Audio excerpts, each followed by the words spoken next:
Yep. Oh, wow, yeah. Got a widescreen shot right now. There. All right.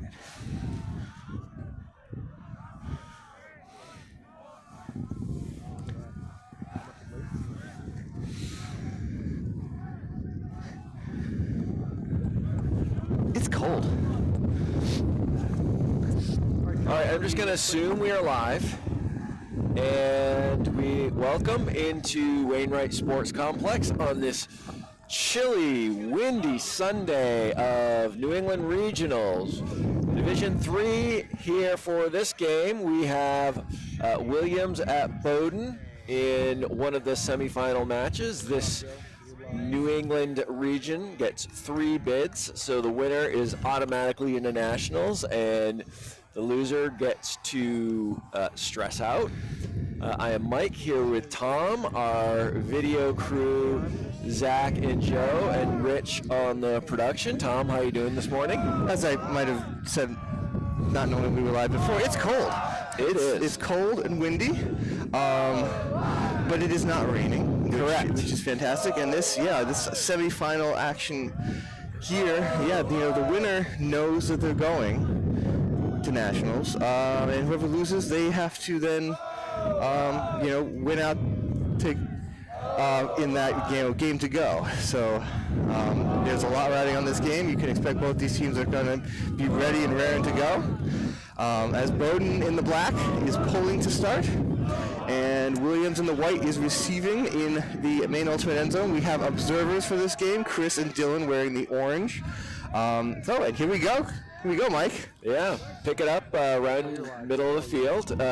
Bowden coming off the halo marks, poaching a little bit, giving away that wing swing. Ooh. Far side of the field. Nice swing back across. That's going to be tough with this wind, man. Yeah, that just seemed to just continue to carry. The Williams play didn't necessarily throw it that hard. It just kind of kept on going.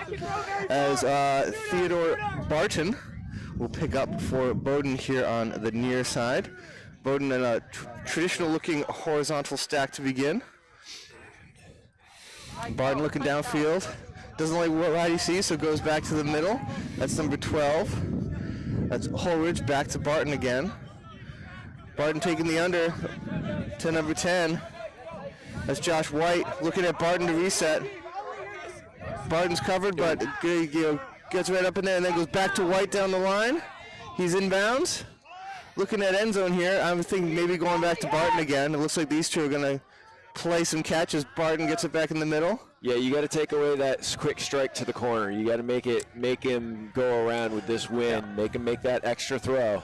There's a pick there. Holdridge with the disc, but Williams player saying it did not, affect Holdridge getting it. He just wanted to catch up. Holdridge back to Barton. White on the far side, about 7 yards out. I like that. Into 36. Scores. Yeah, Bowden scores. That's Oliver Klatchko. But there's a call. I think there's a foul. Yeah, a foul or a pick. Let's see what as they debate. I like that Bowden is keeping this horizontal all the way into the end zone. That's an interesting look. At least for now. Most teams usually go immediately to vertical once you get towards the end zone, but ultimate is about space, and however you want to create that space is best for your team. So looks like they're upholding a pick call, and the observer's getting them back to where they were. Ooh. So the score goes away. Barton has the disc. Goes back that way. Nice catch. Slick catch. Nice catch by number 12, Holdridge. Not in, though. You see lots of slipping happening as he goes to White on the near sideline. A score for Bowden that makes it 1-0. Yeah, there's a lot of tight window throws there, and yeah, that was a great catch by 12. Losing his footing and the throw being behind him also. That's a really tough one. And this, this wind is in the opposite direction as it was yesterday, and it seems really consistent. So that will be that's more of a benefit in that you know what to count on. But in any kind of wind, whether you're against it or whether you got to put a lot of spin on that disc, and that can lead to things like you saw there, where it just keeps carrying and carrying and carrying, and Williams got the turned it over simply because it got caught in the wind and it was gone. Yeah. So that makes it 1-0 for Bowden. It's also a break to start the game because Bowden pulled. So Bowden comes right out of the bat there with a break. That's right, because the Williams player had that disc sail away from them. And it was an upwind break. Yeah, so that could prove to be very important here as well. As the observers are ready, Bowden's going to pull to begin. Here we go, Williams receiving that. That's a tough coming in hot. So Williams moving the disc down, middle of the field. Again, giving Bowden willing to give that away. Yeah, giving the reset. Yeah, and now, that's not the one you want though. Ooh, foul called. Yeah, definitely foul there. Lots of contact. It definitely, impacted his ability to maintain possession of that. Both teams running a horizontal stack to start. Williams is here, looks kind of side closer to us with these 3, 9, 8, 8, and 18. He just had that isolated guy out in space. They might kind of flow into that as they go down the field. But we'll see what the call is here. Let's see. They're making sure that no one needs to sub as they get, so foul's upheld. And here we go. On the far side, Williams.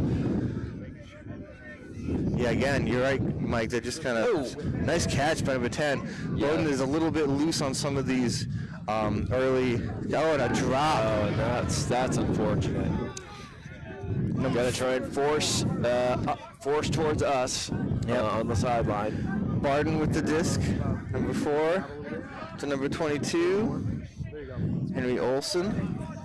They changed it to straight up, which is probably smart given the wind situation, right? You want to make those big shots a little bit harder, especially right off a turn. Yeah, especially right off a turn. It seems like Bowden wants to really get up and go. That's Bowden, Klatchko, and now out to 22. It's Olson again. Oh, he missed Klatchko, but he's going to stay with it. Yeah, that's a tough, dangerous play situation where it just keeps carrying and you're going after it and you're both trying to avoid each other. Yeah. That was a good job, everybody, as Williams goes deep down the field. That is a great nice play against the wind. A better catch. Wow. That's it. See. And the scooter for the score. Well done. What kind of wind? There's no wind here. What are you talking about? Rose on the reception on that one. That was amazing. Yeah, Sharika with the fantastic catch on the goal line. That was amazing.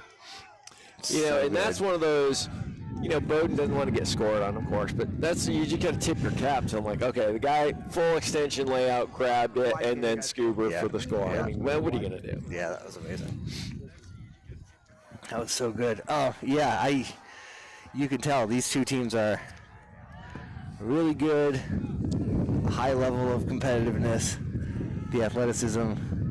Now, we noticed this with Williams yesterday, right? I believe it was Williams yesterday, that they do this after every point, where they have their kneel down and they have everybody on the field, and we noticed that at times it can take them a long time to go through their process, and we were wondering how that would play out when observers are involved as they keep you on the straight and narrow as far as how much time that was it takes much quicker that points. time. And you can see, that when they know they're being watched, yes, the process goes much faster. Now, it may not seem like it on a day like today, but the nation's leading nonprofit dedicated to significantly reducing the incidence of melanoma in the United States and saving lives is, in fact, Impact Melanoma. They provide us with sunshades as well as sunblock for participants and observers. Go to impactmelanoma.org for more information. You can see Williams here coming out zone defense when asking Bowden to go into the wind. As Bowden handlers do some work here. That's number 20 with the disc. That's Widmeyer and number 22. Out here to number 4, it's Barton again. Olson with the disc now. Widmeyer again. Bowden real patient here, just making that cup go back and forth. Widmeyer goes back. Olson and Widmeyer doing some work here, trying to get some popping, but the middle of that Williams defense is doing a pretty good job as they do break it and go up to the cutter and back around to 66, back to Barton. Williams is looking to melt into person now, and they do. Widmeyer with the disc in the middle of the field. Oh, a little bit of a trip. Oh. Number 8, that's Anders Larson. We'll have to cut the feet, just got tangled up, no big deal. But yeah, you want to call that to stop play. Yeah, you more want that to make sure that the count doesn't on the mark doesn't keep getting higher while you're laying on the ground. Barton going through the wind with a forehand. He's got numbers back there, but it is defended. 2 Bowden players in the area. I think that one might have actually hung up a little longer than Barton wanted. But yeah, I think so. Yeah. Williams will take it at the corner. With the wind, see if they play, cross the end zone. Very exciting. Yeah. Oh, and the blade. So that one turned over on him. Yeah. I think he held on to that one too long. Trying to make sure he gets a lot on it. Yeah. Nice give and go. Oh, no. That's going to be, that bottom drop out of that one. Widmeyer's going to take over here in a second for Bowden, although he's delaying, so we'll see how you can only delay for so long. Bowden kind of diagonal with a couple of their cutters as he's looking to Barton. Good defense by number 11 on Williams. Still looking at Barton. Oh, got it. Not in. Not in, though, right on the goal line. Good catch by Barton. Turns down the hammer at the back is open. He's got a high stall count. He goes to the back corner, and lots of contact. Foul's being called by the Bowden player. I don't know. He kind of got ran into by his own player. I don't know if that's a foul. And there was a lot. Yeah, there was a lot of. I honestly couldn't see who ran into who, but the foul's being called by the Bowden player who's standing up on the sideline over there. And yeah, either way, I mean, real high stall count for the Bowden player. Looking at that back corner, disc doesn't have a lot of velocity on it because he's throwing into the wind. So, and then a lot of convergence.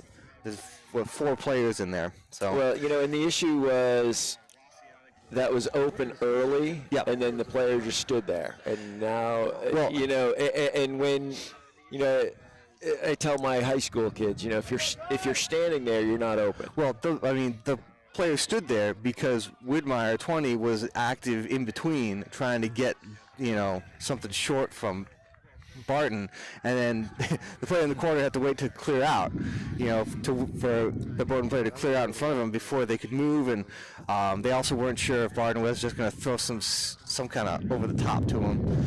What I'm happy about is that whenever you see a lot of players going in at that low height like that, everybody's knees and ankles are okay. Yeah. And they're going to, the observers say no foul. So the foul call is overturned, and it is a turnover. We've seen a lot of slipping on this field. Yeah. It did rain overnight, so it could contribute to a field that was already a little bit wet yesterday from... that is a fantastic handler move right there. It rained, and it's cold, so it's just kind of wet. As there's a call, but this play is live, so let's see how this turns out. All right, so it's a catch, but there's a call. So play stops, and we're going to come back here. There was some sort of I think a travel? I think a pick or a travel, yeah. So all the cool stuff that just happened might not actually have happened. It did not happen. A pick you did call. not see that on your screen. Yeah, it's a pick over here. So great catch by Williams to maintain possession because everybody else stopped play, but that disc is still live.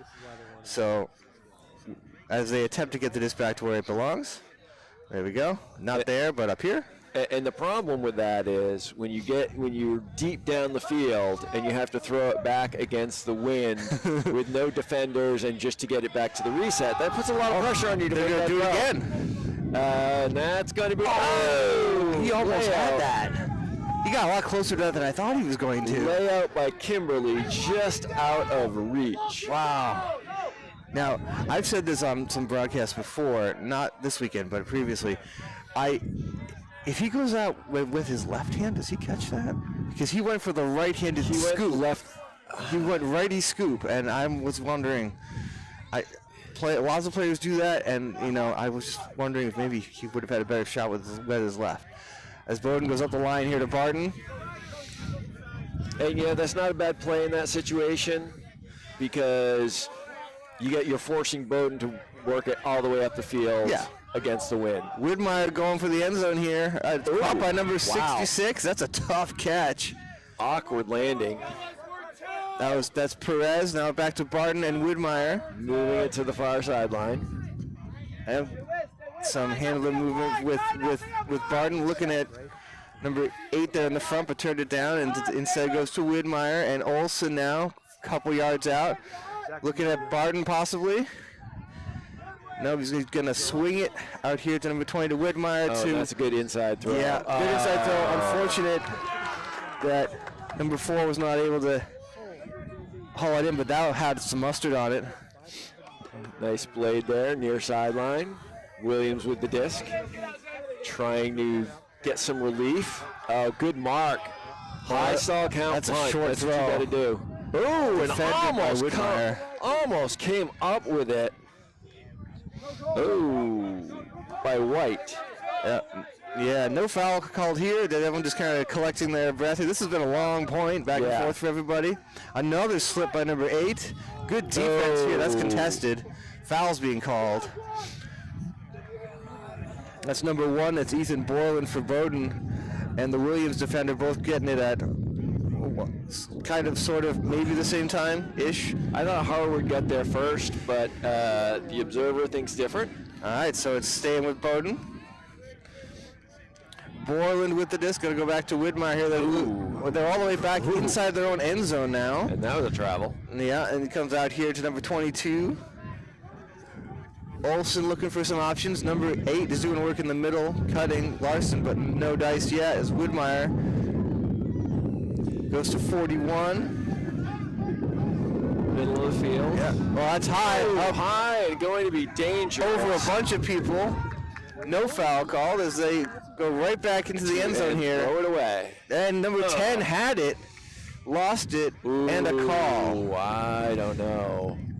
He did not have position for that. I thought the Bowden player had better position. Yeah, unfortunately, we don't have great perspective being all the way out here, but I was surprised that Ted even was able to make a play on that. I thought that disc was destined for the irrigation ditch behind those trees over there. But no hesitation by the Williams thrower, just right off of that turn, just picked it up and just put it to his very, very tall and lanky friend there in the end zone. Hey, who's tall, athletic, and fast? I'll throw it to them. That's usually a winning strategy. Who's tall, athletic, and fast? Not me. As the observer clarifies this for us, there is no foul. I think it's called shrinking with age. Sure. We'll go with Was that. once athletic. Was once athletic. And somewhat fast. Widmeyer with the disc on the corner here, puts it in play. It's Perez now up the line. Larson with the cut, he turns it down. That was a good clear out by that wing cutter to open up space for the middle cutters. Foul's being called here. No foul. Widmeyer with the disc. Was there a comment I wasn't aware of, Callahan? Hear the Williams coach say we're going to play to 5. Oh, yeah. Yeah. It's Widmeyer with the disc for Bowden on the far sideline. He's not really concerned about getting it off the line yet. There he goes to Bowden. Has to come back to it. Fakes and comes out. Olsen in the middle of the field. comes farther. Larson with the disc here. Number 8 as the wind picks up big time. Barton with the disc here. That was a gust of wind. Not a little bit. Back to Anders Larson here in the middle. And that was a wind gust affected fake. That was, I don't want to make that throw. Yeah, Barton had to go get it down low there as he comes up to number 1. Borland to Barton. Barton he was thinking about something cool but decided not to do it. Probably the wise choice. Yeah. Olsen Widmeyer. Yeah, you need to continue that. You need to clear that space and get, you need to get a little bit. Good quick poach there by 27, and now the D by the Williams player. Yeah, the quick little poach made it so they couldn't get to Barton right away, and then they took the next throw away as well. So they go, oh boy. What are you doing? Oh dear. That went over everybody and everything, and a foul is being called. Mike, is he 9 feet tall? I don't think so. Because you have to be 9 feet tall to make a play on that. So that was an ill-advised decision. Yeah, I mean, he might have thought he had a play on it, but the wind kind of just sailed it over his head. But yeah, he had no. The principle of verticality has limits. Well, I think what you have to do. We've talked about this a little bit. You can't be too close to a player with in the wind because you gotta put spin on the disc, right? And when it's too close to you, getting that spin is very difficult. But the cutters need to cut in a little bit closer from that horizontal stack. In some of the cases, they're curling and clearing out a little too quick. I think they need to continue that. They are, but doing so without taking away too much space. As a timeout has been called here on the field, a good use of that for everybody to kind of take a break and kind of reset as things are getting a little chippy there. So we're hosting college regionals this weekend here at the Wainwright Field Complex in South Portland. Maine Ultimate has a very busy tournament schedule the rest of this year. Things including Vacation Land, which will be happening here at Wainwright in August 8th and 9th for club teams. Get your team bids in early. Spend a glorious weekend in Maine. Check it out on maineultimate.org. That's always a fun tournament here for our club teams from all around the Northeast and Canada also. Kind of getting things warmed up before sectionals. We have friends in Canada? I have friends in Canada. You probably have friends in Canada. I'm not sure if they think that we're friendly anymore, but as the timeout is over, disc is tapped in. Bowden, Widmeyer going up line for Barton and or Borland, defended by the Williams player. Williams' defense has been on par. They are not afraid to lay out and make plays here. Nice crossfield, but the 9-footer gets up and gets it. Now the question is, can Williams channel that energy into a point? And that looks like they did. Linton with the score from Buckheit. That was a long point. Yeah. Until after the timeout. That is a good point. I will say I've been really impressed with Bowden's, with this wind, those handler inside throws. Those have been there. They have been there.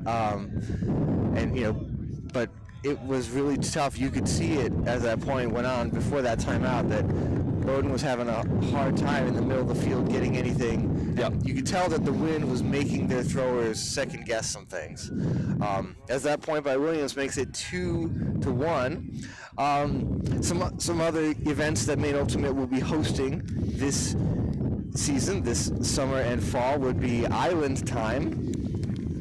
Have you ever wanted to play Ultimate on an island in the summer in Maine? Of course you have. Join us July 18th on Chebeague Island for Island Time.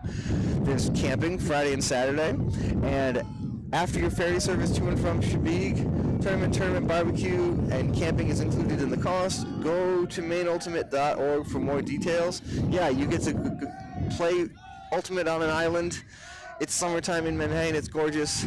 It is a great time. And it's a hat tournament. It's a hat tournament. You get to find out who your teammates are on the ferry ride over. It's great. Bowden picks up here. Widmeyer in the middle, looking for a deep shot and takes it. Takes the deep shot, and that's open if he can get to it. He's got it. Number 10, Josh White with the reception. Good throw by Widmeyer. You can see right away with wind, they will attack the deep space. That was okay. That last point took us literally 7 to 8 minutes, and that one 30 seconds. Awesome. Yeah, it's almost like it's easier throwing up what is, essentially a round airplane wing with wind as opposed to into the wind. It's amazing how that works. So that ties it up at 2. It'll be interesting the way things are right now, as teams keep scoring downwind. Yeah. What kind of adjustments? So the last 2 points for downwind. We'll see if there's any sort of defensive adjustments. And like you said earlier, Mike, too, that first point of the game, an upwind break by Bowden could potentially be a big point in this game. Even though we're tied, but still they're showing their ability to do that. Yeah. That could be pivotal as this game continues. And Bowden getting ready to pull from our vacation land end zone, right to left across your screen. Williams, enthusiastic to receive. Bowden pulling. Pretty good pull into the wind, considering. Yeah, it was. You can see Bowden immediately making an adjustment here. Bowden basically playing deep safety to start at least. Yeah. And continue. Ooh. Yeah. And that has a chance. Yeah, I had a chance, but so, White was also back there. That wasn't, I don't think that was his person particularly, but they were just, you could tell some of the more veteran players for Bowden were ready for that to happen, and were really looking to take that away. Hey, remember when we just did that last point? Mm-hmm. Watch for them to do that. Exactly, yeah. So Bowden takes over on the corner of the end zone, near sideline. Bowden to White. White turns down one reset and comes up the line to Bowden. That's out of bounds. Oh, good effort, though. Almost. I could see his toes trying to drag. He was trying. Yeah, that just kept on sailing. Yep. And that's a really tight throw, though. You would have liked something else, a different look from White there instead of that is such a hard throw with that wind across the field.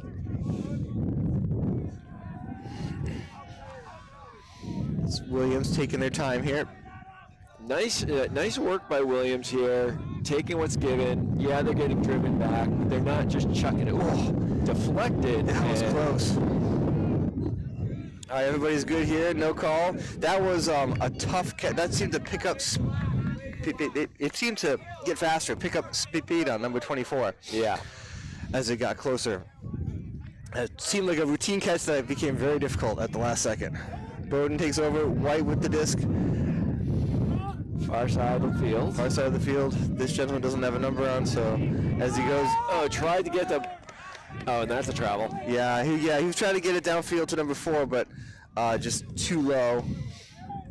Nice work here by Williams. Great work by Bowden recovering, getting back on D. Oh, inside throw, just not having it. Bowden with the D. That was 96, large Sorum going down and rejecting that offering from Williams. White, number 10, has the disc here. Number 2 cutting under. That's Henry Anderson to Barton. Trapped on the far sideline. See if they can get that off. Yep. Yeah, they get it off here to White. There was no continue, though, so they were kind of stuck as Barton has it here. Yeah, they're getting a little Klatchko here with the disc. Yeah, it seems like they're going every other with Barton, but they were getting a little cloggy. The space is kind of recovered now as the Klatchko and Barton are looking to go give and go. Ooh, the juggling. There's a call here.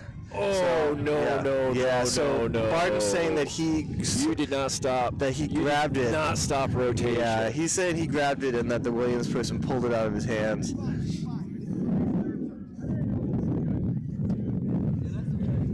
Yeah, that's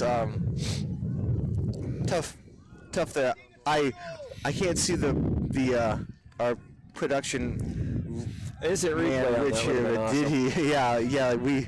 If he did an instant replay analysis, you guys could see. But the observer comes in and says, no, it's a turnover. Williams takes over. Oh, big shot Another deep downfield. shot. Another well-defended shot. Well defended, but good play still. by number 9. I mean, the Williams player did a good job of keeping the Bowden defender on his back. Yep.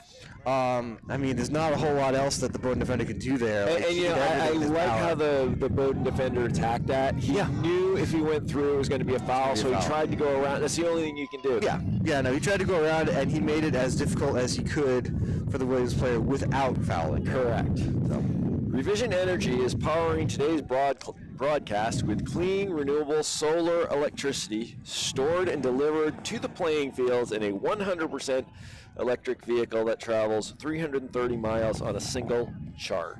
Revision Energy is a 100% employee-owned B Corp, delivers lower cost, energy independence, and a pathway for people to reduce their use of the fossil fuels at the root of geopolitical conflict.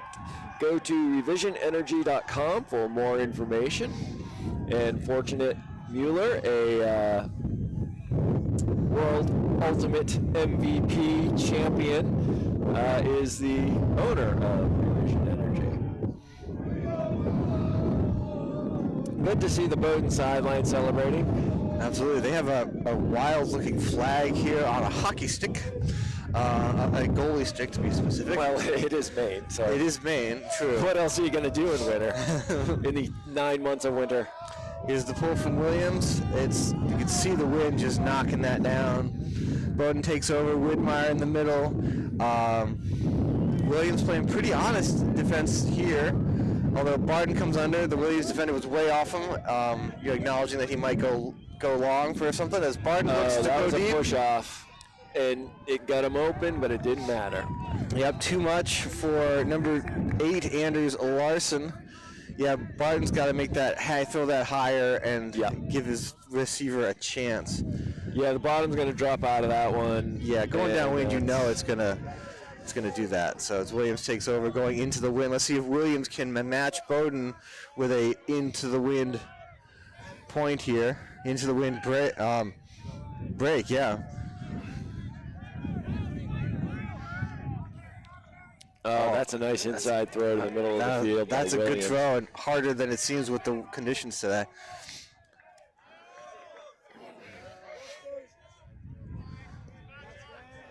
Good contested catch there. Yeah, good job with the handlers are doing work here for Williams, just going right up the field. Looking for the around to get off the sideline. Sideline. Ooh, great catch. That's a tricky little throw inside right there. Yeah, that was highly contested. Oh, the same cut. Team. Yeah, same cut there by Williams. Oh boy, here's the 41. Trouble. Yeah, defended by Bowden. That's unfortunate. Williams did such a good job the whole way down the field, and that last throw was terrible. And they had a chance at the deep shot on that turnover and decided not to take it. Bowden's going to throw a big one. It's going to come back into the field, too, and it's got too much on it also, I think. Or does it? Oh! Good bid. Now, of course, if I'm the cutter in that situation, I'm like, oh. Now you get to get up and play defense. You're exhausted after that run. That was Spagnuolo, I think, number 41. After that. Yeah, Spagnuolo's coming up landed really hard on his hip or his side. Ouch. He's going to take a injury. He gave great effort. I did not think he was going to have that, but he caught up to it. So Spagnuolo comes off. Number 12 goes back in for him. That Holdridge comes back onto play. So Williams coming out in the vert stack. And Holdridge immediately makes an effect with a D and caught by the Williams player in the end zone. Good job of following and chasing that play. It's number 10 with a layout. Yeah. Whoa. Cone decided, you can get it, but if you don't grab your D's, I'm getting it. Oh, man. Williams making it a little harder than necessary. Some of these throws are asking a little too much of their receivers. Widmeyer to Bowden. Bowden takes over. It's number 22. It's Olsen here with the disc now. Back to as plays catch with his handler, Bowden. That's a good give and go. Bowden, near side. Yeah, it looks like Williams is trying to switch some of these handlers to stop this handler we've going, but they're having some communication issues. As Bowden to Widmeyer, yep, the Williams defender just slipped and fell down. Yeah. So there was no foul there. Just this footing is tricky. That means Bowden ties it up. It's 3-3. Very, very exciting, despite all the turnovers and the wind effects. Yeah. Yep, it's been a very exciting game. A lot of athletic layouts and plenty of calls, but also plenty of spirit as well. So plenty of calls, but plenty of really hard-nosed, but respect and safety plays as well. You know, of like not running people over and not putting themselves in dangerous positions. So it's been a really, really great game so far. Yep. We hope to see some more of that in the fall here at the Wainwright Complex with our Lobster Pot College Ultimate Tournament. It's returning October 17th and 18th right here. Last year we had 96 teams. Can we get to 100, Mike? Maybe. That would be amazing. I think we can. Yeah, so that's here at the Wainwright Complex in October. Go to mainultimate.org for more details. Teams from all over come to this tournament. From Florida, from I don't know how far away, North Carolina. Yeah, like from all up and down the eastern half of the U.S. pretty much. It's a great tournament to kind of get things warmed up. Being in the fall, and check out Main Ultimate for more details there. Get your bids in. It's going to be a great time. The Main Ultimate community comes out in force, volunteering to make that tournament happen. It is fantastic, and the City of South Portland and the Wainwright Complex, I mean, they give us access to basically this entire place. So it is, as far as you can see, Ultimate Frisbee happening. It's fantastic. And oddly, sometimes the trees are in the same state they are right now. Yep. yeah. Sometimes it's right around the end of leaf peeping season, as they call it up here. And we have been fortunate. We've only had one really kind of rainy, unfortunate lobster pot. The rest have been sunny, a little bit chilly, but sunny or sunny and warm. So when the tournament is a complete washout, you can all come back to this video and blame Mike Callahan. As Bowden pulls, Bowden, it hangs and comes down. Oh, just past midfield. Yeah, just past half. And Bowden is again really worried about the deep shots going in this direction. Although right away though, one Williams cutter just kind of puts himself out there, which is weird because now takes away the deep space from everybody else. As he threw that straight into the ditch. Going into the ditch. The Williams player just decided, I want to throw this disc into the ditch, and it's gone. Oops. Yep, it is in the ditch. As the fans are looking he got for a lot on it. He got a lot on it, and it did not come back. Bowden takes over on the far sideline. Bowden to White. Good cut there by 96. Oh, just. That's a tough throw. Lars Sorum with a good cut.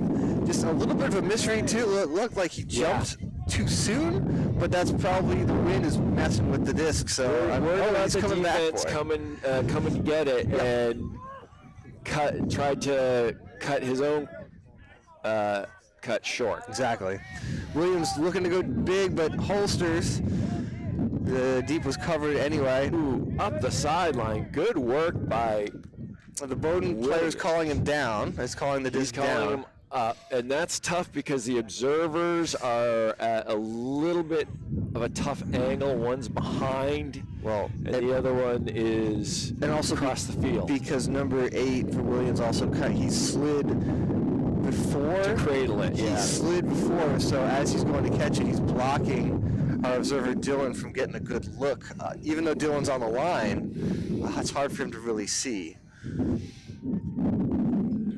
So I would, if I were a betting man, which I'm not, but I would say they're going to send this back to the thrower because I don't think we're going to come to an agreement. Yeah, you see the far sideline over there, all the Bowden players calling it down, the Williams players calling it up, and We're going to call it up. All right. So Williams keeps possession on the far side. Shake hands, just like the best tradition in all of sports after a hockey playoff series. No, nice inside throw by Williams, getting to the middle of the field, and now takes the deep laser shot that should be caught in the end zone. He's out the back. Oh, that is out the back. Now, Zimmerman. I don't understand how that happens. Yeah, he points to his chest saying, my bad. These are lined fields, and he just went past it. He lost track of space. He lost track of where he was, despite the fact that these Porterfields, because he was wide open. He just kind of walked himself out of there. Bowden takes over. Widmeyer to the middle here. That's Holdridge and now White. Trying to keep my papers in order here. Great cut by 36 there. Far side of the field. Yeah, Klatchko getting the under. Going to number 2. It's Henry Anderson with the disc. Back to Widmeyer. Bowden patiently. Patiently until that. 88 gains redemption. Yep. And he's going to huck it. And he's going to chuck it deep into double coverage and comes down with it. What a grab, but there's contact. He got kind of sideswiped in the head there. Not a McBain. Yeah. Sorry, go ahead. No, go ahead. I'd say that it wasn't a purposeful shot by the Bowden player. It's just the Williams guy's coming back through him, and he's just going for the disc and just head hits arm. You are 100% correct. The Bowden player is tracking the disc, right? Tracking the disc, watching the disc, and all of a sudden this flash comes right in front of his face. There's nothing you can do about that. Yeah. He's going to take an injury. He got his bell rung pretty good there. Number 32 is going to come in to replace him. I don't know if I would be hitting my head that hard 24 with your hand, though, after you got hit in the head already. Just rearranging the brain there, making sure it's in the right spot. Yeah. Get it back into its original position. And we're back in play. Williams, middle of the field. Now around the 30-ish. And now we have Beck. Pick has been called. The Bowden player is looking around like, I don't know. I'm not really sure. Goes back to the thrower. Try and get back to their original positions or as close to as possible. Vert stack. I'd like to see Williams create a little bit more space by shifting their stack. That's better. Look at it, and a switch there by Bub Bowden to try and cut the handle down. Good work. Great little throw. Makes it 4-3 in favor of Williams. Good work by Williams on that one. Just patiently, when they play in control like that and just think 100% passes, really, really crisp. Well done. That was good work. Right up the sideline on that last throw. But that's what you're looking for out of that center handler position, right? You're looking for that strike cut. And on defense, you gotta do everything you can to force them to go around. Make the around cut, the around throw. Don't get beat up the sideline. So as we get ready for this next point, you can see one of our signs in the back of the end zone there is one of our sponsors, Boston Glory. If you can't make it to a Boston Glory game, we're giving out 1 month free on watchufa.tv with promo code GLORY2026. The offer ends at 11:59 p.m. on Sunday, May 10th. New customers only. Cancel or your subscription will automatically renew for $11.99 per month after your initial 30 days. Yeah, Boston Glory, a professional ultimate team in Boston. We love working with them. They support us. It's a fantastic partnership, and if you can't get to a game down in Boston, take advantage of that offer. Get to watch some ultimate games for free from the comfort of your own couch. You may be able to hear the wind freshening through our microphones. Mm-hmm. Yes. Getting, really windy now. Williams going zone when Bowden is going with the wind. So really, really trying to shut that deep stuff down. As 66 comes out to number 8, it's Larson out here. Bowden with the disc, going to explore some space, goes to 66. Way out there, it's Perez. on the far side to Widmeyer. Good focus on that one as he was going to the ground. Turns down Barton, kind of trying to be active in that short space. Olsen, Barton, right on the cone, almost on the cone, I mean. There's no action from the Bowden players downfield as he goes back to Widmeyer. To the corner, it's Nice. number 22 for the score, Henry Olsen. Bowden replies and ties it back up at 4. What I did like about that Williams defense is when they switched to person, the scramble drill worked. They took the deepest threats away first, and they quickly got on their person. Yeah, there was an open throw. Up, Rowan here, and this jersey from Australia, the Frisbees, was Evergreen's first team order last summer. Since then, we've gone on to work with over 20 teams and organizations, and we'd love a chance to work with y'all in 2026. Not only will you get the team kits, but you'll also get Excel Ultimate resources to help you, your captains, and coaches save a ton of time and get started in the right direction. If you're interested, then just give us a DM over on Instagram, and we'll reply back and get started on a free mock-up for your kit. So like they did it right, Williams did it right, and it still was like Bowden was able to just take what was there. Yeah, the wind is picking up in intensity now, and it's not quite upwind downwind as before. It's kind of, you can see our main ultimate flag down by the Williams receiving end zone there. It's kind of coming, it's pointing straight at us, so it's kind of coming across the field a little bit too, which is going to make this disc maybe not go back in. Oh, it did go back in, but still, it's going to kind of push things toward us here as well. We'll see how the players adjust. Get a Frisbee up here in the scaffolding. Well, our cameraman Joe is an ultimate player himself, so I'm sure He'll be fine. Well, he's well versed at protecting valuable equipment. Williams with the disc, far sideline, some sort of call. That's another call. Like a travel. We're gonna call a travel.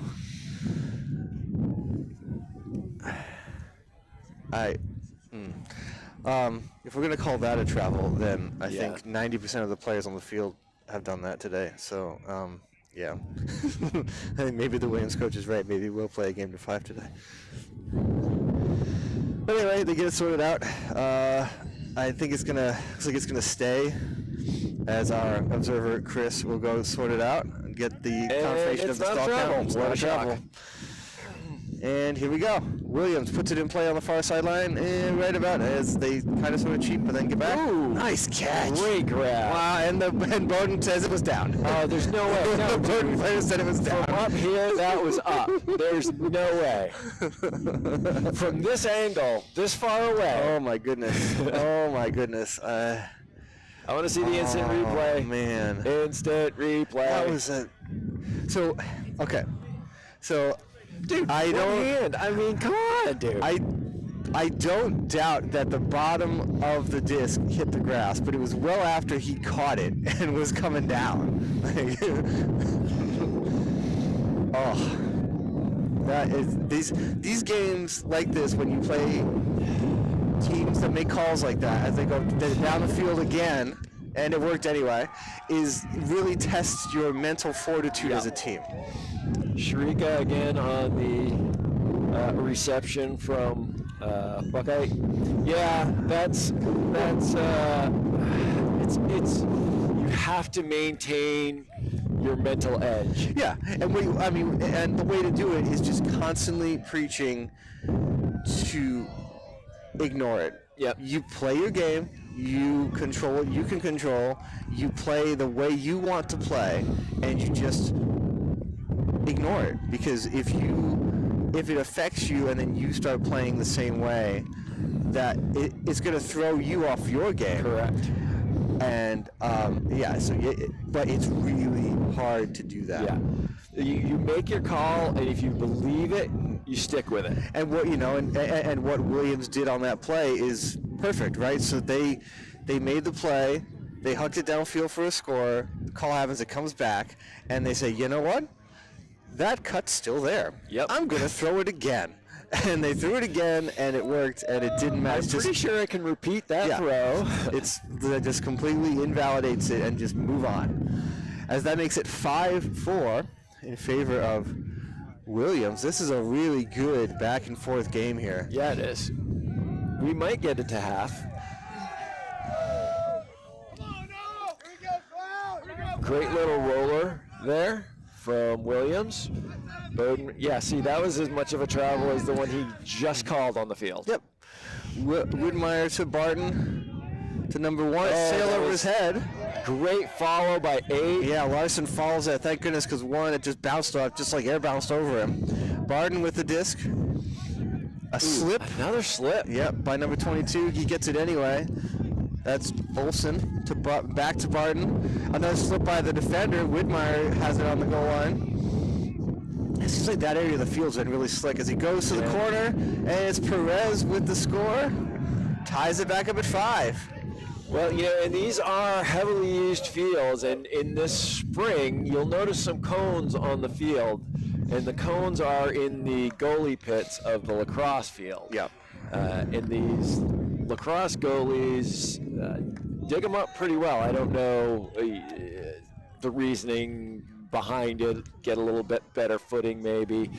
But these fields are heavily used, and that may be affecting some of the grip this relatively early in the spring. I mean, we've got the cones for the goalie pits. It is just like, we're still in.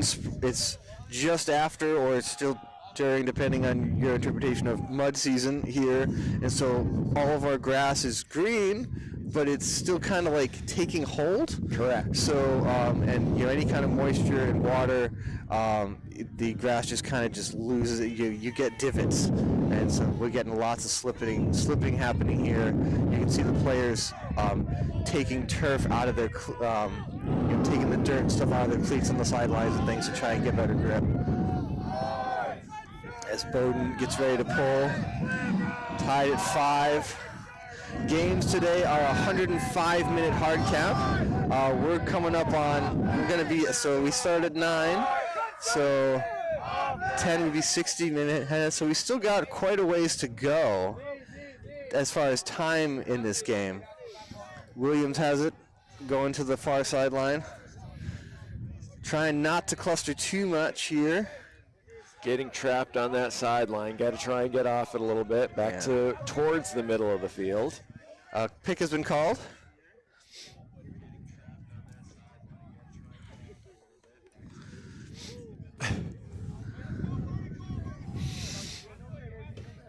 Here we go, putting it back in play. Got a clear space. Get it right back to the sideline. And again, 88 with the big winding throw. Oh, he dropped it. Almost dropped it right in the bread basket. Oh, the Williams player had it. He just dropped it. It was a good read because the wind was pushing it back. It didn't really come to the that goalie area. It kind of pushed it back, but no, he had it in his hands. Number 9, and Williams just dropped it. As Barton takes over, turns down the initial cut, and turns down White as well, and comes to number 12, Holdridge. Barton with it again. Wide over. Far side of the field, that's 30, that's Crandall, and then Barton. He traveled and came back. Nice bid. Nice bid. Number 2 with the catch. Anderson with it, looking at Barton for help. A little short throw, good bid. That's a really tight window to throw that in, and to cut it too. Far sideline with a disc. I do like that by the Bowden player, making sure that the Williams player gets back into appropriate orientation in relation to himself after the pit call. Yeah, as the observer is offering some clarification here about something. Observers have been busy today. And I think they knew they were going to be busy in this game. Yes.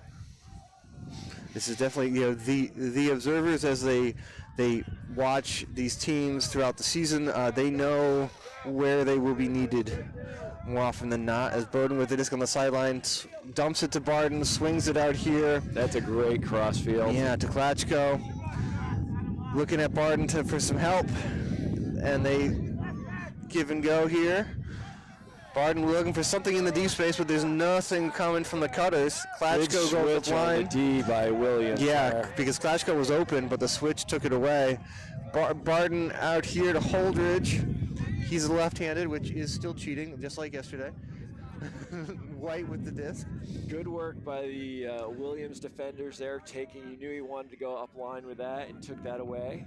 Klatchko, Crandall with it now. Another call, a travel. The Williams player illustrating the circle that was taken by Klatchko. I mean, you call that a travel, I call that a veteran move. The curl? It is a travel. It is also a veteran move, but it is a travel. Shush. Some of us need that curl. The veteran move is the agreement between the two veteran players of I won't call it on you if you don't call it on me. Right. That's the veteran move. You're not gaining an advantage. You're just gaining, you're losing 10 years by, that little step around. Yeah. Yeah, you can take the curl. Let me drag my pin. And I'll let you do it because when I do it, my throws are better. Yeah, essentially. So we have now sorted this out, I think, maybe. It's amazing how long a discussion of a travel takes. Well, there was an injury, so I think. Oh, there was an injury too. My mistake. Replacement was trying to get into proper orientation. Well, look at that. Maybe I should be watching the game. I'm calling Mike. As Klatchko has the disc. White. With so many calls, it's easy to get distracted. I got distracted. And that disc kind of popped out of White's hands, hit the ground. Williams takes over another slip or a trip or something. Everybody's okay.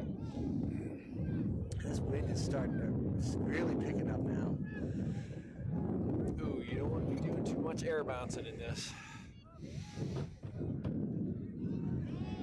That is a tough cut. Oh, that just kept sailing. Like 91's got his hands. Like, what is happening? Like he put that. I mean, he threw that like you're supposed to throw it. Yeah, and it just kept going. It just like he threw like a rise ball. Just kept on going up. As Bowden takes over. It's Holdridge. Williams trying to clamp down a little easier against the wind. He's got no help here. That's a tight throw. That was almost a Callahan. Yeah. And why is he bringing it up to the line? Widmeyer. Have to put it in play where he grabs it. Klatchko. Not. Ooh, is everybody okay? It's going to be a foul. It's a heavy bid by 9. High five between the two of them. No biggie. Lars Sorum with the disc now. Just glad everybody's knees are okay. Bowden has it and swings to Widmeyer. Continues. It's Holdridge on the near sideline. Quite the long point here. Yeah, White with the disc, looking for Widmeyer. He goes to work again. Bowden to Widmeyer. Williams is there. Yeah, they're switching behind the play. It didn't help initially, but they get a matchup they like. Klatchko with it now. Gonna reset to push Bowden. Attacks up the field, looking for another one.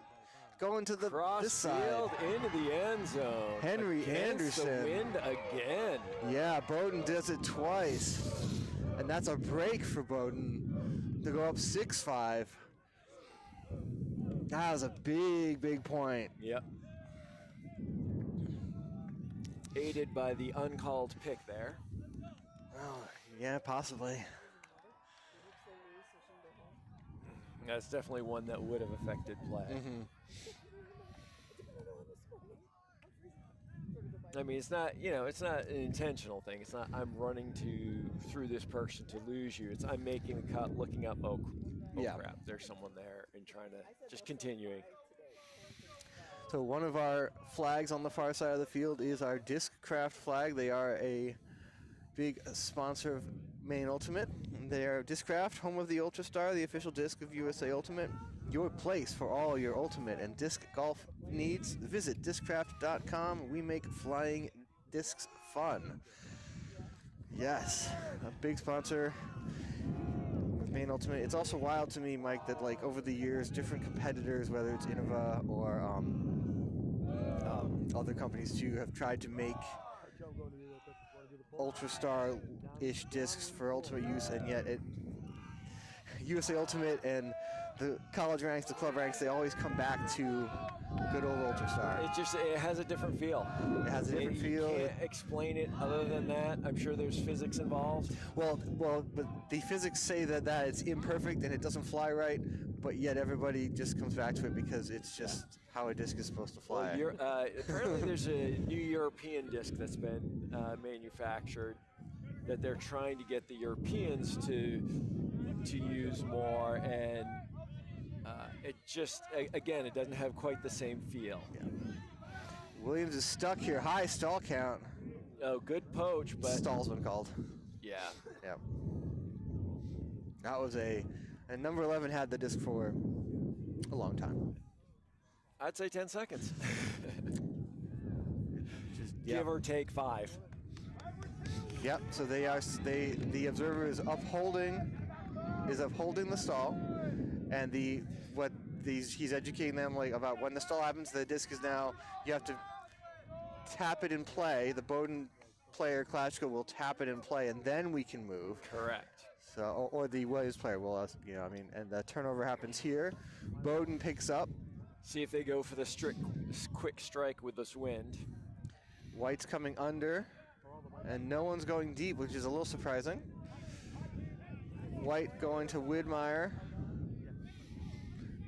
Widmeyer beckoning his players under. That's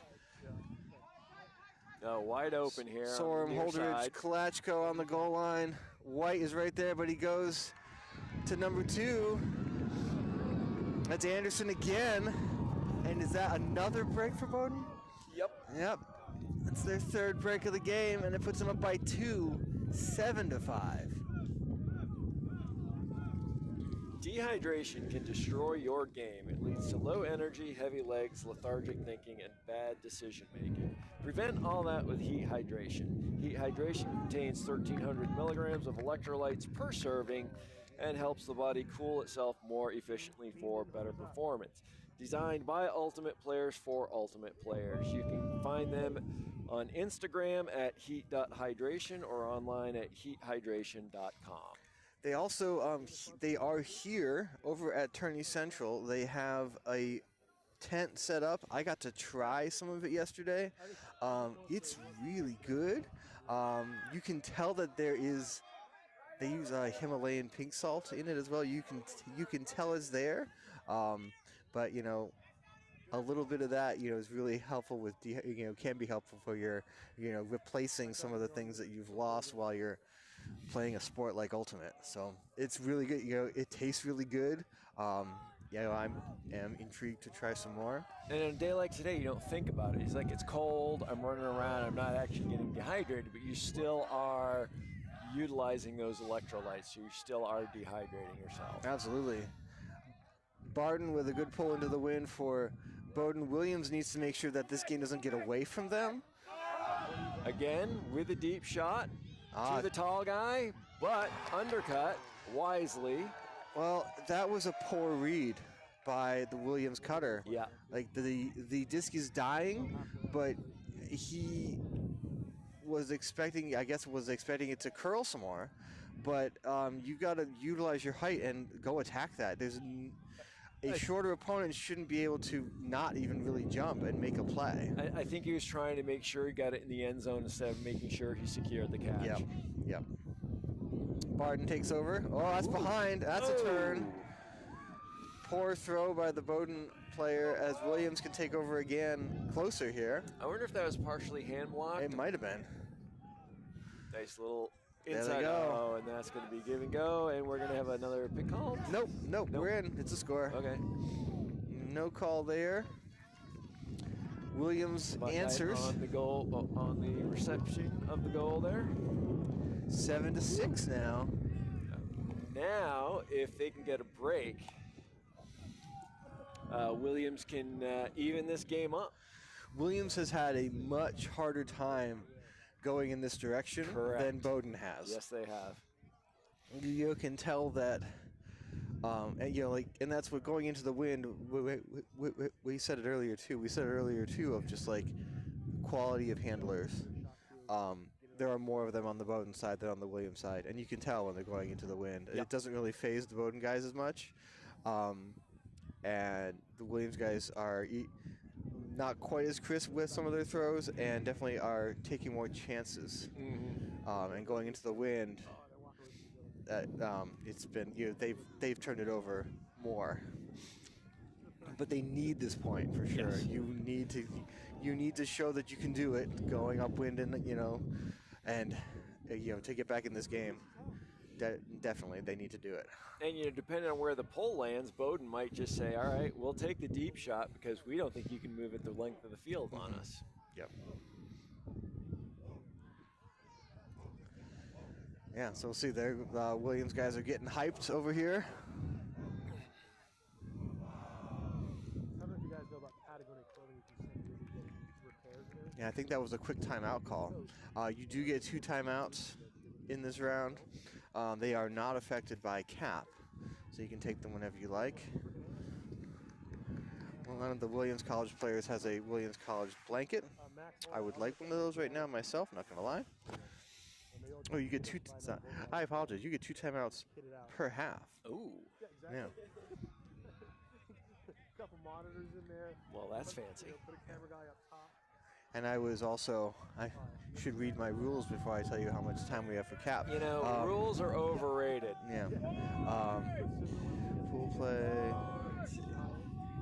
The most important rule, of course, in Ultimate, is spirit of the game.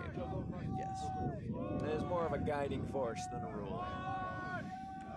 All right, we got Williams pulling right to left on your screen.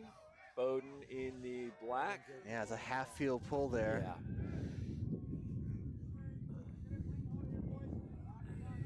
Williams is cognizant of the deep shot potentially happening as Widmeyer goes to Bowden over there. Bowden starting out downfield instead of behind the disc like he has most of them. As he goes with the hammer. The hammer. Oh, That's good a tough effort. catch. Tough catch. It was But he still there. had it. Borland, number 1, was there. And that is a tough catch, but I think he could have also thought he was really right at the back of the end zone and couldn't take that extra step to he try was and get close. a little But that hammer's coming in hot too, Yeah, it though. was. Nice throw to get the disc better over catch. here. When you're a tall individual, going down below your knees to catch the disc is tough. Yeah. Here's good job by 88 Zimmerman there. Williams showing patience so far, taking these, really setting their cuts up well and taking these unders. Another call has been made. I think it was a travel. No, it was they thought they heard a call and it was a no call. It's a no call. There we go.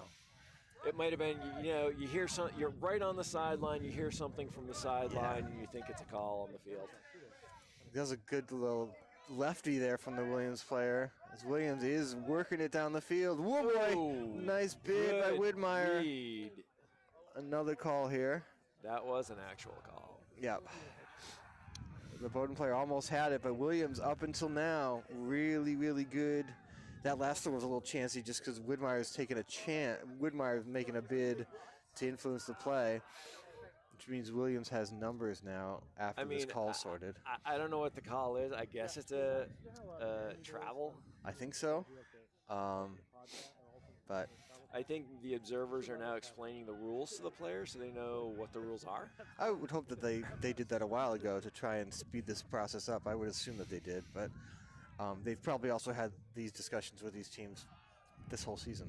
So, But you can't contest a travel anyway, so the observers overruling the call. The disc stays where it's at. they've done a lot of that today. A lot of overruling, yeah.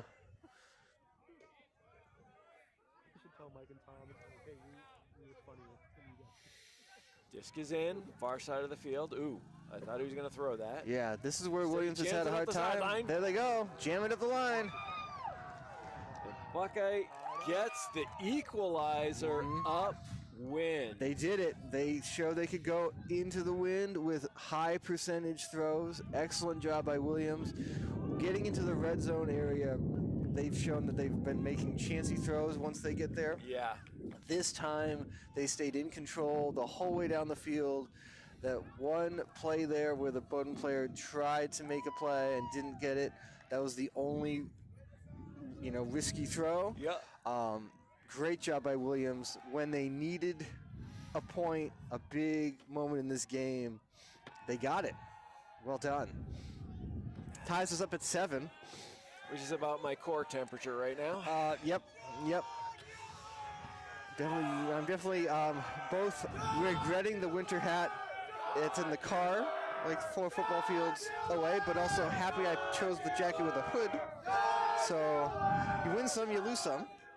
I apparently was extremely optimistic today because I brought a sun hat just in case for when it gets quote-unquote warmer. See, this is all your fault. Yesterday it was your what am I fault. wearing Today then? is your I'm wearing fault. the winter hat. Yeah, but you brought the sun hat, which is why it's freezing.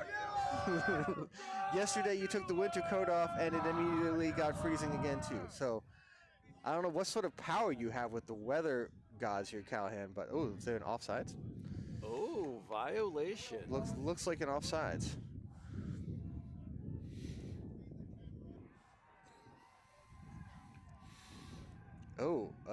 Is it this? Did we have an offsides previously? I don't Because recall. they're taking it at half, Field. which would imply that they've had a couple. He took the midfield and then the next 2 or 3 steps. Widmeyer with the disc here. Goes to Olsen. Far side of the field. Easy to get trapped on that sideline.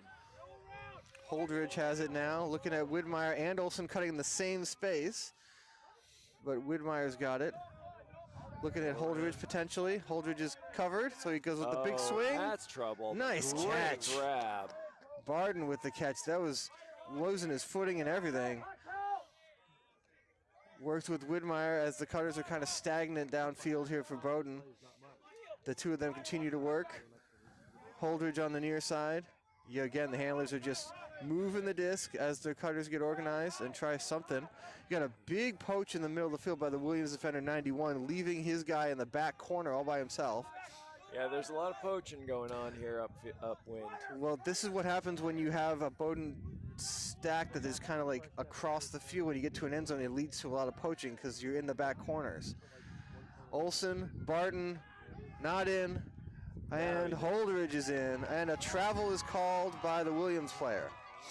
Williams, number 11, is calling a travel on Barton, saying that he caught it and He caught it, stepped in, and tried to establish. I thought he established, but he did not touch the disc down, so I don't know. He also, I think what he's saying is that he caught it, ran in, ran back out, and reestablished, but didn't run all the way back out, and so played it from the end zone into the end zone again. Well, the line, it would be, if he didn't clear the line, then that would be a violation. Yep. And it's really challenging here, too. These fields are not lined for ultimate. They're lined for lacrosse. And so our end zone line, our goal line, in effect, is just your mental line between the 2 orange cones. Correct. So it can be definitely challenging. And the Bowden player wanted to rush it, but they're saying no travel. They're leaving it as a point. And that takes us to half, 8-7 in favor of Bowden College. So we will be taking a half here, and we will be back very shortly. I'm sure this will be a quick half, and we will welcome you back then. Until then, we are out.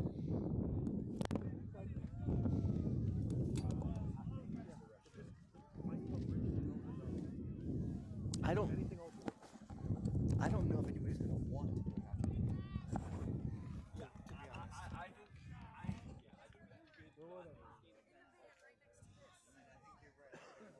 When they said Rich lost his gloves, I go, did Rich actually have his gloves, or are they in the van? And they're like, he said he had them. I opened the van, I'm like,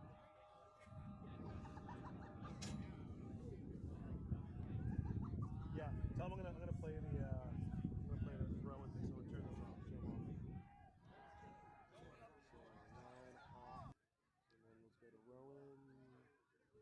Up, Rowan here, and this jersey from Australia, the Frisbees, was Evergreen's first team order last summer. Since then, we've gone on to work with over 20 teams and organizations, and we'd love a chance to work with y'all in 2026. Not only will you get the team kits, but you'll also get Excel Ultimate resources to help you, your captains, and coaches save a ton of time and get started in the right direction. If you're interested, then just give us a DM over on Instagram and we'll reply back and get started on a free mock-up for your kit.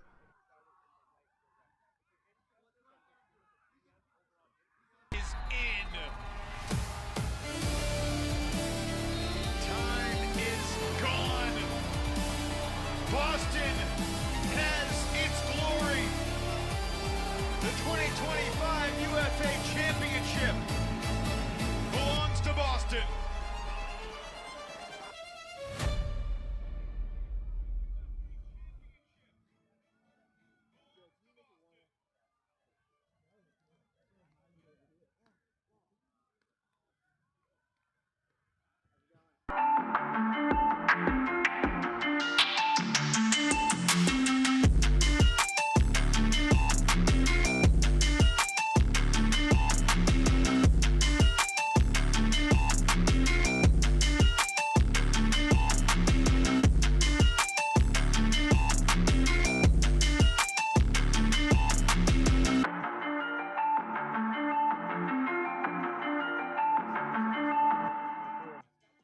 Run these commercials. Oh my God, I'm just playing with them now, yeah. Oh my God, what she saying, say it loud, yeah.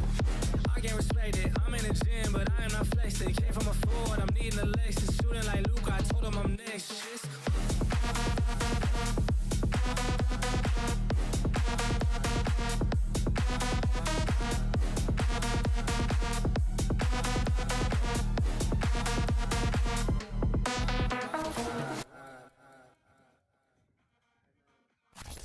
Yeah.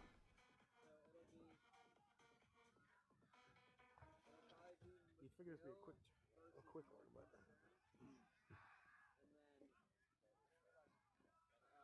entertaining.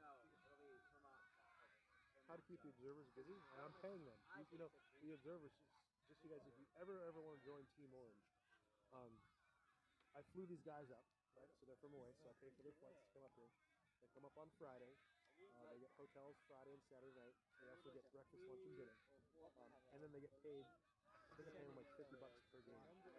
So it could be a vacation.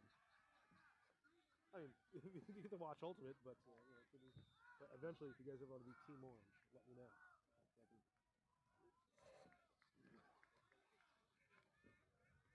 So you can drive the scooter around. Look at that.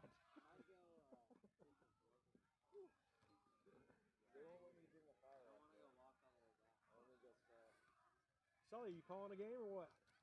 I'd like to. This is like Team Orno on the production here. Dude, These guys are crushing it. Maybe, what do we got next game? Do you know? I don't know who the next game is. It's gonna be the 1 and 2. So 1 and 2. So probably Middlebury and. Oh, good. Is it the winner of this game? I got back. It'll be an easy game for Middlebury. It'll be the loser of this game, I think. Okay. Who's calling the other game? Is Mike Callahan up there? Yeah. Mike, who's calling the next game, Michael? Who's calling the next game? You guys are off for now. Okay. Sully's here. Yeah, no, we'll definitely get Sully in on the next one or something. We can make the Team Orno, like the Team Orno call, right? Well, because Callan's gonna have to go to coach, right? Yeah. Oh yeah. So yes, it'll probably. I'm assuming Liz and Andy are gonna do Yeah. another one. So it'll be me and Sully, and we got Rowan for a game too. I think at some point. Rowan's coming over here too. I think Rowan's gonna do the game to go with me and him. Oh, legit. Okay. So and then we get Sully in on the next one. Looks like you're here. Perfect. I'm gonna run in my car though. All right, you better run quick, because even though it's halftime, this game's almost done. That is true. Why? Yeah, I mean, time-wise. Time wise? Yeah. Dylan, what's our time? Soft is at 10:30. 10:30. You guys are doing a good job. Soft cap at 10:30. 10:45 hard cap. So soft is at 10:30, hard cap is 10:45. You guys doing okay? You guys are having fun? I'm pretty cold, but yes, I'm having fun. You need gloves, dude. Hold on, Zach. I was talking to the announcers. Hey, I just want you to know that we're going to actually do a secondary live stream for us because our commentary, unfortunately, is a lot better than your guys. We're busting balls left and right. Things that probably can't go out on the interwebs, but it's kind of funny. I had a lot of fun yesterday. There it is. There it is. Yeah. That was great. Yeah. I think we should call it the Callahan cast. So we know how like the Manning boys, they do their Manning cast. Like this should be our cast. Exactly. It's hilarious. Yeah, I love it. It was great. Hey, and the sun is out, so we put some like sun visors on those cameras, like the glare too much. Oh my god, it's gonna warm up like 10 degrees. Sun. Maybe 5. It's been like this all day. It won't. Maybe 5 minutes. Yeah, exactly. Okay. Oh my god, that made a That's not significant thunder, warm that's up. wind. 8, 7.5. I wish we were all Wind blowing through the microphone. Yeah, right here.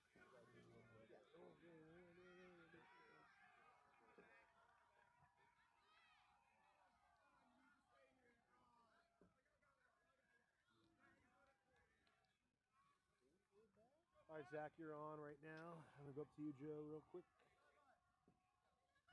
Yeah. So, want to do the poll again, or do you want to? What do you think? Should we go behind shot, or should we do a?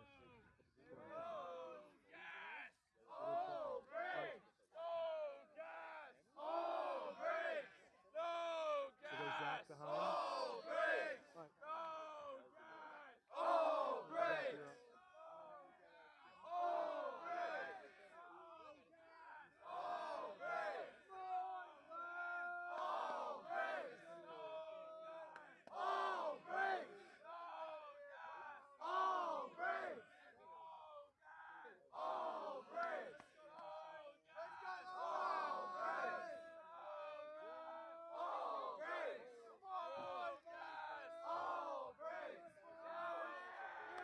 Joe, you're good? Nice job. 8-7 Bowden. Did hard cap sit to go off in 9 minutes? Or soft cap in 9 minutes?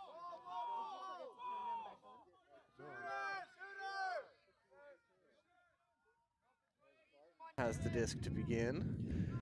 Widmeyer In the White. midfield area. Yep, midfield. White to Barton. Another slip by a defender here at a call.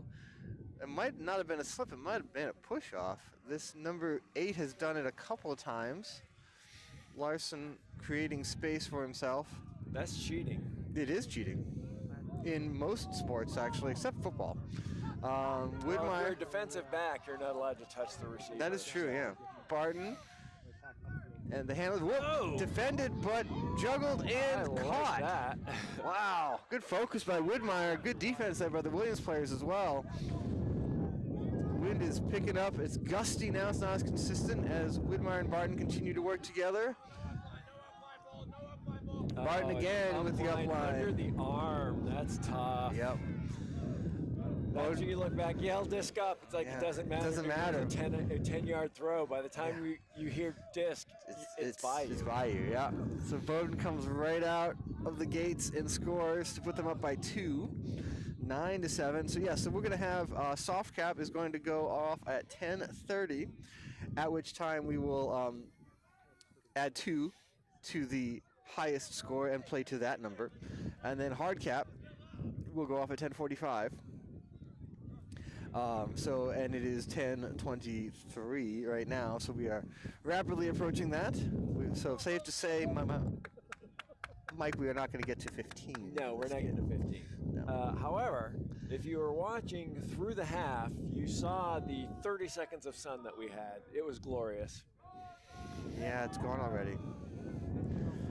Gone All right. already. Bowden in the vacation land end zone, getting ready to pull to the main ultimate end zone with Williams, and they will have the wind-ish.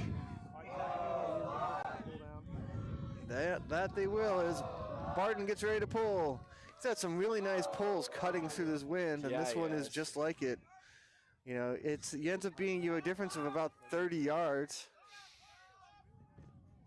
Ooh. Number 88 dropped it. That was a tight throw. You got to forget about it and play Yeah, defense. the poach by the Bowden player number 2 definitely influenced that. Bowden goes down the field for the receiver there, and Gets he lost comes. in the Yeah, he got shuffle. lost in the shuffle there.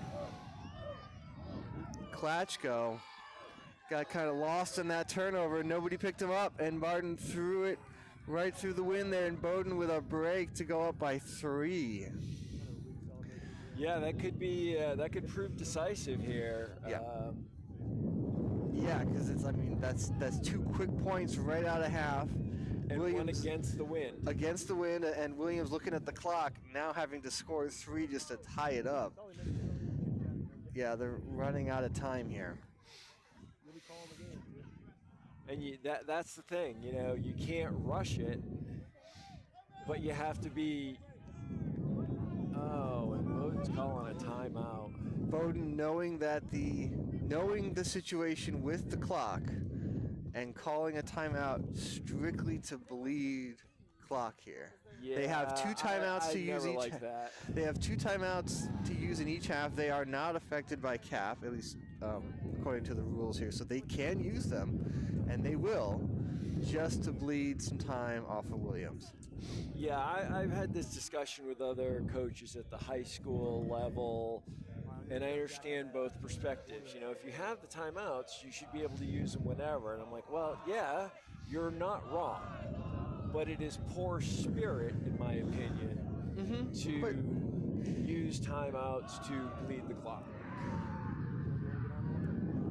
And yet, in this instance, when the winner of this game is Gets an guaranteed automatic to beat go to nationals, Yeah.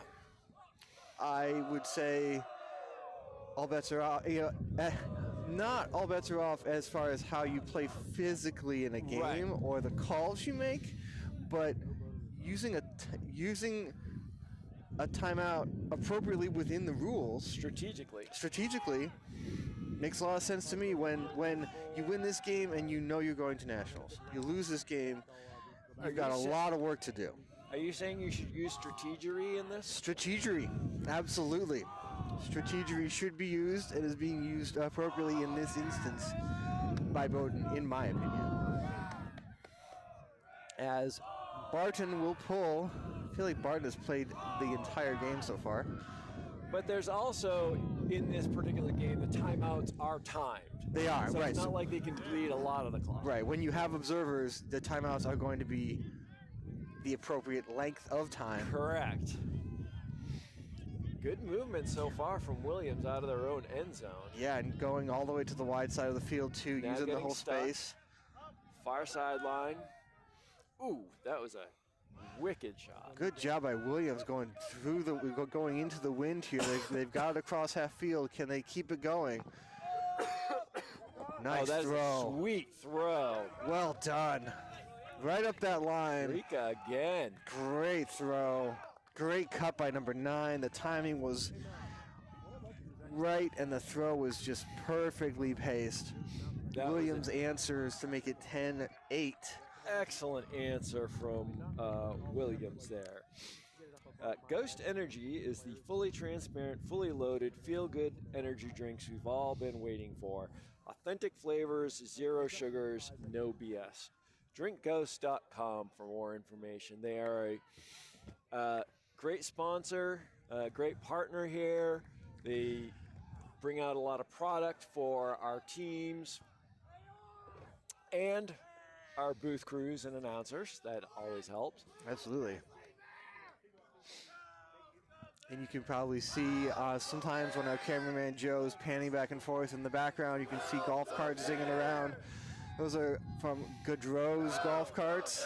They are our golf cart sponsor. Thank you so much for them. They help transport our fans and players from the parking lot out to the fields, in between fields. It's a vital piece of this tournament, so we thank them for working with us to help get our people where they need to go. All right, we've got Williams in the white, pulling left to right across your screen. The the strongest gusts of wind we've had all game now, going into the face of Bowden. Like, this is definitely wind that is going to play. Looking for some sort of ISO stack here. There it is. To Bowden to White was what they wanted out of that stack to begin, with all those cuts flowing in one direction. But good defense by Williams, as Olsen has it on the far side. He's coming back to Bowden here. Deep in their own end now. Yep. Oh, we have an injury downfield here. Slip. It looks like Widmeyer slipped. Let's see if he's okay. Some of these Bowden players have played a lot in this game. Same thing for Williams. They both have been running really tight lines because this game is so important. But yeah, so you can see that some guys are getting tired and fatigue is setting in, and this is where you get like cramps and things like that happening as well. May have been a pick call before the injury. If it gets set, Bowden has it. Turns down the first cut there and goes to Olsen. Bowden again as the sack gets organized. Larson's coming under, but Bowden says no, he's going for White here deep. White's out there with no one. Got the air bounce. He's got it. He's got to come back out and reestablish. He does, and goes to Larson. Going to be a point. Another point for, I think, unless there's a call. There is no call. It is a point.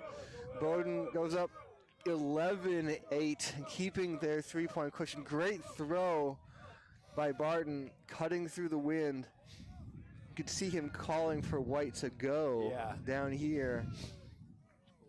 And Bowden takes advantage, staying up by 3. Williams is looking a little bit dejected at this point. It seems like every time they answer, Bowden answers, as now we've hit soft cap time.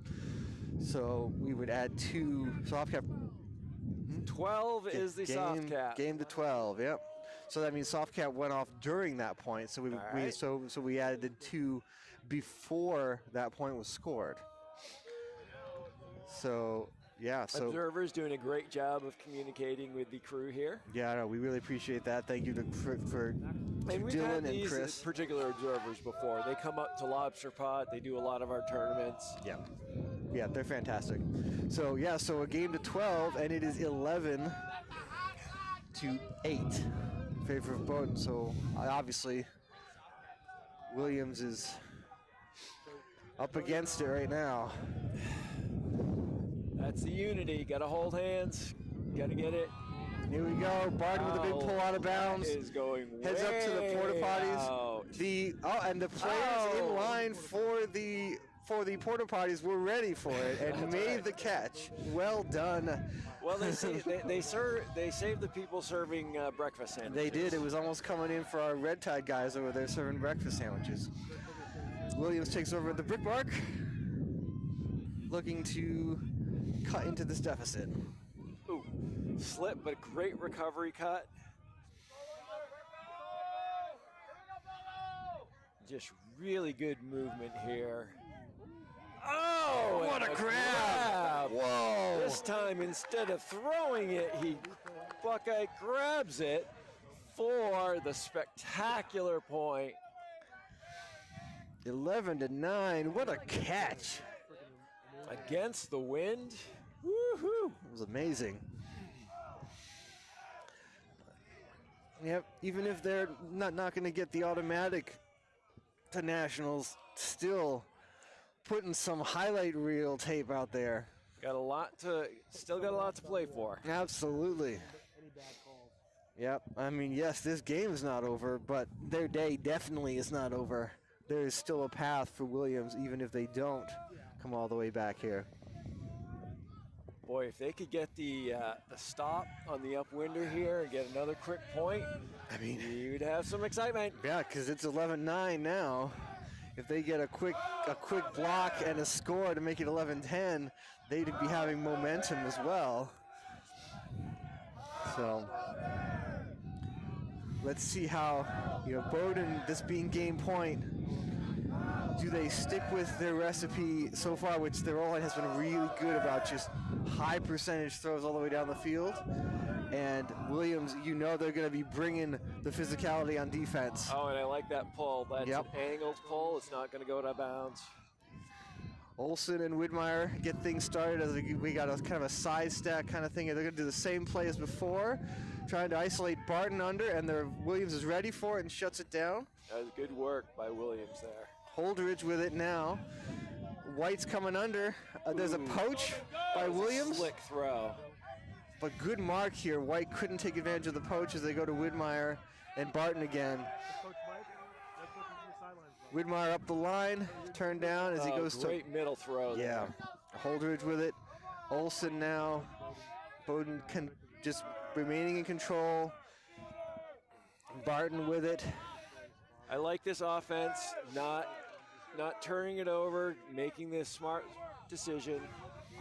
Yeah, he's got Olsen. Yep, and he takes that shot straight across.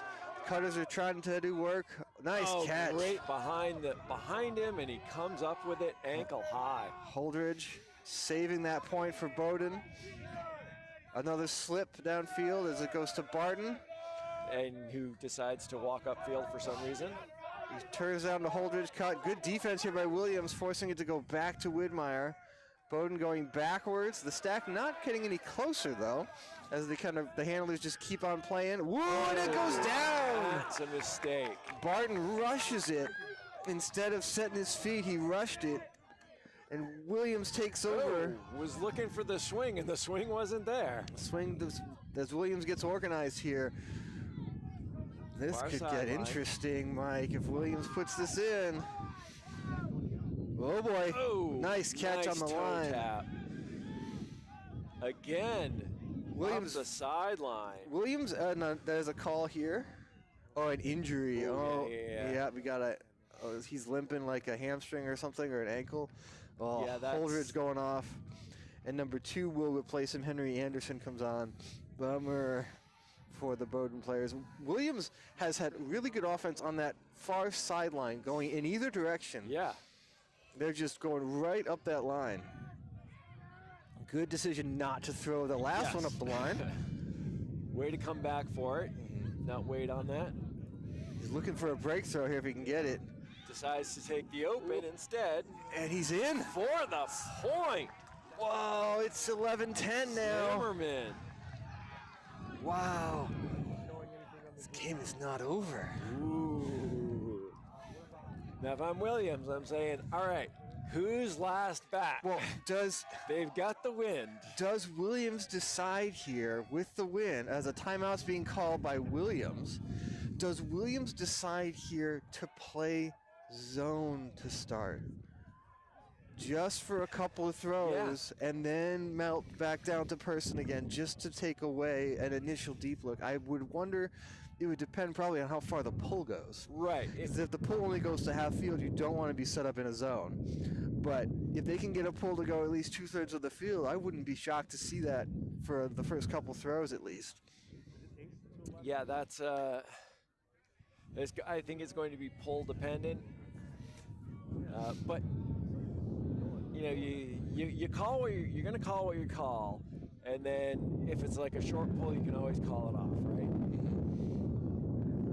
Besides, if it's a short pull, you can get to you can get defensive positioning sooner. Right.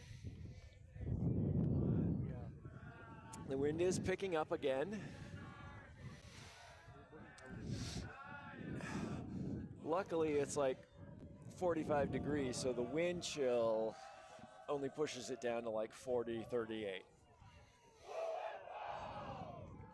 Yeah, I think that's about the temperatures on my toes right now.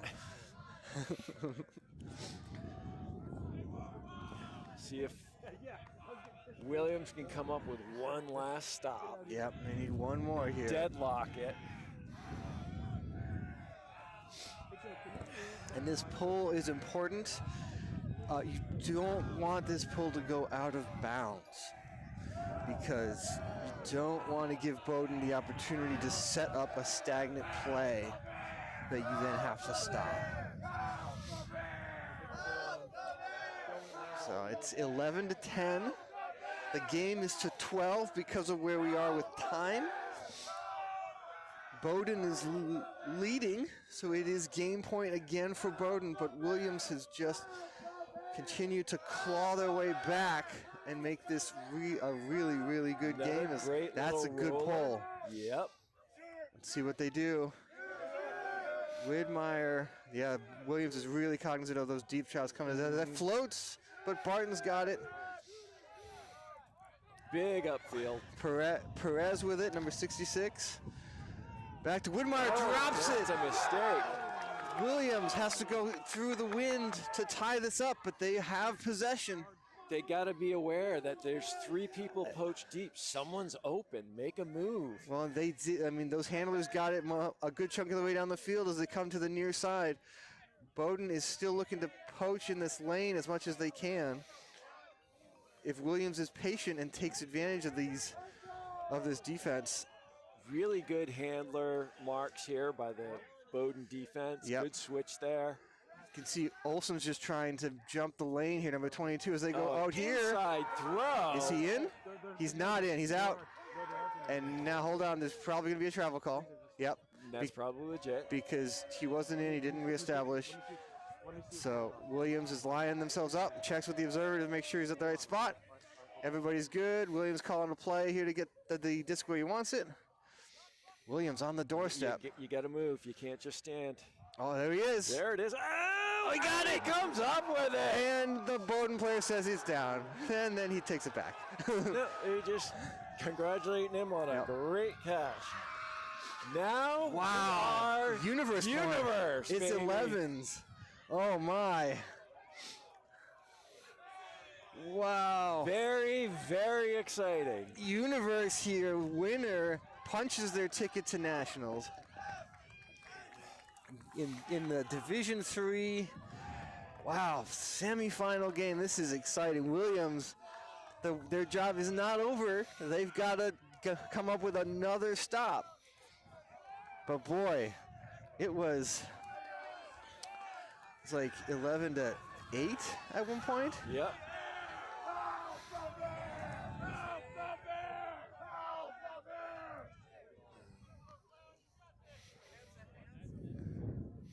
Oh. So Williams will be pulling for Universe Point. It's like we have another time. Williams using their second timeout here. Might as well. Absolutely. Get yourself organized. You're probably going to want to put that A line back on. So yeah, give him an extra breather. Yep, give him the extra breather here. And make Bowden sit with the fact that some of their mistakes late in this game have left the door open for Williams to run right through it. What a first game of the day, Mike. This is a treat. Yeah. Universe Point. How are the next 2 games gonna match this? That'll be exciting to see. Yeah, I have no idea. This is amazing. These 2 teams are leaving it all out on the field.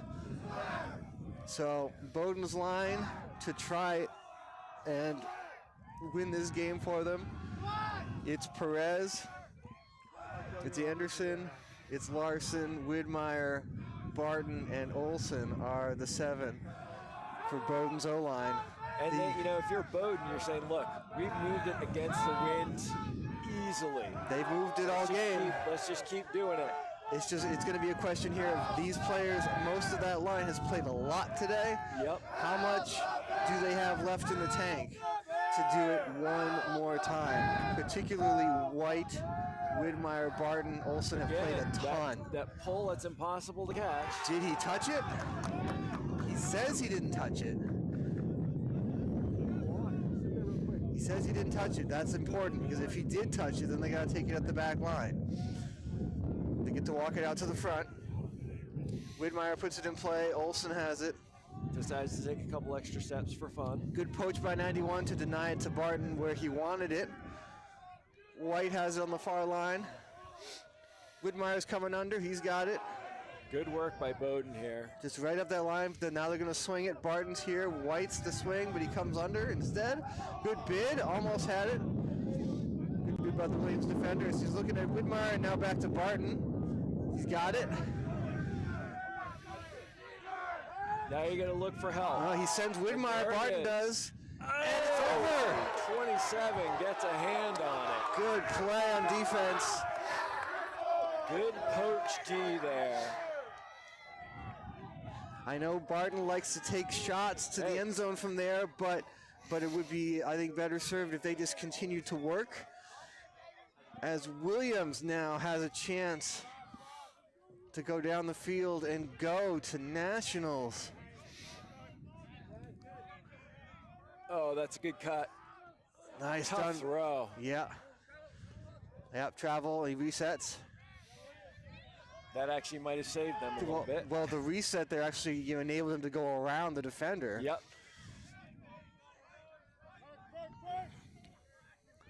Patience here by Williams. Oh, good. Oof, Good poach nice the lane there by throw. Bowden. Yep, nice throw to get it over there to the far side. Good holster because 11 was covered. Up the line. Nice up line. They're going to continue up line just like they've been. And he thought about it. The scuba. He thought about the crossfield scuba and didn't throw it. Good decision. Don't break my heart. Oh, it's there. He's in. That's a point. Has completed the comeback. William. Whoa! From 11-8 to 12-11. Williams is going to Div 3 Nationals. Amazing. Coach throws the clipboard. It's like, I don't need this anymore. My strategy didn't work. So Bowden dejected at the results here. Their day's not over. They have to win the next round. But Williams, ecstatic. Oh, what a comeback. That is a program-defining moment to come back like that. Yeah. That is to go to Nationals. That gives you confidence. 'cause Amazing. in Nationals, hey, look, we came back before. Why can't we do it again? What a fantastic game to get to watch. Mike, this has been super fun. We'll be back with another game here in a little while. We'll be back with the D3 final between, looks like it's going to be between Williams and Middlebury. Williams and Middlebury, yeah. So we'll see you guys then.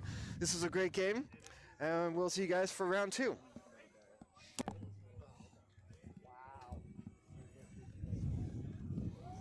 Wow.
Williams, Middlebury. Williams will do. Oh, it's Middlebury.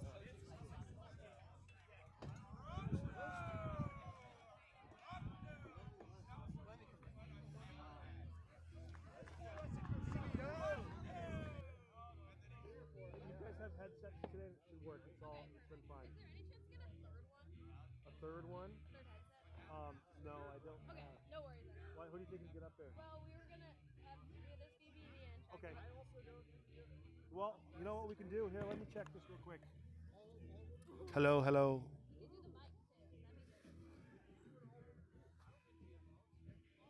Check.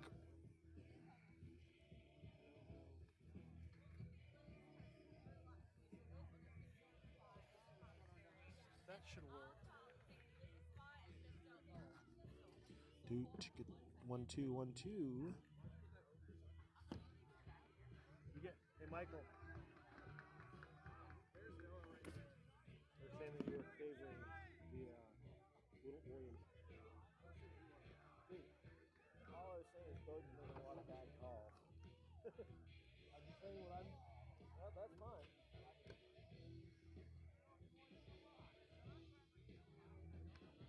Hello? Hey, you took the headset? Oh, totally fine. No. You're totally fine. Totally fine. Listen. What's that? Oh, absolutely. Go right ahead. Go right ahead. Yeah, go right ahead. I don't know. Yeah, there's steaks right there.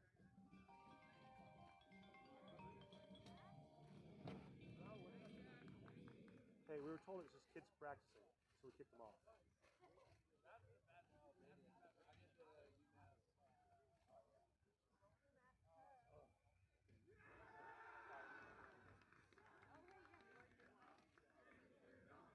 Also, when you said did you watch City Rivalry?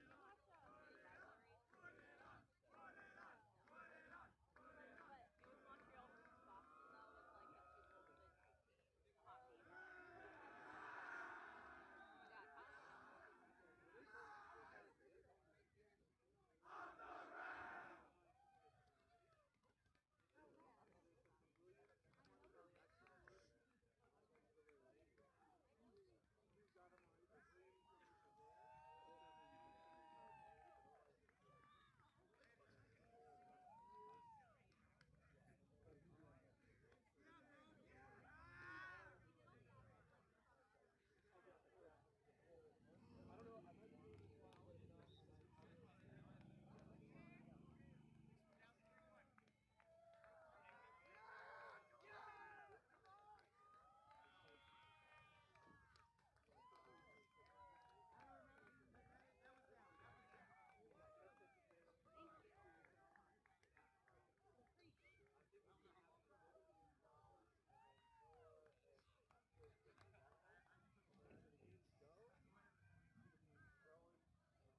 I don't think you're live yet, so.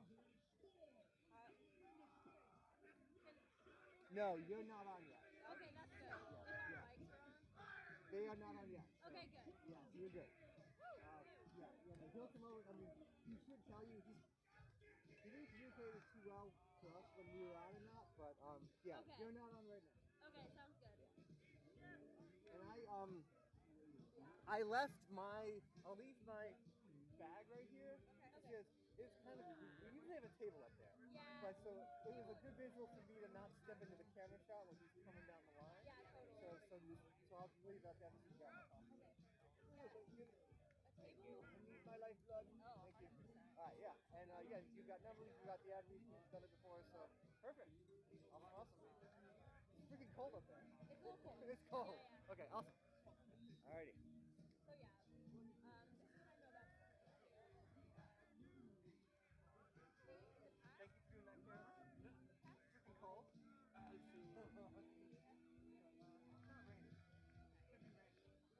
It's not raining. Could be raining. And it's not that much better down here, actually, than stand down here. So, that game was semis twice and quarters. So they What are they projected to do this year? win. I mean, Good content for us to talk on. I know we can talk on. This is why I'm telling you now, and like maybe we yeah, I don't know. And so they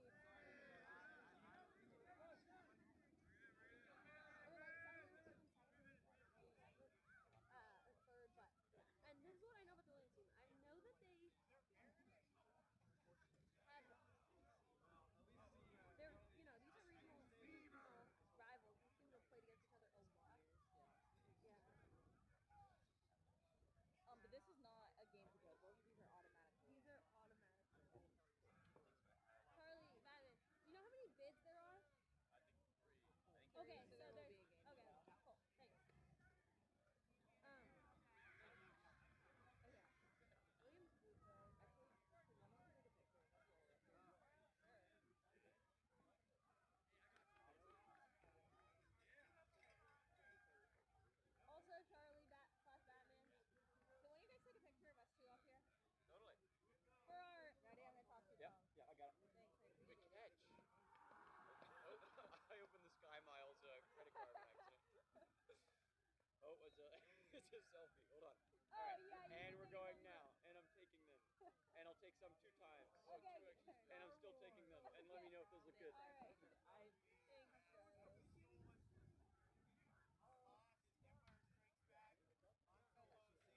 That's good, Chuck. Good job.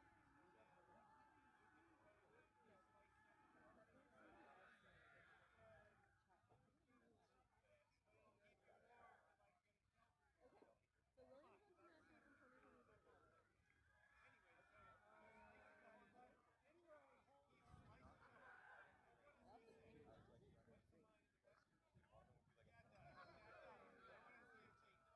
So Williams went to nationals in 2024. Let's see what yours is.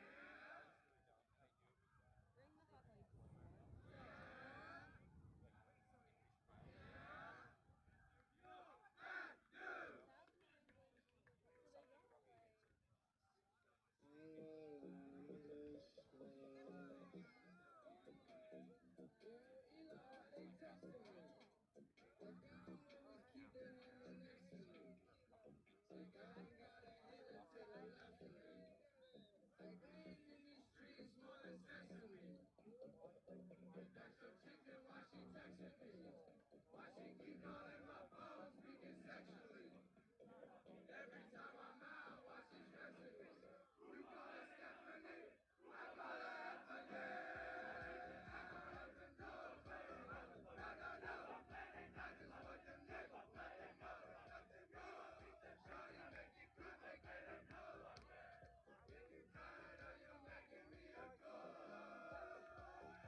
know where Rich is?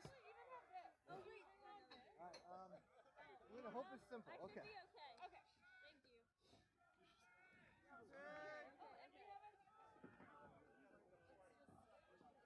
Alright, I need to fix it. Alright, alright. I need to make a bunch of edits to this. I don't know where Rich is. How do I do this?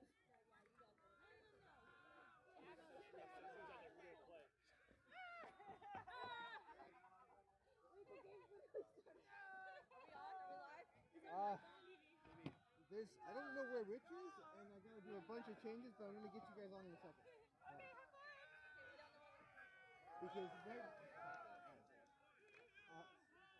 Yeah, Pig! what I can do to get this going. We have the wrong teams up on the feed, but let me just get us live here. Alright, I'm gonna go.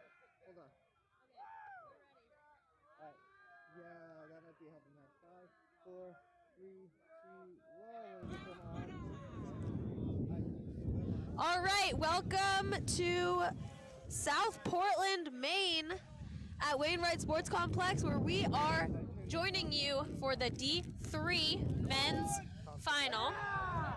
Middlebury Pranksters versus Williams Woofo. Middlebury out of Middlebury, Vermont. Middlebury starting on offense. Oh, we got another turn. A drop, but Oscar just won errands with the drop, but getting the D back. And another turn. Another turn for Pranksters. We're probably gonna see some back and forth. The wind is picking up. You can probably hear it in the mics. You can definitely see it in the flags. I'm Liz Crawford. I'm joined by Phoebe Scambury. And we are really excited about this game. Both teams have already got their tickets to the national final in Rockford, Illinois. But they will be duking it out to see what the seating will be like at said tournament. And over. Pop it up. Ned Cutler gonna reel that one in. Giving it right back to Peter Mans. Peter Mans, Donovan nominee for this Middlebury squad. If you are not, are you familiar? No, I'm not. Tell me more. The Donovan Award is the D3 Callahan Award. Pranksters just scored. Making it 1-0. So yeah, Donovan Award is, the Callahan is like the MVP award for Ultimate Frisbee. And there's an award in the D1 division, which is called the Callahan, and an award in the D3 division, which is called the Donovan. Very cool. Yeah. Well, that was number 25 that just scored there. That's Louis Duville Bowden, also known as LDB. That's what the folks call him, LDB, or Starfighter. He has lots of nicknames. Love. Yeah, he's a Worlds player out of Amherst, Massachusetts. There's some impressive players here today. Yeah, there are. And then on the Williams side, we have some of the star players. Number 29, Wade, Handsome Wade, as many call him. Other names that I'm recognizing.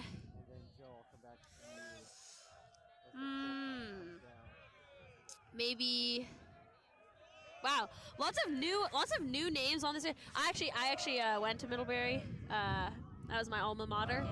So. But you've been out of college for a couple of years. So. No, I graduated last May. Yeah, as old as I look. You're just wise beyond your years then. That's really what it is. But this Williams team, fabled in the New England D3 region. Been to nationals a couple times. That is William, Handsome Wade with the disc. Williams Wade. And they still came down Wade with the disc. And into double coverage. A throw to number 47 on Williams, who I don't have that on my roster, but LDB gonna scoop that one up. Wow, you can see how the wind is throw it really away. just messing up everything. This is a brutal wind. Williams stacked pretty far from the handler there. throw popping up. LDB gonna catch someone in. Oh, wow. And Gavin Rice gonna take that one away. Gavin, number 2 on the Middlebury squad. He was injured yesterday, but nice Another D for that Williams player. Who do you have that on your roster? Number 28 perchance. Wow. Let's see what both teams can do to start tightening up. Yeah. throws. Let's see if we can generate some smooth passes. Obviously, we're not out there. We don't know what the wind is doing to the throws. We can see. It feels windy and cold. Yeah. Oh, with the disc right now, number 5, Vincent Sullivan. He was injured yesterday as well, so I guess. Well, I'm glad things got better for him, and he's out today. Yeah. Wow. Oh, look at that. No, that's Gerhardel with that score. He never lays out, and that's awesome. Wow. So Look good at job, that. Ger. Getting prepared for nationals. He's a tall guy. It's a long way to the ground. So No, that's fair. that's a good one to start with. A good throw to catch. Oh. Getting my lunch delivered for me. Thank you. And now is 1-0 with Pranksters up. Pranksters are up. Yeah, thank you for all of the staff and everyone helping us here at South Portland. There's food trucks. Yeah. Main Ultimate is really coming through and delivering. Right, We appreciate all of it. Red Tide Ultimate is volunteering, cooking breakfast sandwiches. And can we give a shout out to one of our sponsors? Yeah, Let's check them out. Give it. Okay. Wow, the wind is. Oh, wow. Read anything. All right. Ooh. Home of Ultrastar, the official disc of USA Ultimate. Your place for all your ultimate and golf needs. Visit discraft.com. We'll make flying disc fun. We'll make them fun. They're pretty fun. Fun already. All right, let's take a look at this Williams O-line. I want to see if we can get a look at any of these numbers. I'm seeing number 78 is number 1 on the line. Do we have one? Okay. No 78. Or maybe it's 18. Oh. Okay, that's Nathaniel Rose, number 1 on the line. And okay, number 71. Nope. Okay. We will apologies in advance for not knowing this team in and out, but we'll learn their names slowly but surely. This is going to the pole rolled out the back, which means they'll get to bring it up. Oh yeah, did you solve that, Jack? 23. 23. Over to. Oh, there you go. Oh, and one of the Middlebury freshmen getting hand on that disc. Hand block on the goal line. Over to Liam Reynolds. And Gavin Rice gonna save that one before it hits the turf. Nice around there. And over to Tommy. Tommy for the score.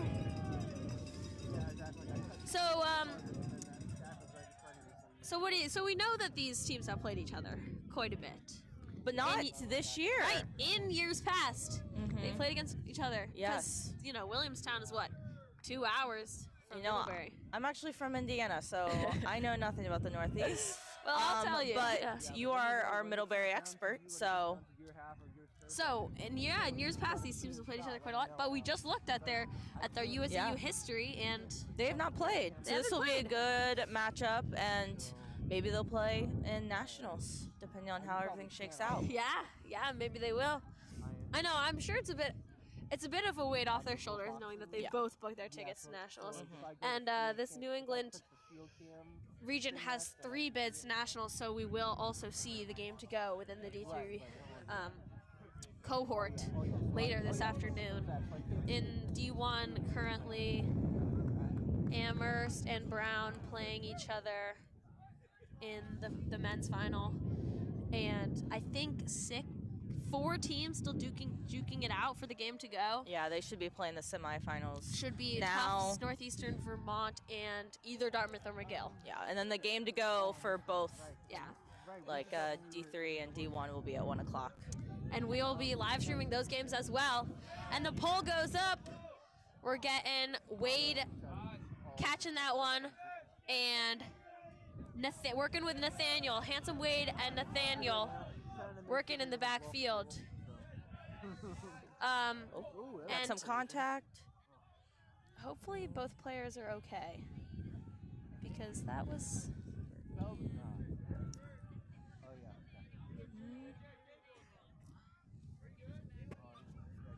Number 11 and number 2. that's Jack DeCola who ran into. Looks like number 2 is going to take an injury and step off the field. And we have Kawika, number 7 coming in for him. number 7 Sahil coming in for Kawika. Wow. So Sahil with the disc, gonna center it over to Wade. They're gonna work together, a little give and go action. Oh, another injury on the field. I mean, it's been a long tournament. I think the bodies are feeling it. And I know the fields yesterday kind of got a little ripped up from all of the on and off rain. So Yeah, definitely. it has to be impacting the players in there. I hope this is Aiden DiLorenzo taking an injury right now. I hope he's okay. Body language. Did you see what happened? I did not see what happened. Players taking a knee. That's good sportsmanship. Yeah. We don't like to see anyone getting hurt. No. Especially in a game where both of the teams are going to nationals. Yeah. And have a bid already to it. So everyone to be safe. Yeah, we don't want. He's still.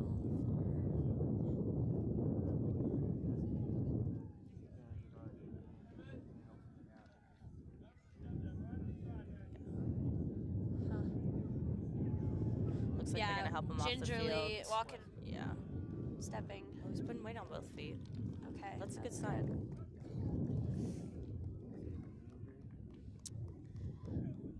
So yeah, Coach Hannah helping out too, Oh, but yes. maybe gonna replace with a height matchup so that Aiden doesn't have to stoop too low. Yeah. Give support on both sides. Great job, Glad to Pranksters. see he's okay walking off the field. And it looks like he got replaced by number 5. That's Vincent Sullivan. And we are back in action.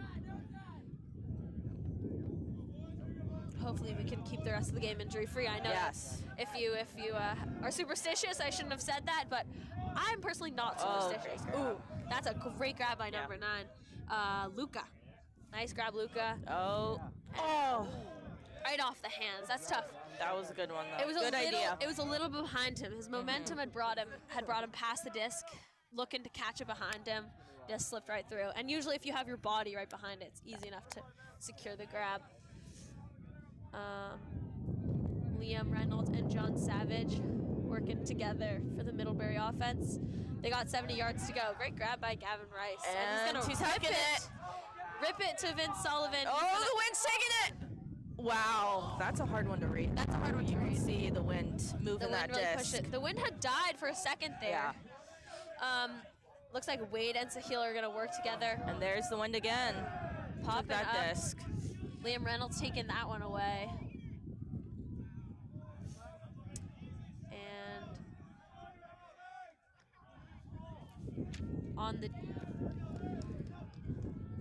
some good handler D. Also important to note, Williams just beat Bowden 12-11. That is true, right before. Right before this, and that was an insane game. It was. Bowden was up 11-8, and Williams broke 3 times in a row to win that game. So they are coming off of an energy high, 100%. but also an insanely fatiguing game. Yes. And they did not have much of a break No. compared to Pranksters. Yes, the Pranksters, Middlebury team, And there is another one. and not in, and Jack, that's a Jack DeCola to Vince Sullivan score.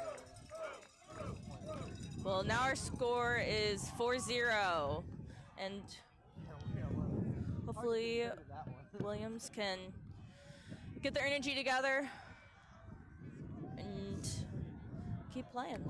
Yeah. Playing hard. Of course, you don't, right, like we've been saying, you don't need to expend too many legs. Don't want to risk those injuries.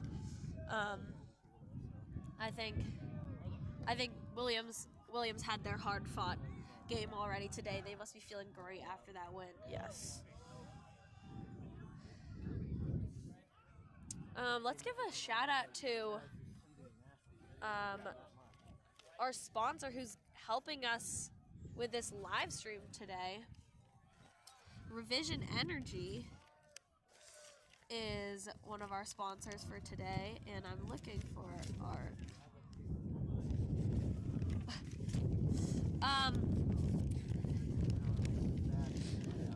so Revision Energy is powering today's broadcast with clean and renewable solar energy stored and delivered to the playing fields in a 100% electric vehicle, which is currently down below us right now.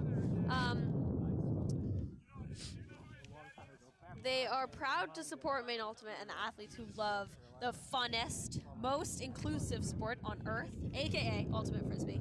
New England has a strong solar resource, and because electricity generated from solar panels has become the cheapest form of power in history, Revision is powering today's broadcast. You can learn more at revisionenergy.com. So thank you, Revision Energy. Yeah, thank you.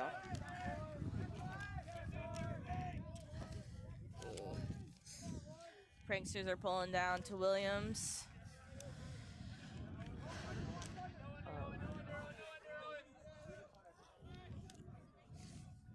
Already, Williams looking smooth, using their legs. Great handler movement. Handlers have worked it up already halfway from the field. Oh, they take a taking a shot deep, and that's Owen on the Middlebury side. Who gets that D?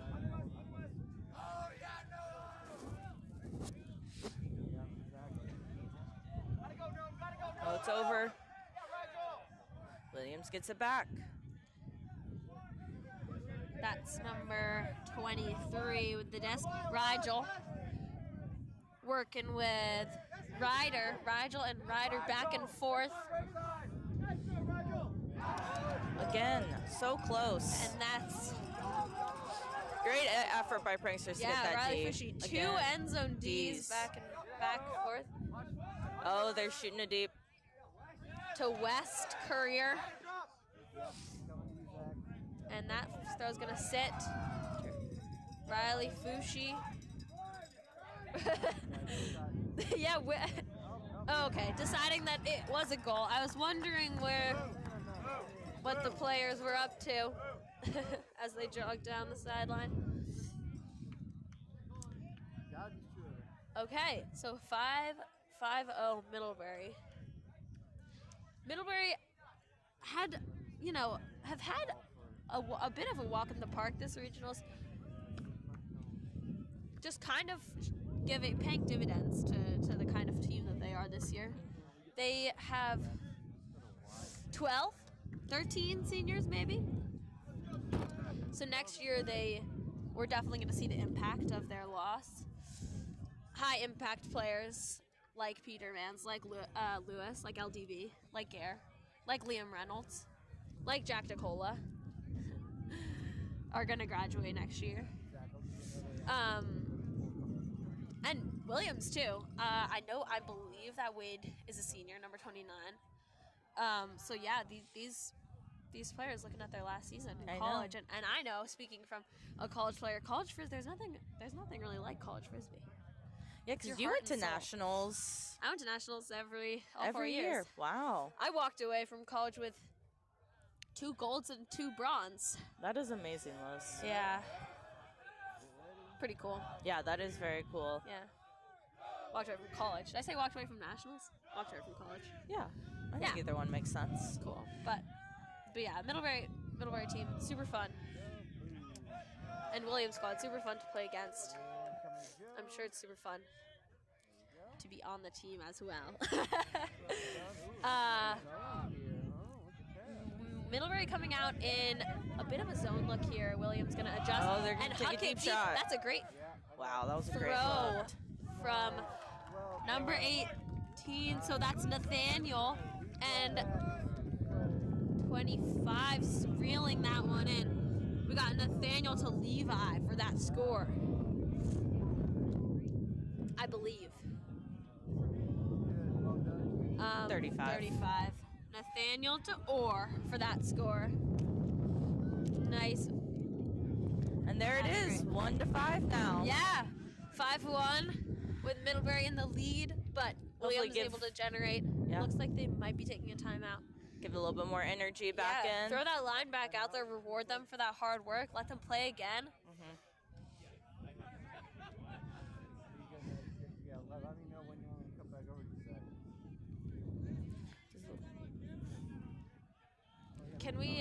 Can we get that on camera? They actually no, No. we're not getting that on camera. No. I don't know why I asked. Yeah. So, okay, we good. All right, we're going to. Ask and you shall receive. So, If we get in trouble, this is Liz team is her bonding. name. This is team bonding at its finest. Give the people what they want. You'll see a great highlight reel one day. Yeah. There's nothing wrong with that. They asked for it. They asked for it.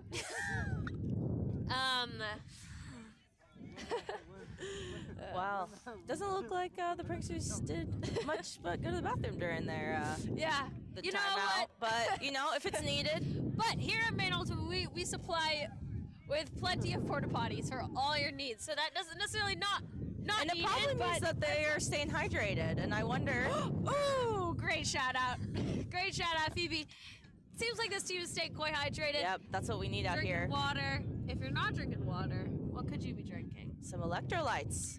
And how many electrolytes are in heated hydration? Heat hydration is the number one in my book electrolyte company that you should be drinking. You should be putting in your body 1,300 milligrams of electrolytes per serving, made with real natural ingredients by our very own Ben Payson out of Maine. Made by an Ultimate player, made for Ultimate. Made by Ultimate, made for Ultimate. And that is what you want. Yep, exactly. You want to put that into your body on a hard day. Yep. Like today. And a long hard day. tournaments like regionals. Yeah.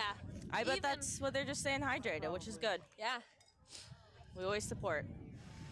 We support. All right. First look at the Williams D line, other than the first point. We got Eric out there, and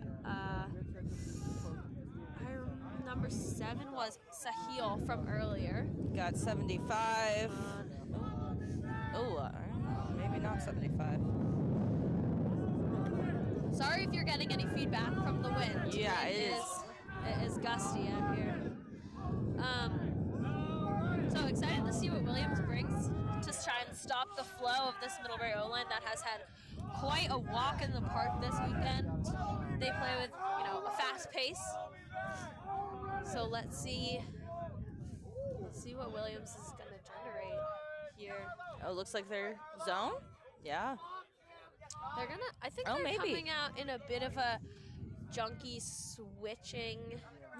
No, yeah, Zone. that's the zone. It looks like a two-person cup Yeah. and a bit of a wall behind. Yep. Oh, but they're breaking it a little bit. Wow. Oh.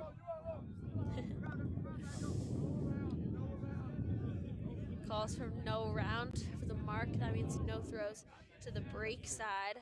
So the mark's gonna do a really good job to not let any throws get off. Middlebury handlers, though, are just working it up. Oh, they found the gap. Yep, finding the gap between the cup to Jasper. Jasper with the disc, back to Gare. Now they're moving back to the person. Yeah, Williams crumbling into person. Gonna put that one out on a platter. That's Hayden Footy to LDB.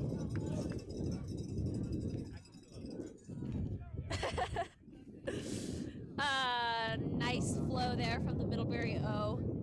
But Williams, keeping them contained. Yeah. keeping the pace contained. I think it's good to try different things, especially like we said, they're about to go to nationals. Yeah. Might as well throw some things out there, see what works, see what doesn't. Yeah, definitely. 6-1, Middlebury. Gonna get the Williams offense back out there. Middlebury's sideline packed with parents, clutching hot cups of coffee to stay warm. Yeah, I know exactly. It makes sense. That's what I would do. And halftime will be at 8. Yep. First one to it. First one to 8. We'll take half. See if maybe we can get a halftime interview. Liz? Oh, anyone? Yeah. We can see about doing that. Anyone you a fan of on this team? Who am I a fan of on this team? Besides everyone, obviously. I'm a fan of everyone. I would love to interview some Williams players, maybe specifically about their last game against Bowden. That must have felt amazing. Yes, great high. Yeah.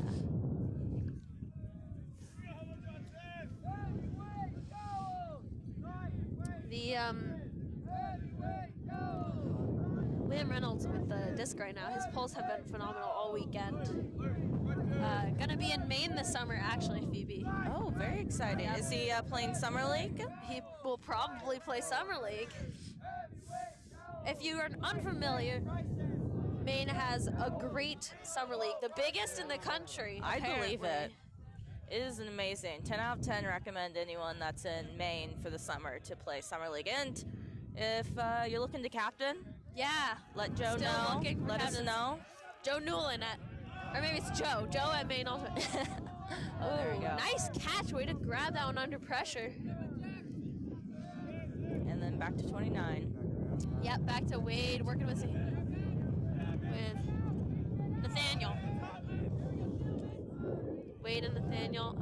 Oh, little run through D there.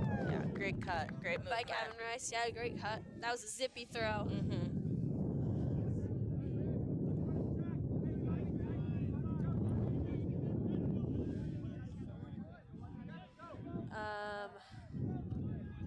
Tommy from Middlebury with the disc after that turn.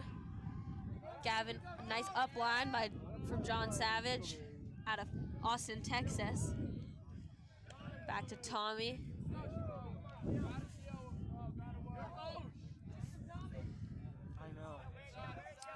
Middlebury having some trouble generating some flow with their defense, with their offense. Over. They come down with it though. Let's see what they do. Yep, that's Jack coming in hot. Okay, they're close to the end zone, and that will do it. Nice little juke move there. Oh, and a classic celebration there. They just get stuck on your hand. Do you know the one? No. Oh, you missed it. I'm so sorry. That's okay. Let's see what Williams can do to hopefully get a couple more points before half. For half. Have you ever been to Williamstown, Massachusetts? No, I have not. It's a cute little town.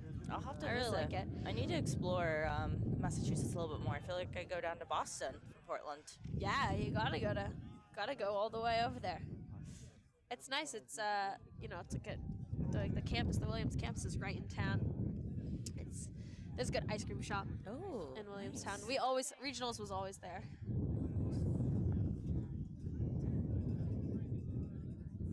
Oh, really? Oh. They Okay. Okay.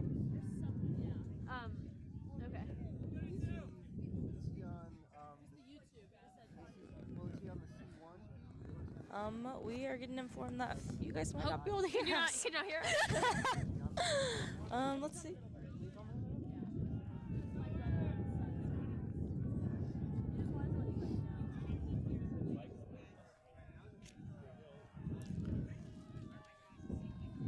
Well, we apologize if you can't hear us.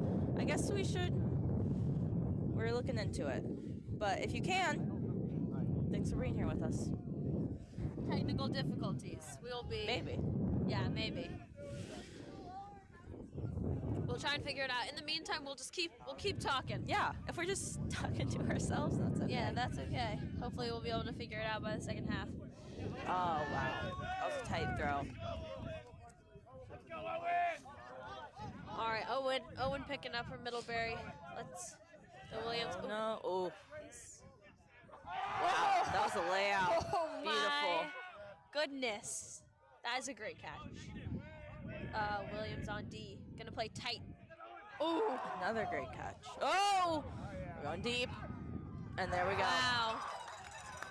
And that is Nice put. half. And that's gonna be half, 8-1. A near perfect half for Middlebury. Williams gonna take the half to adjust, come out with maybe some more fire, some more intensity, try out some different defensive pressure on Middlebury. But Middlebury's playing really well. It'll be interesting to see how they even try to stop him. I know. It'll be good. I guess we can take our headsets off because we'll see you for the second half. Sorry if you can't hear us.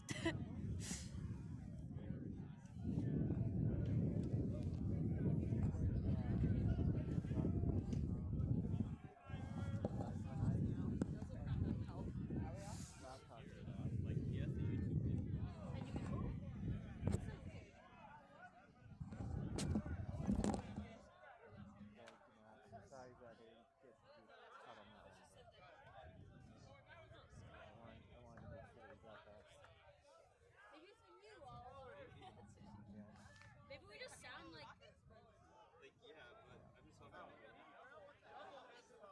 And that was a Middlebury point, right? Are you, huh? well, because I need to put on my balls.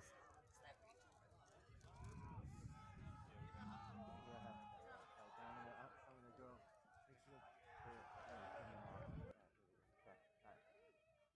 All right, sorry guys. As I'm trying to figure this out. All right. Yes. So I turned the line. The line is now not red; it's black. So we should be good there. And yeah, and then I'm just gonna leave it until we come back. Would you be up if we all cuddled you? Just hit the buttons on the little yellow deck here.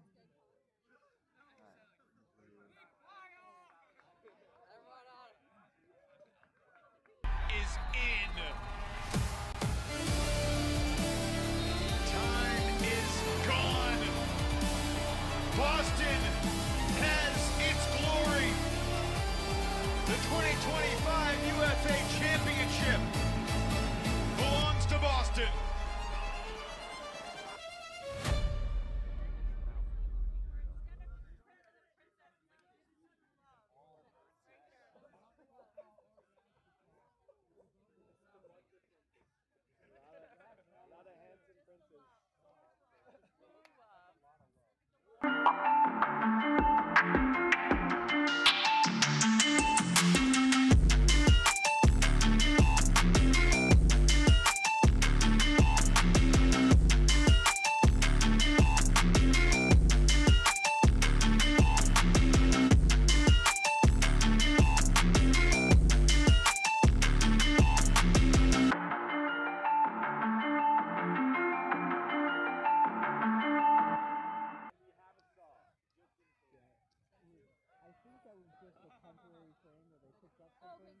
Because I unmuted it on the laptop and I heard you speak fantastic. Okay. So I think they just picked up something because these are not as good at isolating the sound as these ones are. So so it probably picked up something. Okay. But yeah, they usually great. It sounds fantastic. Okay, perfect. I'm gonna see. Do you think we have time? Can we do a halftime interview? If you want to, yeah. Okay. Yeah. Oh my God, I'm just playing with them now, yeah. Oh my God, what she saying, say it loud, yeah. I can't respect it, I'm in the gym, but I am not flexing. Came from a forward, I'm needing the legs, just shooting like Luke, I told him I'm next, shit.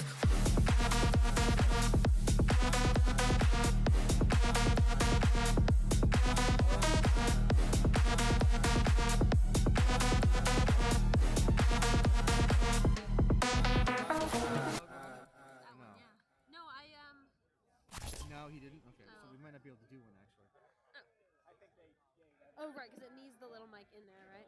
Yeah, well, yeah. One of these? Well, Liz was asking about the wireless ones, but I don't know, Max, you say that they're not hooked up to this feed? There's this, yeah. Oh.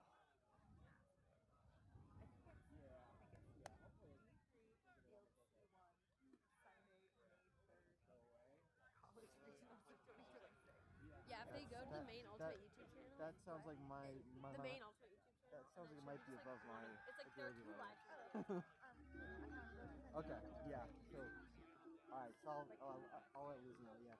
So I would have to unplug all of those and get the silver nut. Okay, never mind. If Max was here, he could do it in a jiffy. But Okay, if I do that, I might do this for something. Right. Sounds good. So I'm sorry. No, that's fine. All right. So no halftime interview. Because it is beyond I would have to unplug a bunch of things and plug other things in, and I would totally mess it up.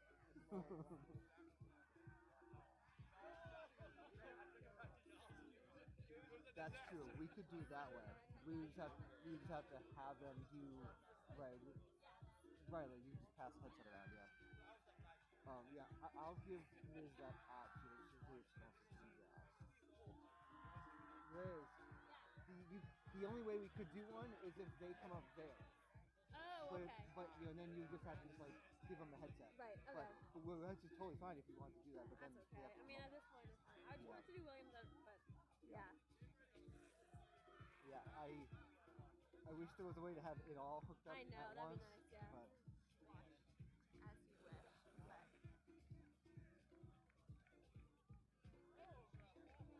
As you wish.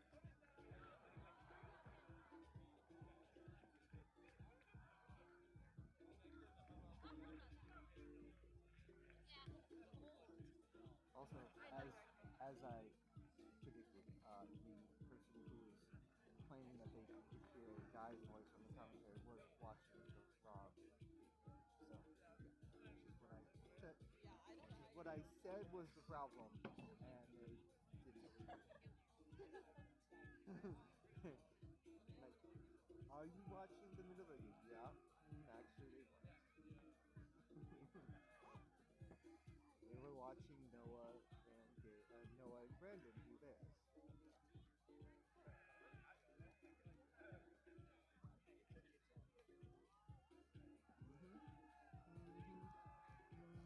Yeah, it does. I went over that with person too.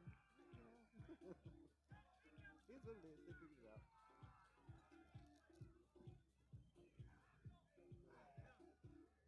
Alright, the sooner they can start the second half of this game, the sooner we can go over to the Red Tide Grill and get warm.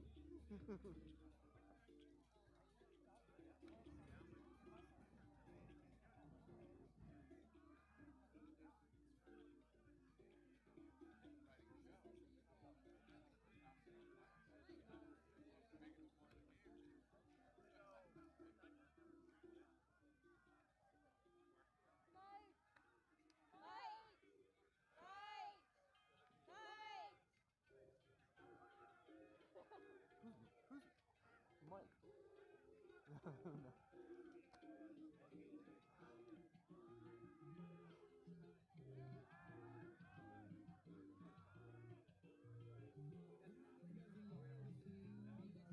Haven't had my food on like one round call.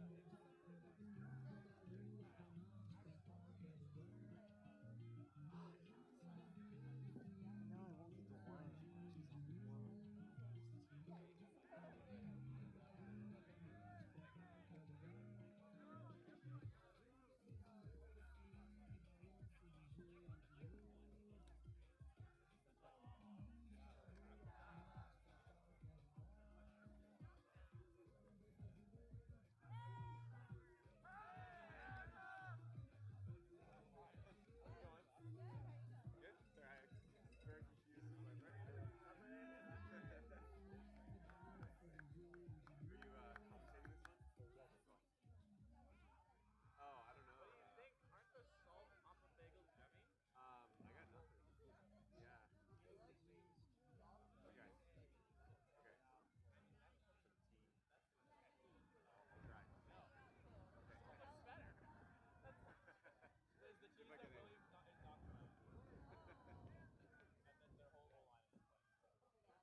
why it's so cold.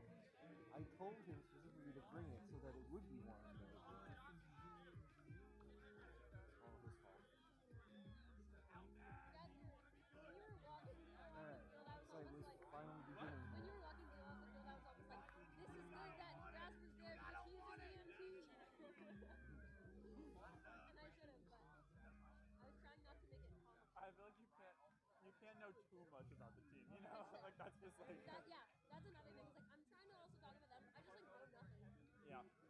It's just like funny when the commentator's like, and that's Jasper, and he's gonna throw it to Aiden, and they're roommates, and then the other team is like, and that's 73. Yeah, he's I gonna know. throw it to 84. I called Wait, Williams. What should I talk? Give me things to talk about. Give me some gossip on your team. Ooh, gossip on the team. Oh man. Like what kind of gossip? Anything you All the gossip. All filtered. Wow. Okay. Liz is asking Oh, yeah. for Wait, they need some Williams gossip. to give them gossip to talk about on the live stream. Oh, that's an angle I have not explored as a commentator yet. Anything to talk about. Oh, this is wild. I think that most of the Middlebury team has a big fat crush on Wade. You've already talked about that? Hell no! I don't really know. You think of stuff. You can tell us that. Yeah. Okay. I won't do that. I don't think. Tell them like Middlebury's really smelly. Yeah, we think they're smelly. Really smelly? Yeah, they don't shower. Yeah. Okay. I can smell them from here. I think they're hoping for better gossip, but they got a couple of things to talk about on the live stream. All right, here we go. The second half has finally begun. Are we back on, Tom? Oh. All right. Hello. Welcome back. Welcome back. Second half of Williams versus Middlebury. We tried in our half to get some hot goss. Oh yes. What did we find, Liz? Well, Williams is just far too nice. They didn't want to say anything. They said that Middlebury has fond feelings towards number 29 Wade, who just currently took a little spill but recovered, which is true. Wow. Let's go see. It's going deep. Ripping a huck. Oh, there Williams comes through. Nice D there, and good. Now they gotta work it back up.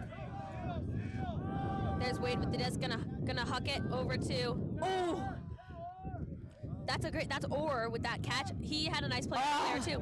And dropped it. That was so close. I think that was Galen. Yep, number 0, Galen. Wow, Yeah, that was so impressive close. though. So close, knocking on the doorstep. Yeah. Yeah, working it back up. Probably Middlebury not opting to throw that hook again, seeing as it didn't have it work out last time. Bobble and a catch. And as you guys can see, the wind is just brutal. Yeah.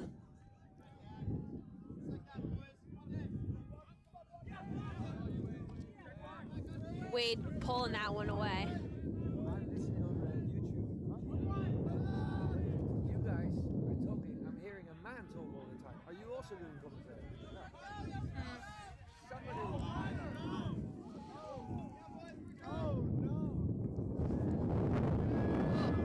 All right, Williams score. Wow, very exciting. Look at Williams. I wonder what they said during halftime. Yeah. Sorry, we might be experiencing some technical difficulties. Oh my gosh, my mouth is cold. On our live stream, if you're hearing other people talking, sorry, we will try and drown them out with our voices. We'll try to figure that out. Sorry about that. We're just frisbee players. We don't know. Technical things are hard. They are really hard. I was a psychology major, okay? I don't know anything about computers. Same. I am a physical therapist, so I know nothing about computers. But I will say that was a good point. Both of these teams are back in it after a pretty chill half. Yeah, Williams using that half to get some energy, momentum. Yeah. See what they can do. Come out firing on all cylinders. Middlebury O-line going to be out there. got Sahil with the pull. Sahil. Sorry about mispronunciations, if there are any. See this upwind pull. Is it gonna stay in? Gonna. Ooh, just barely go out of bounds. Yeah. Theo Holdsworth, sophomore on this Middlebury squad, gonna be centering the disc. Finding Oscar, just one Aaron's in the middle. Up to LDV. Great movement. Yeah, they're just working it through this defense. Yeah, I'm surprised. Oh, Williams getting out of that. Yeah, getting out of that zone. Mm-hmm. And finding Finding Ned. it. Ned Cutler He's for the good. score.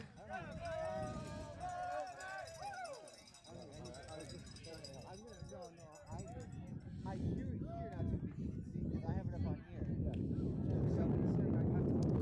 So, great flow. It is great flow. Offense.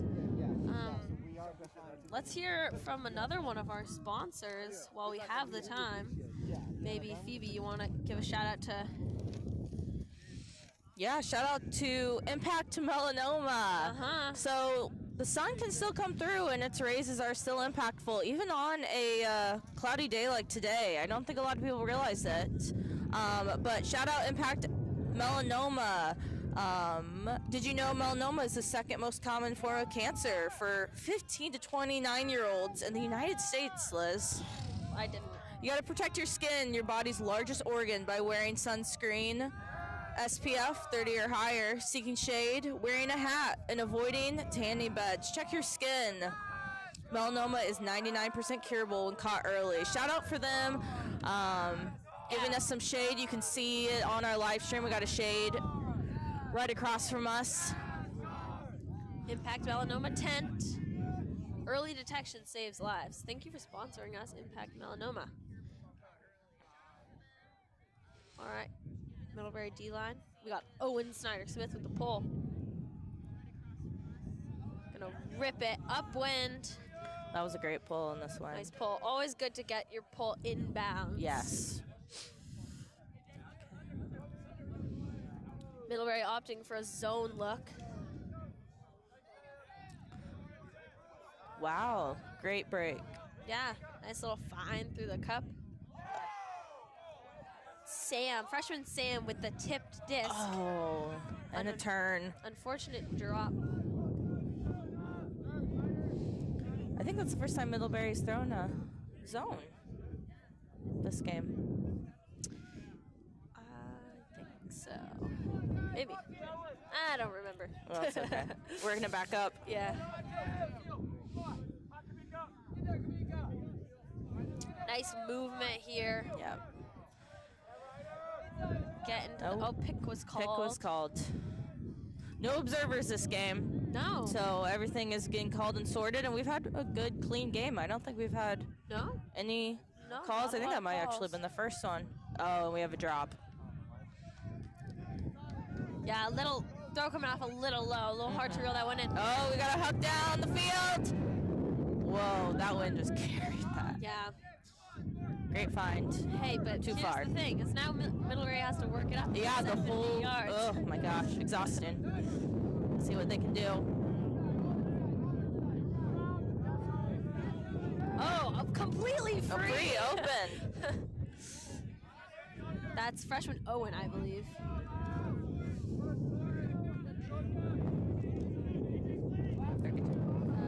Yeah, 32. Yeah. Nice. Nice grab from Owen. Yeah, Owen.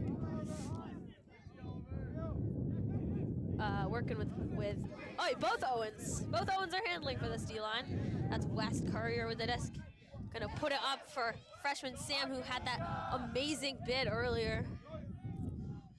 Wow, they've worked it up the whole field. They're getting close. They are getting close. Oh. In the run zone, who's gonna come? Oh, nice tip from Williams. That was great. That's Nathaniel with that D. Nathaniel Rose. Putting the body on the line.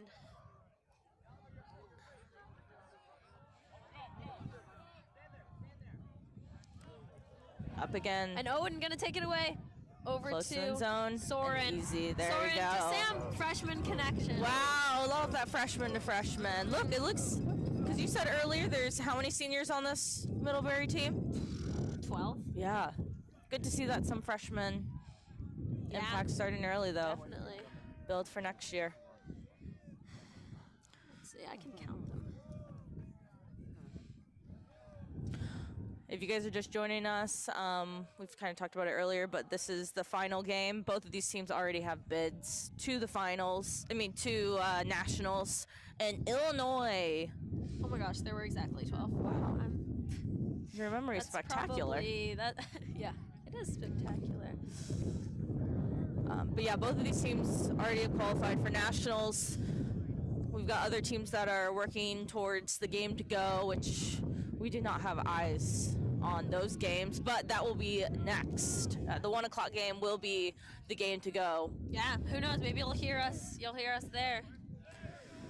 Hannah, I don't know if we've shouted out Hannah Baranis yet. Oh, love. She is living in Portland, Maine currently. Mm-hmm. With our teammate Ian Engler. Shout out, they live in the same house. Best friends from college. So sweet. Hannah's also coached our club team that me and Phoebe played for before, and she has recently stepped up to the plate as of last year to coach this Middlebury squad. And really doing a great job. They are looking great today. They are so lucky to have her. One of the best coaches, might I say, in the world. Yeah, I would agree. She's always got great insight. We also coach high school together, and I just listen to her when she's coaching. Yeah, 100%. And I just it all in. Right. I take it into my own game as well. That's great. Yeah. And that is why you're one of the best. Oh, yeah. Me. Yeah, you know me. One of the best. I have to play D-line against you a lot. It's true. I can tell you you're really good. We are constantly matching up against each other. All right, here we go. We have Nathaniel Rose picking up for we got a zone Williams. again. I think Middlebury's in. Oh, maybe person. Yeah. Nice grab there. Kind of had to change direction mid-air doing that. Oh, 23 earlier. Yes, Rigel. Rigel had some great plays earlier in this game as well. Nice to see. Nice job. 11 the toe. line. Williams just jamming it up the sideline here. Let's see if they get into an end zone set. Cool little juke move, but playing good D. Nice D there. Had to be at a high stall count. That is freshman. Oh, throwing it deep. Wow, great catch from Nice Middlebury. catch from Jack Nicola there. I believe that's...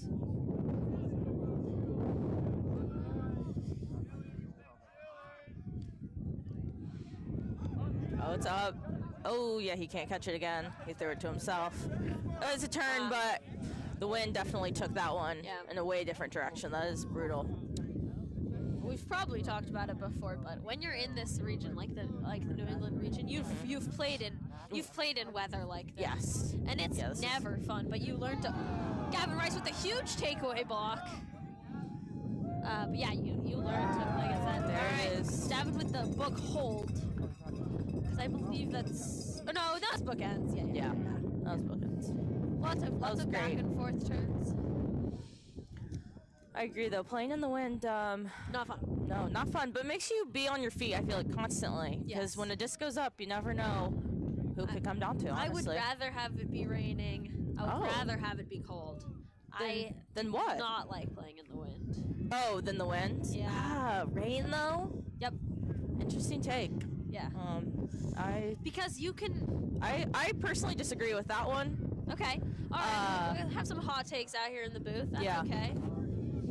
Yeah, I just feel like the rain, when you're on the sidelines, like trying to put layers on and off. Layers. There's nothing you can do. Like, the rain affects your physical body. I mean, I guess it affects your catches, too. But, I mean, here's the thing. When it's cold, raining, and windy, oh, awful, brutal. Yeah, or snow. Everyone agrees. Wait, have you played how many snow games? I've played in the snow. Yeah. Those, also brutal. It's kind of fun. Okay. Liz here with hot takes. Yeah, I mean, I'm just a Vermonter. What do you expect? No, that's totally fair. Yeah. New England area is definitely used to crazy weather. Yeah, it's true. And we are now 11-2. Middlebury up. Middlebury. Games will go to 15. And I don't even know what heart. We must be, We're at. Ooh. This game started at 11, so we're only an hour into it. wow, moving fast through this game. So Heel with the disc there, gonna be playing with Ryder in the backfield and with Wade. So that's an unfortunate drop there, but that's okay. We gotta recover from those things. Hard to shake that off, but as a player, a big part of the game is the mental game. Yeah. Over to Sam, who's gonna rip 1-2. Ooh. And there you go. That's number 5. That's Eric. Eric, who had that drop earlier, but get him right back in. And I think that's for his team. important. When you drop the disc, you gotta just hustle back on defense. Right. Oh! Wow, He had a Owen hand on that. sending his body. And Williamsburg is at the edge. Oh, wow, and he pushed that one in. wow, okay. And that was good. Bidding players left and right. Nice Williams score. It's Williams Woofo, but I'm trying to say Williams. Williams score. Yeah, one time in college, Middlebury thought it would be really funny to prank their own players and say that we were rebranding to be the Woo Fam, the Women's Ultimate Frisbee Association at Middlebury. Oh. Because there's Woofo at Williams, and then they're really, yeah. So hilarious. Oh, that is The funny. acronyms for Very close. for both Williams teams are Woofo and Nova for the. Ooh, I like women's Nova. side. Yeah. I like Nova. That's cool. But Middlebury pranking the rest of Middlebury by saying that they were gonna take a leaf out of Williams' Did you book. lead that prank? Or No. You got pranked. I got pranked so Oh. hard. I believed them. Wow. And I was confused why there was no vote. I was just very confused. Hilarious though, because it really felt like we were taking away. We were just copying Williams, but it wasn't real. All right, Williams, having some people kneel next to the end zone, helping with the play calling potentially, helping here. Williams trying to figure out what they're gonna do. True. What are they gonna do? How are they gonna stop them? They've got. How do you stop this Middlebury offense? That's like a machine. Yeah, they're good. Shout out to Hannah again. She's crushing it with this coaching. Look at her. And the players and all the seniors. Hannah, she doesn't know we're talking about her. No. She's crushing it. She's crushing it. Love Hannah. We love Hannah. We're talking about you. Yep. Yeah, there she is. She's Yeah, the best.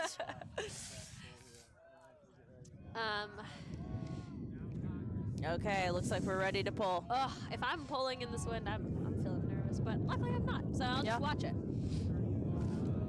Ooh. Oh, wow. Wow, that was beautiful. That was amazing.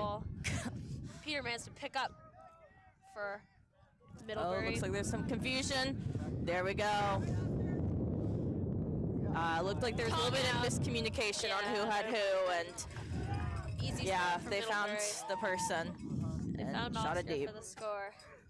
Oh yeah, that's Oscar Swan-Aarons, won Rookie of the Year last year. Amazing. For Middlebury after his breakout season on the A team. First freshman year, his B team player. Wow. Yeah. And plays for New York Blueprint, I believe. So cool stuff. Because you went to Middlebury. Yes, So I any of did. our new fans New are fans, listening right. in. It's true. There's a reason why I know all this stuff about Middlebury. You are the expert on I'm the expert. Yep. Graduated last May. I haven't been hearing many Middlebury cheers from the sidelines, though. I don't really know what's going on with that. Do you have a favorite cheer? Maybe we could get one started for you. Yeah. We'll get it going. Gosh, there's so many. Oh, okay. I'm trying to think. Guys, why are you not cheering at all? You're not cheering at all. That's a good point. All right, they're just being spirited. That's why they're not cheering. What? We're not cheering and they're not trying, so. Okay, well. Okay, all right. Well, nobody wants to do Liz's favorite cheer, but. Yeah, no, we're not giving Vince the mic. Yeah. Yeah. All right, back to the action. Yep. Here in Wainwright Sports Complex. Quick shout out to South Portland Love for letting South us host here. We're And host hosting many events. We've many got events. Summer League, Lobster Pot, Vacation Land. Yep. Main Ultimate hosts 4 tournaments, 3 tournaments. We recently put in a bid for nationals, so hopefully that comes into fruition. Oh, nice off the sideline by Williams there. Oh, wow. We're close. We're Maybe, on the sideline. Maybe gonna opt to High stall count. throwing a hammer is To the other side. Oh, and we had it knocked down. taking it away. Good idea, though. Is Thea Holdsworth, also known as TBL. Looks like there might have been a call. Pick? Potentially a pick. Yeah. But yeah, love South Portland. Yes. We also have our summer league here. Yep. If you're going to be in the main area this summer. Definitely recommend. We have lots of options too. Did you see Joe's email of all the different? So many options. There's Women's an elite. League. Oh wait, there's no women's league. No, That's there's like no the one that women's there league. isn't. But on Sundays now, Main Ultimate's hosting women's league. Women's league. If you're tuning in from the main area, you can play in the women's league every Sunday of May and sign up for summer league, youth summer league, beginner summer league, Elite. There's an elite summer mini. league. Elite. Yeah. There's definitely something for everybody. Okay, back to the action, Williams. 25 completely open. Yeah. For Williams. Oh, another completely open Yeah. We're player. Middlebury slacking off on their defense here. There's over to Wade. Over Great to, movement by Williams. I believe that is. Oh, we got a shot to the deep. All right. Let's see what it comes down to. Oh, wow. I thought I was so sure that was in the hands of the Williams player. Wow, but no, that was great. Tommy Chen denies that. Oh, now we got Middlebury cheering. They're cheering for their teammate. Love to see the spirit. Yep. Great spirited teams right now. Oh, we got another shot there. Let's see if this Huck to Gavin Rice works out. There you go. Oh, great chili option to set it. That's a and hard a one. little, but you know what? Williams player putting their body on the line. They thought that throw was going to go up. And Williams has been working really hard. I mean, they already have their bid to nationals. Earlier, they beat Bowden, thank you, on a three break run. Yeah. So they definitely put in a lot of effort earlier today and have to be pretty tired. And spirits are high. Yeah. Heads are high. People are laughing. People are having fun.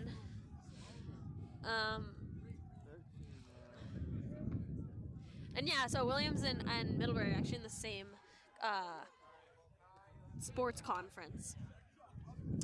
So they're NESCACs. Oh, tell me more. New England. I don't know what the S stands That's okay. for. I'm not gonna lie. But they haven't played this athletic year. Conference. That's interesting though that they haven't played this. So for the schools, not for the. Oh, I see. For the ultimate, I hear you. Right. So yes. Williams and Middlebury lacrosse, hockey. Yeah, soccer, yeah. They play each other all the time. All the time. Yep. So the schools they are haven't- quite familiar with each other. Yeah. Pretty similar to school too. Small liberal arts college in New England, in a small town, where many of the buildings are made of brick. Man, I wonder how many schools are in a small town and buildings made of brick. Amherst. I bet in the New England area we could go on all day. Bates. Yeah. Colby. Yeah. Also named just Bowden. after people. Yes. The list is very long. It's true. That is the interesting part of moving to the New England area. Right. They're all the same. Yep. They're all just great. Love it. They have great ultimate teams, and that's what matters here true. today. All right, here we go. Middlebury defense, Williams offense. We are gonna see Nathaniel and Sahil playing together in the backfield here. Gonna send a little lofty throw over the cup. I like it. I like the look. Good work from Sahil to reel that one in. A little behind. Oh, you can hear the wind picking up. Oof, yeah, You gotta hear it keep in my moving the headphones. handler movement. Oh, it goes up. Oh, he cuts down with it. On his head. That's. Let's. Yeah, I'm up. You like the risky throws. I'm not as well. Oh. Yeah, when I'm not on the field. Oh, yeah. You can't. I would never throw a risky throw in a game. I'm an O-line player for the, just in my core. So take no risk. But I like to watch the risky plays. So maybe from the booth they'll hear me. All right, Sam picking that one off to help out his teammate. And Anders getting up big. Oh, Williams wow. gonna knock it away. Williams feels like they got a little bit of momentum. Let's see what they can do here. Yeah. Spirit. Work it right back. Oh, wow! Yeah. Oh, that was beautiful. Oh, my goodness. Oh! What do we He's calling a foul. I mean, yeah. You would be calling the foul? Yeah, I think there was a no contest foul that just got called. Middlebury has the disc right at the end zone. That was there was some contact. No, just this point. Oh. There's been so much happening. I can't even. I look away for 1 second and the disc is in the air. It's on the ground. It's in his hands. People are laying. Oh, we got Huck. Huck it to a bidding Williams player. Maybe not the shape of the throw that thrower would have liked, but it's hard with this wind right now, though. You got to be very. Over to Owen in the middle of the field. It's over everybody. Oh. So I think that hit 5 people's hands before it hit the ground. Can I see? That's Nathaniel Snow. Okay, so we got 2 Nathaniels out here. Nathaniel Rose and Nathaniel Snow. Nathaniel Snow in number 12. Nathaniel Rose in number 18. That's in. Nice work keeping that in. This Middlebury Cup quite tight. Yeah. Freshman Owen playing some physical defense on these handlers and these crashes. Handlers are taking care of it pretty well, though, and moving it side to side. Oh, wow, that was a good find. Oh, another find. Okay, looks like they're breaking the zone. Let's see what Middlebury can do to reset. I'm a Middlebury fan, but I'm rooting for Williams. Oh, I man. said everything. Oh, my God. Oh, my God. Remember, her name is Liz. Wow, I'm so sorry. I shouldn't have said anything in that moment. Well, that is okay. Oh, let's see. And now here's Middlebury working it up very quickly.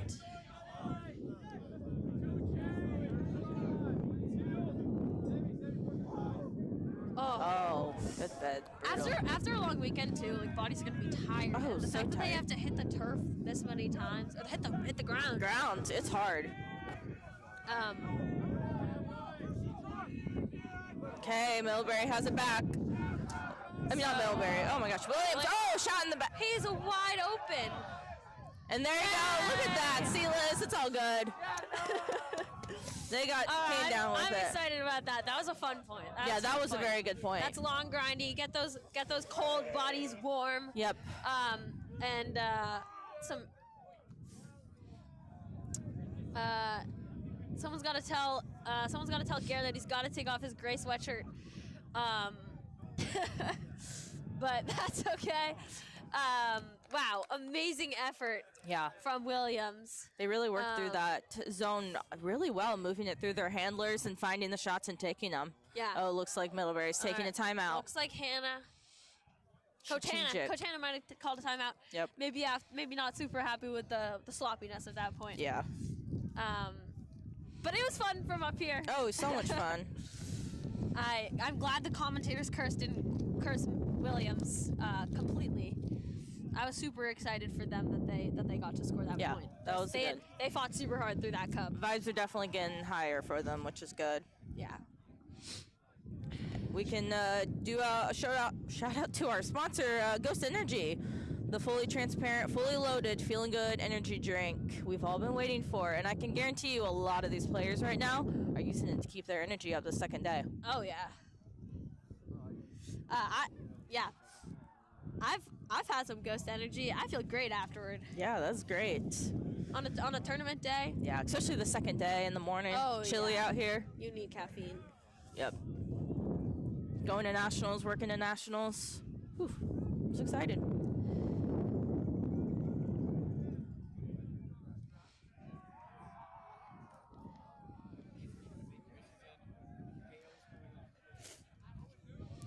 I wonder what do you think these teams are talking about in their huddles right now, Phoebe?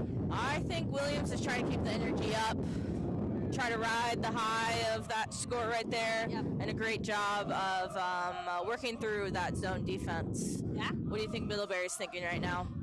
Well, they're currently lifting up freshman Owen into their crowd and cheering. I think that they must have said, okay, guys, you know, we can play our game. Yeah. We just need to we can't stoop to the level that they want to play. That they want to play at. Yep, got to keep a high energy, high level. Right, high level. Play the game they want to play. Yep. Focus on those throws, the easy ones.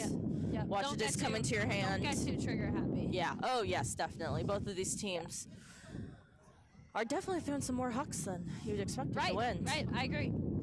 But sometimes, you know, you got to throw them and try them. You got, especially when you have a sideline as rowdy as this one cheering you on. It's quite exciting. It is very exciting. So. And after this, they're done. Yeah, they're done for the day. Get to watch probably more Ultimate games or start their drive. Drive back. Home. The 4-hour drive back to Middlebury, Vermont. I wonder how many of the teams, though, schools are still in. I know there's been some graduations this past weekend, so. What, already? Yeah, done in. Yeah, I know people that have graduated. That seems early to me. Middlebury's graduation is Memorial Day weekend. Oh my gosh, really? Yeah. That's so late. Yeah. We're having finals. So I heard a lot of these kids have finals this week. D3 Nationals is the weekend before graduation. Oh, wow. Yeah. So usually when you go to nationals, you go back and then graduate. What happened? Oh. Okay. Bits of the microphone fell off, and we're good. Oh, an uncharacteristic drop. And Middlebury's gonna get on D. This is a chance for Williams. Oh.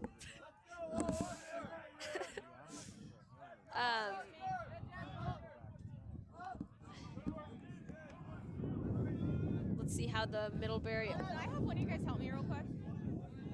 There's like the microphone piece fell off. All right, Middlebury back on offense after that. No, it's like under turn. Williams back in there.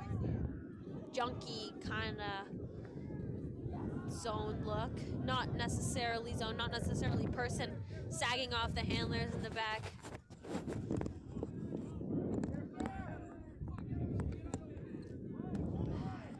Theo and Peter and Garrett. Oh, and a takeaway grab.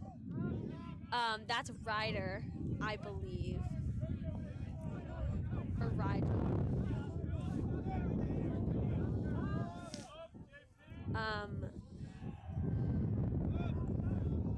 Oh, Oscar with the bid there, but Williams gonna get it anyway.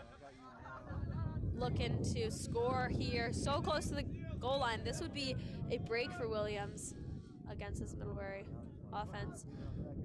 Oh, he bid for it and so close. Yeah. Great look. All right, Phoebe's back. Microphone fixed. The wind is so windy. That was really well fought by Williams. That takeaway D was amazing. That's the reason why you pulled your cuts there. Yeah. Jasper.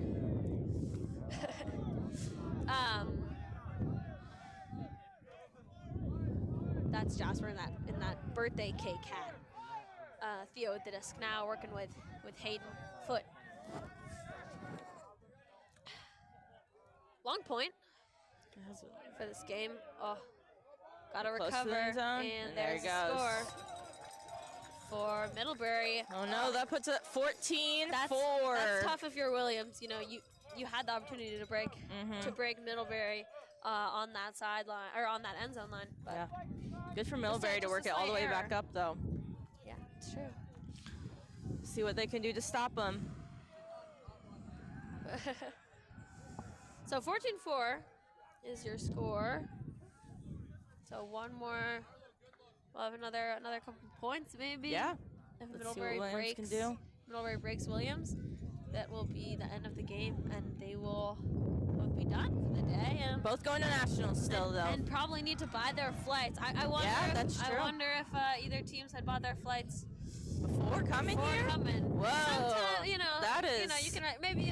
Is that what you guys did in Middlebury? No. In your days? It was never a given that we would make it. You never know. No, what you can never happen know at what happens regionals. on Ultimate Days. I wonder if, yeah. I look a little cold though. If it was up to me, I'd probably go get in a hot shower after this. But yeah, I would definitely agree. Sadly, a couple of them probably have a long drive back home before they get that shower. Definitely. Let's see what they can do though. We're gonna be commentating more rounds this afternoon. Stay tuned for the games to go. Yeah, at 1 o'clock, both 1 the o'clock. D1 and D3 divisions game to go will be. Yeah. All right, Liam Reynolds with the pole. Wow. Let's see. Looks like Nathaniel. And out. Nathaniel Rose is gonna be. Oh no, it's gonna be Sahil. Gonna be bringing that disc to the middle of the field, bringing it to the brick mark because it landed out of bounds. And the brick is all the way over the white line. So great field positioning. Yes. But working Let's up see what wind. Williams can do. Nice little cut there. I've never been a handler, so I don't really know. But the handler movements, they're so the handler movements so is great. squirrely, such small space that they need to work in. Ooh. Oh, turnover. Right to the poach D of Gavin Rice. He wants to throw it deep, opting to reset it to John Savage. Working it to Over the to side of the Sam. field.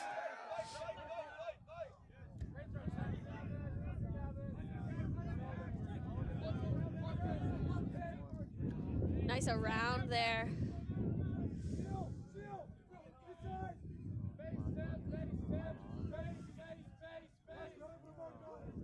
Gonna throw over to Tommy. Looking for an option. Not a lot of cuts coming, but handler's doing a great Handlers are job working working. it between each other. Now 2 cuts and there's a pick. Oh. That makes sense because Oh, those 2 cuts happen at once.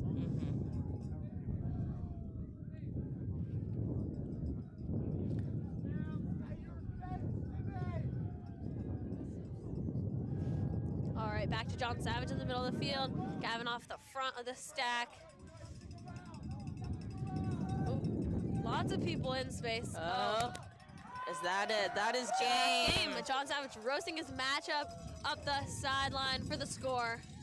I love to see that. John's been injured and missed a season last year because he was abroad. So I love seeing him out there. playing. Love seeing him playing. Love seeing him scoring. And they have freshman Sam up on, looks like that's Jasper's shoulders celebrating. And Williams still in good spirits. I still see some smiles. Yeah, that's they're okay. happy. You know, they did the hard work in the game before they this. did. They are going to nationals. They must feel so excited about that. This is just for seeding, and both these teams will probably play each other again in good old Rockford, Illinois.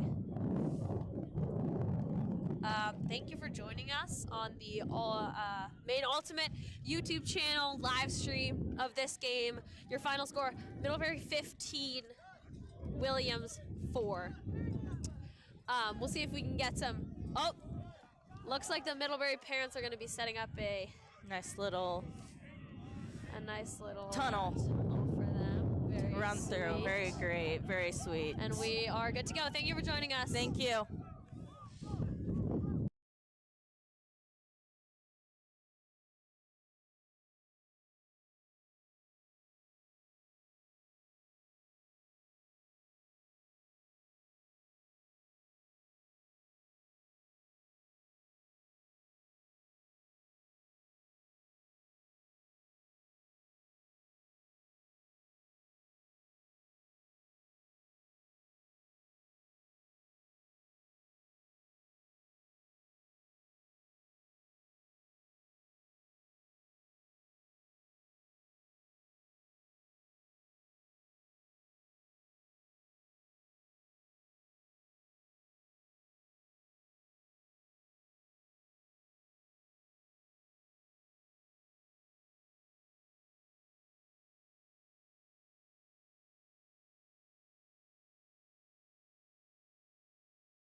Hi, and welcome to College Regionals. This is the game to go in Division 3. My name is Tom, and I'm joined by our guest commentator, Eddie. Eddie, it's good to have you. Thank you for doing this. Thank you, Tom.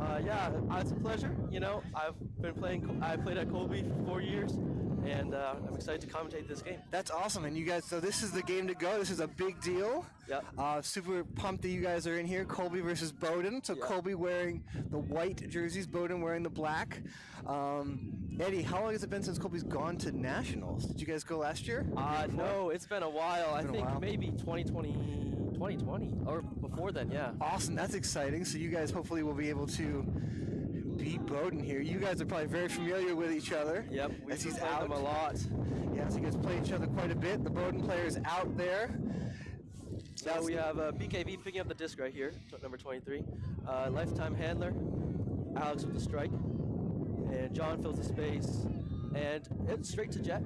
Nice. And looking around. Yeah, the field's been tricky with grip today. A lot of slipping happening. A lot of wind. A lot of wind too.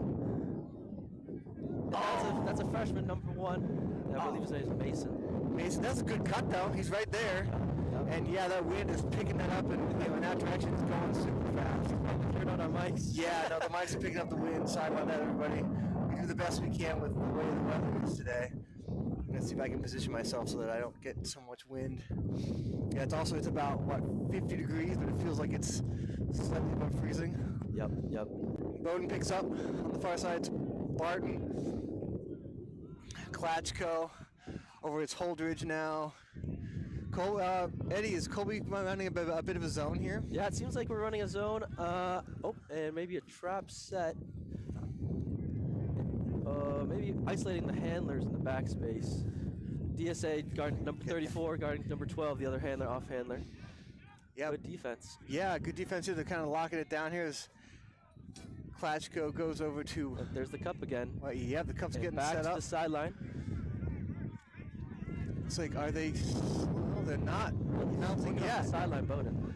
Yeah, they're just content to go right up here, right? By Alex Solano, almost there. Big deep shot. Barton's going to throw through the wind or attempt to. Number 18, Owen Gillen with the slam down. You can't teach height, Eddie. Yeah, you cannot teach height, and we have an injury. Jacob to Jaden. Looks like maybe a cramp. Ooh. That's a senior captain right there. Oh no. You know, usually I was the health and safety officer, and I would be rushing. It seems like we've got 4 supporters right there. There you go. Maybe not a injury. Hopefully it's just a cramp. Hopefully it's just a cramp. Yeah. He's grabbing the top there, though. Yeah, maybe, hopefully not something long term. Yeah. Yeah, you can't afford to lose Cannot afford a to player lose of his caliber player right now. DSA to Mason. Can you check me on that? Is it Mason? Number 1? Yep. Let's see. Oh. Yes. Hand blocked. You got it. Yeah. I think his name is Natty Knight. His Frisbee name. Natty Knight. Yes. So Bowden takes over, number 12. That's Holdridge with it. Goes back to Klatchko. Looking at Barton, but eventually gets it to him. Nice job going up to get it. DSA on defense.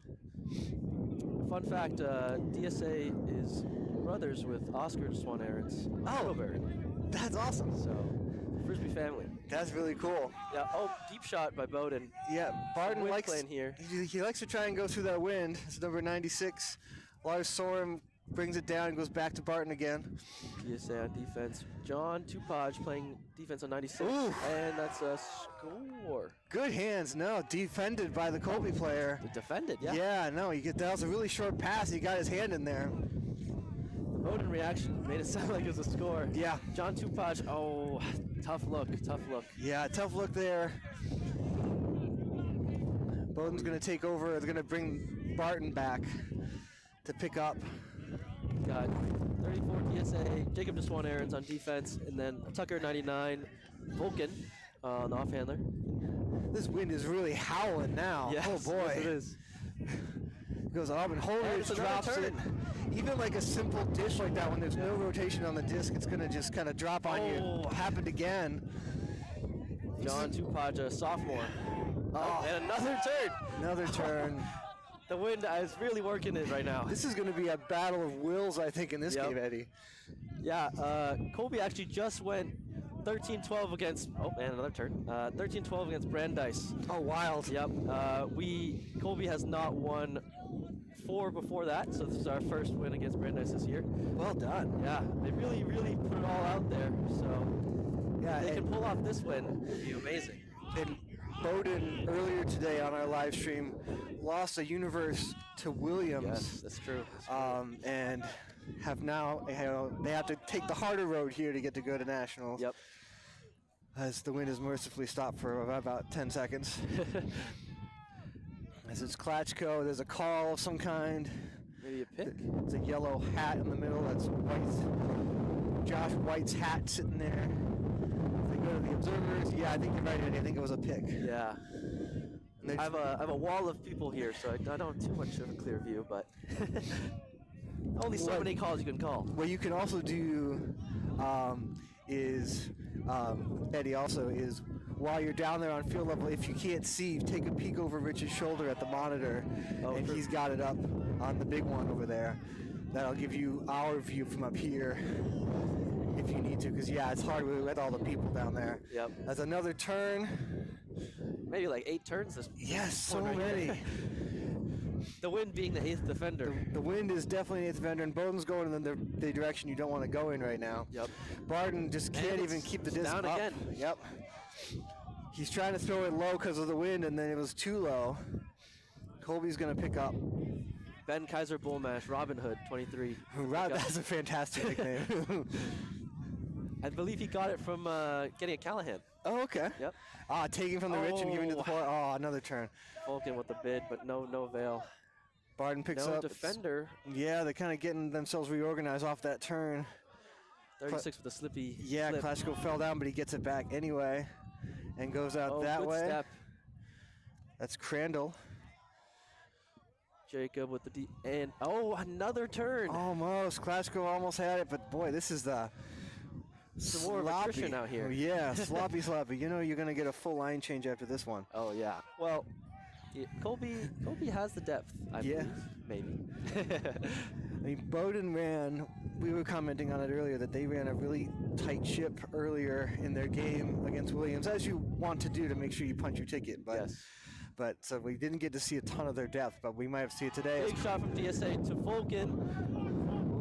Tucker can. Oh, what a read! Wow, what a read! Oh, well done. Is it a score? It's a score. It's a score. Tucker 99. Tucker Vulcan Reinhardt from Jacob DeSwan Aarons. Napoleon Dynamite. Was like a 50-yard bomb. That was amazing. That was a great throw, and the read was phenomenal because the defender was there. Barden was there, and it went over. Oh, great catch by Colby. That's the first point of the game. That is the first. Wow, that is crazy. That's the first point. 1-0. Wild.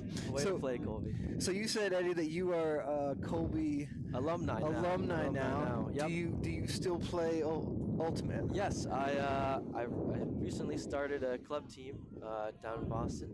I also play some mixed in Buddha League, and I coach the high school in Weston. Oh, excellent. Yeah. What club team did you start in Boston? It's called The Wave. I guess this is an ad for my team. We're looking for, really anyone.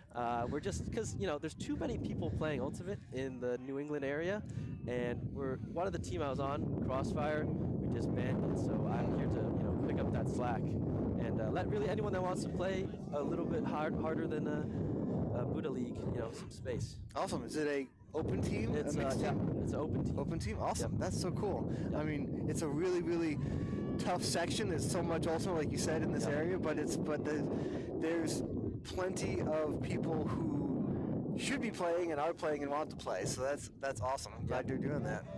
That's freshman number 19, Sam Hanna, with the pull. He's been a frequent puller, staple puller for this Colby offense. It's awesome to see that from a freshman, too. Yeah.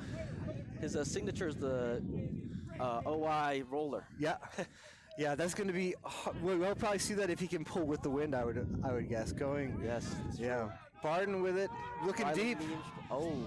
Perez is open, but that's got a lot of pace. A lot of wind, but he's there. Oh, he's there. Oh, good attempt. Good attempt. It just kept air bouncing and air bouncing and air bouncing. For a second, I thought it was going to be too much, but yeah, he made a bid. We might have to give the MVP trophy to the win today. I think so. I think, yes. Kogan Lawler to Phineas Gecko Farr. Good job keeping his footing there. I thought he was going to fall. Good Phineas job is there. Sophomore. To Rylan, who's a freshman, and to Kogan, senior, captain. Oh, big step up, but he brings it back in. Sam, he takes a fall right there. Oh, and some picking happened there. Yeah. Yep. It's just, you fall, you want to clear, and then there's people there. Yeah. It's the cycle. It is the cycle. I'm glad we have observers here. They really help with keeping the game flowing and making sure that, arguments don't happen. Yeah. It's always good to have them, especially in a game of this importance. Yeah, spirit of the game is of utmost importance for Frisbee. Oh, brings it back in. Hand block. Oh, and does he? Oh, he catches it. He got it. Yeah. Wow. Yeah, that was. Barden got his hand on it, but. And nice catch. Up onto the ground, Tim Sandin. Nice grab. Davius Chan. The long arms of that Colby player, number 12 there, keeping that off the turf. Oh, and turned by Davius Chan, number 28. Looked like that might have been a high stall on that one, Eddie. Looked like he was kind of just getting rid of it. Sometimes you just gotta punt it. Yeah, just gotta get it away. Barton's gonna go big Just again. like that, you gotta punt it, and that might be beautiful. He's got it. Widmer with the score. He's in. 1-1. Ties it up at 1. Yep. Super cool. All right, I'm gonna. 1-1, game to go. Where are, I should know this as someone who's commentating a game, but Nationals are being hosted where this year? Do you know, Eddie? I would not know, but it's probably somewhere in the middle of the U.S. Yeah, it's probably like Colorado or Cincinnati or something like that. Yeah. The weather will be nicer there than here. Maybe a little less wind. A little less, hopefully. But something about playing in New England is it really trains you to play in all weathers because you have hot days and then days like this. Last year I was at regionals here and I think it was boring. Yeah, like that was, like as miserable as it is, it could also be raining. Could be raining. Yeah. And this cold and rain, no thank you. As our cameraman Zach just looked at me and glared at me of like, how dare you bring up something that could be that really miserable. So Bowden getting ready to pull here. It's tied up at 1. These points are long. These points are hard. Nah, they are hard. Mentally, you gotta just remain focused and just like really have that like memory of a goldfish and just move on because there's gonna be turns. It's gonna happen.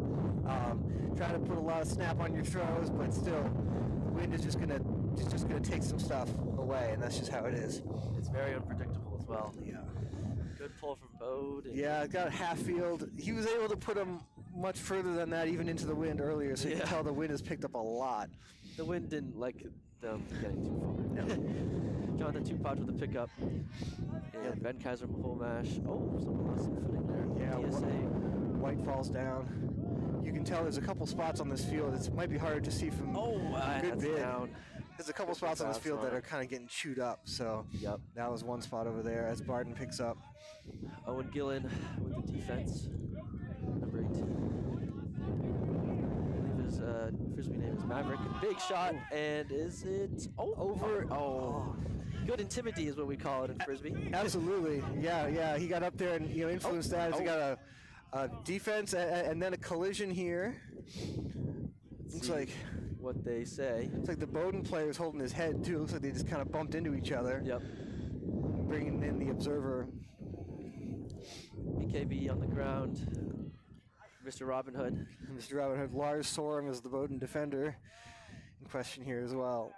BKB, man of the rules, so and no contested foul. All right. Yep. No contest. Yep. No contest. Colby keeps the disc, and they're going with the wind here, but it's so strong that honestly both directions are going to be hard for for different reasons. Yeah, just keep switching, and some ping pong right there. Yep, ping. That's a good way to describe it. Barden will pick up at about midfield for Bowden. This game tied at 1. Owen Gillen low. Not letting anything go. And good bid by DSA, but not there. White's got it as the wind howls. Oh, maybe some arms usage right there by 4. Barden gets it right back from Number 30 Crandall, and then it goes up to White, and White is in. Yep. A score for Bowden that makes it 2-1. Still really contested though. Yeah. So DSA was almost there with the bid, but you know, 2-1. So we're going to tell you about one of our sponsors. You can see their flag flapping around on the other side of the field over there. Discraft, home of the Ultrastar, the official disc of USA Ultimate. Your place for all your flying disc needs. Visit discraft.com. We make flying discs fun. Yes, the Discraft Ultrastar, tried and true forever and ever. They try to make replacements, and they just always come back to this one. Yep. 175 grams of pure excellence. Absolutely. One of the worst sounds, in my opinion, is a Discraft Ultrastar skidding across pavement. I do not like that sound. It makes me cry inside. And sometimes outside. I do hate that sound. Yes. All right, so Colby looking to score here. They got to go into this wind as well. You got the big Bowden flag on the camera. They're trying to get it on the camera there. You can see it's just whipping down there on the field. It's a good direction where to throw. Yes, throw here. But not too far here, because then we're going to have Zach save the camera, so we don't want to hit the camera. But big high pull. Wow, that's going. Yeah, he's just going to let it go. That's probably a good idea. Don't want to try catching that today. And thankfully, in the water. Thankfully we have there's a fence back there, which is very helpful, because on a day like today, we did have a disc go into the ditch over the Impact Melanoma tent earlier today. That was fun. That's not a fun job to pick up. No, and these irrigation ditches are deeper than they seem, so not great when a disc goes in there. Colby going to start on the goal line here. Bowden, everything's really tight. Oh, Bowden looks like they're throwing a zone here as well. It's like 96 is going to be almost like a chaser here as they kind of just funnel things to the sideline, trying to make the middle really muddy and standing in the throwing lanes. A lot of handler back and forth between PKB John and some Tucker. Yep. Yeah, there's Lano in there. 4 or 5 Bowden defenders in a box within about 15 yards. Yep. You can tell the wind's having a lot of the effect of, you say to spread it out, so he goes big. Big shot here. And Mason just not able to get there, but the wind is, the 8th defender, so he's over technically everybody. marked by the wind. Yep, no, absolutely. And it's not necessarily a bad idea. Colby maybe, wanting to see if they can get a turn down here, too, so they don't have to go all the way in that wind. But just kept on bouncing over their heads. As Barton's going to go big backhand, looking for Crandall. And, had it. The discs are too fast. They change speed every so often. Yep. Yeah, that was a good run. And Crandall slowed down and then had to speed up again, and so they just kind of took off on him. Bowden gets right back into that zone, though. Even the effect right there. Even the easy throws, Eddie, are hard. Yeah. The easy throws and catches are a pain with this wind. I'm going to keep it off the sideline if they can, because I would assume Bowden's going to trap it hard when it gets on the line. The shades of the Bryant defense. Oh, just coming towards us, and yeah, did Colby play Bryant yesterday? Well, I wasn't here yesterday, but I know when I did play, Bryant ran this 5-man cup that was the bane of our existence. Interesting. Yeah, that's not a look that you see much or get to practice against very much. Yep. So that's what made it tough. Yeah, exactly. You haven't seen it a lot before. So as Holdridge has the disc for Bowden on the goal line and goes to Barton. And that is a score. That makes it 3-1 Bowden. 3-1 Bowden. Colby just needing to get those passes a little more crisp. Yep. Cut down a couple of those turns, but still in this. It's only a 2-point deficit.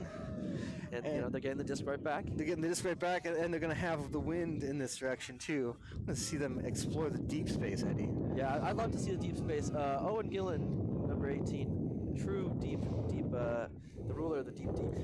And, he can get there. And also, he's very, very tall. Very tall. That's very helpful. Yeah. Looks like we have a timeout on the field. So I'm going to take this chance to tell you about another one of our sponsors, Revision Energy. It's powering today's broadcast with clean, renewable solar electricity, stored and delivered to the playing fields in a 100% electric vehicle that travels 330 miles on a single charge.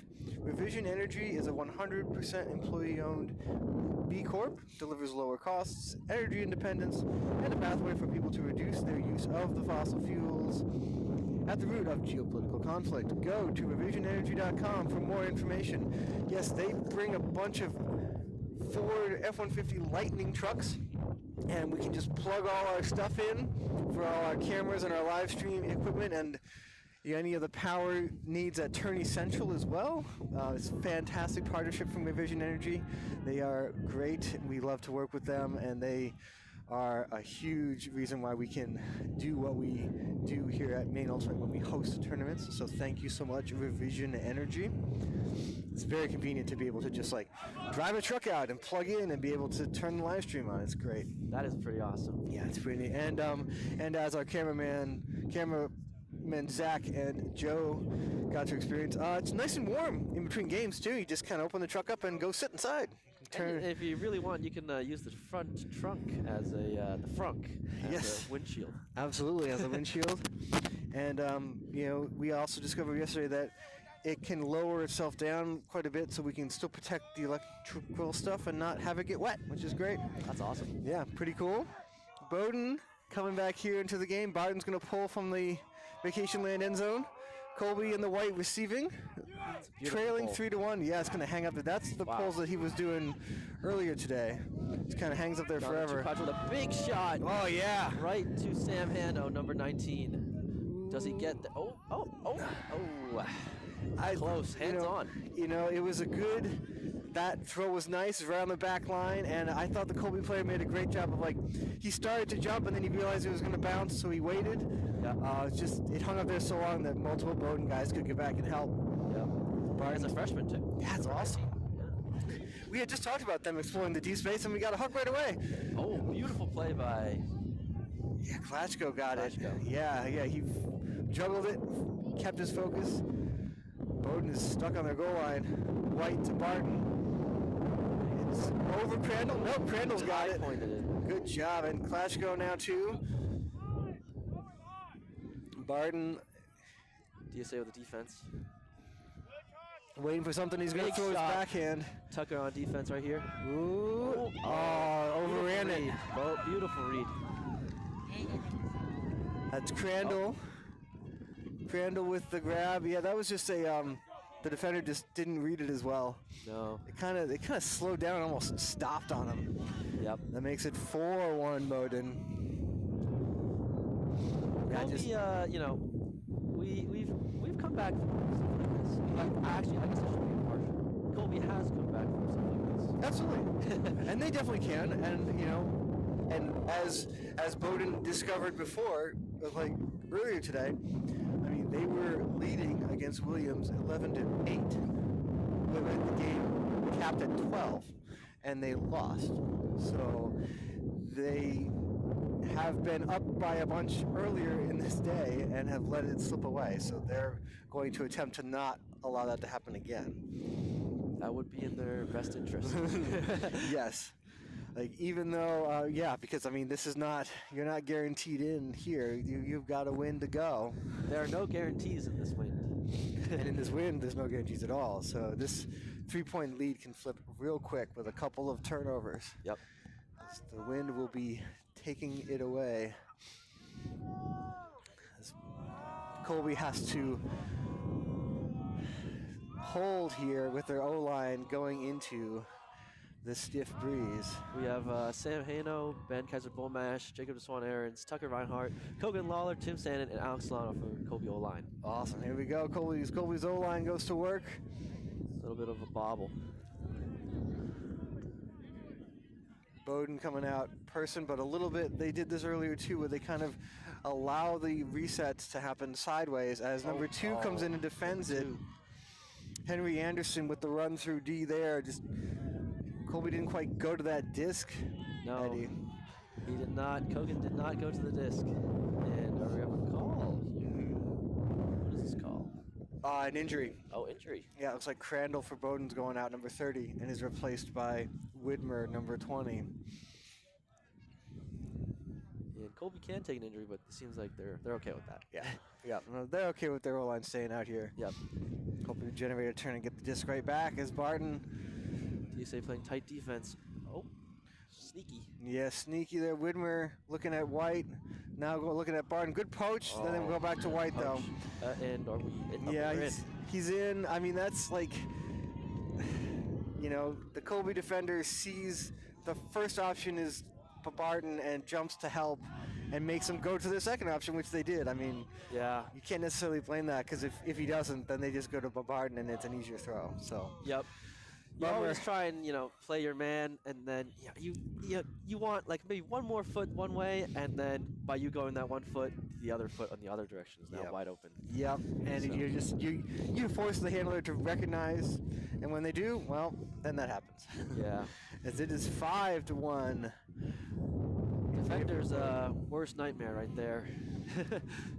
Yeah, I mean, you really are just like, it's hard with that space and that much open space for the offense to go. Like, not a whole lot. You can only take away so much. You can only take away so much, correct. Such an offensive-weighted sport as ultimate frisbee. Yep. So you might see on our camera, as most of the games are winding down here, the golf carts zinging back and forth. Those are one of our golf cart sponsor is Gaudreau's Golf Carts, the official golf cart supplier of Maine Ultimate. Thank goodness they're here because we can get all our players and fans to the parking lot and around the fields. So thank you to them for supplying the golf carts. As Colby takes over. John Tupaj with the pickup. Alex Solano. It's looking like, yeah, they're really kind of sagging in the lane here. Probably. He still got it. Kind of winding up. Yeah, you can see those Bowden defenders are sitting in the lanes a little bit, trying to make those hucks hard. They're letting these little handler throws go. Fake. Back to his hand. Alex Solano. Deep shot here. Oh, wide open is Jonathan Tupaj. Bang. Got it. Beauty. Alex Solano to John Tupaj. Well done by Colby. He was wide open. I don't know if he got forgotten about or a miscommunication or something. Yeah, he just got lost back there. And that makes it 5-2. 5-2. Well Bowden. done. Well done by Colby, though. Getting back in it, cut that deficit by a point. Baby steps. Yes, exactly. Baby steps. Eddie, how has the season up to this point for Colby gone? I believe our season has actually been pretty strong. One of the biggest troubles was Brandeis, but luckily, it's the last one that counts. So that's why we're playing in this game against Bowden. Many people have stepped up. The seniors really working hard, but freshmen like Sam Hano holding the disc right now, and you have everyone putting in lots of effort. That's awesome. Yeah. And like, it's not, I mean, so I'm dating myself being, the old person here, but like, when it used to be freshmen on a college team, but like, they're not going to have big roles. They're not going to, because they're still learning how to play, but the youth movement is so big in Ultimate Frisbee. Correct. These kids get into college at Colby or at Bowden or somewhere, and they're freshmen, but they've been playing since middle school. So they already have 5-6 years of Ultimate experience, and they can step in and contribute right away. That pole really killed by the wind right there.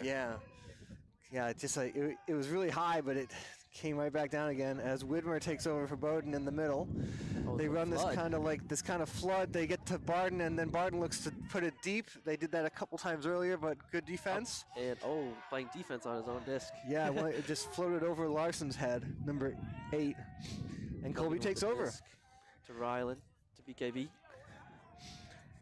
Be an opportunity for Colby here as we got a cutter falls down. It looks like he stepped on his foot, incidental contact here. Everybody's good. This could be, is this an opportunity for a break here, Eddie, for Colby? I believe so. Yeah, that would be awesome. They can try and tighten this game up. And the observer's just verifying the stall count, where it's going to come back in. Kogan starts with the disc, maybe like stall 3. Yeah, I think something like that. Look at the poach by Bowden here for Bowden. Big zinger. And Tucker with the disc. Almost a straight up cut mark there. Oh, almost by Savino. Good bid.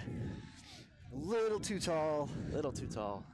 The wind, you know, it's always the wind. Always blame the wind. I mean, as a thrower, it's either the wind or just the receiver not making the right cut. Yep. And as a cutter, it's always thrower error. So it's always a thrower. Always thrower error. As a cutter, you know, I never make mistakes. Yeah. No, and and I was always the thrower, so it was never my fault. Yeah. My throws were always perfect. Bowden fakes the backhand. Surprised he didn't throw that because he had Perez open downfield. He's going to get it back from Widmer. And goes to Perez under here. Yeah, Bowden getting every other. And close by Gecko. That made it through somehow. Yeah. Right in the needle. Ethan Borland with the reception.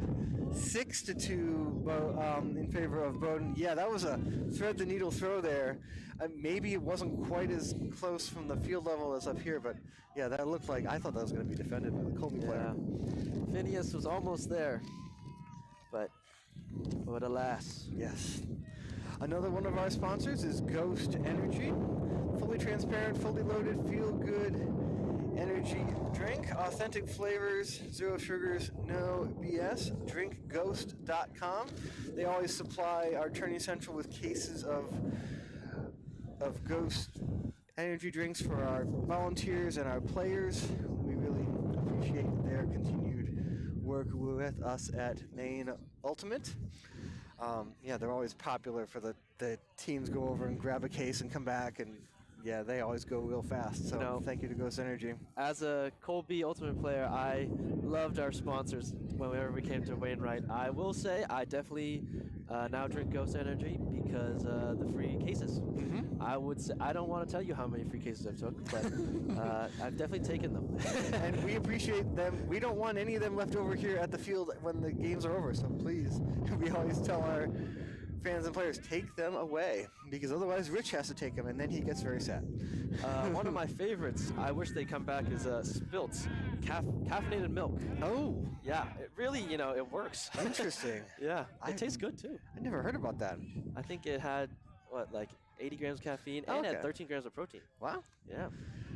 DSA with a put to Mason. Oh, and it's just off his hands. Oh, that was behind him. That's a tough catch, having to spin around. Catch, yeah.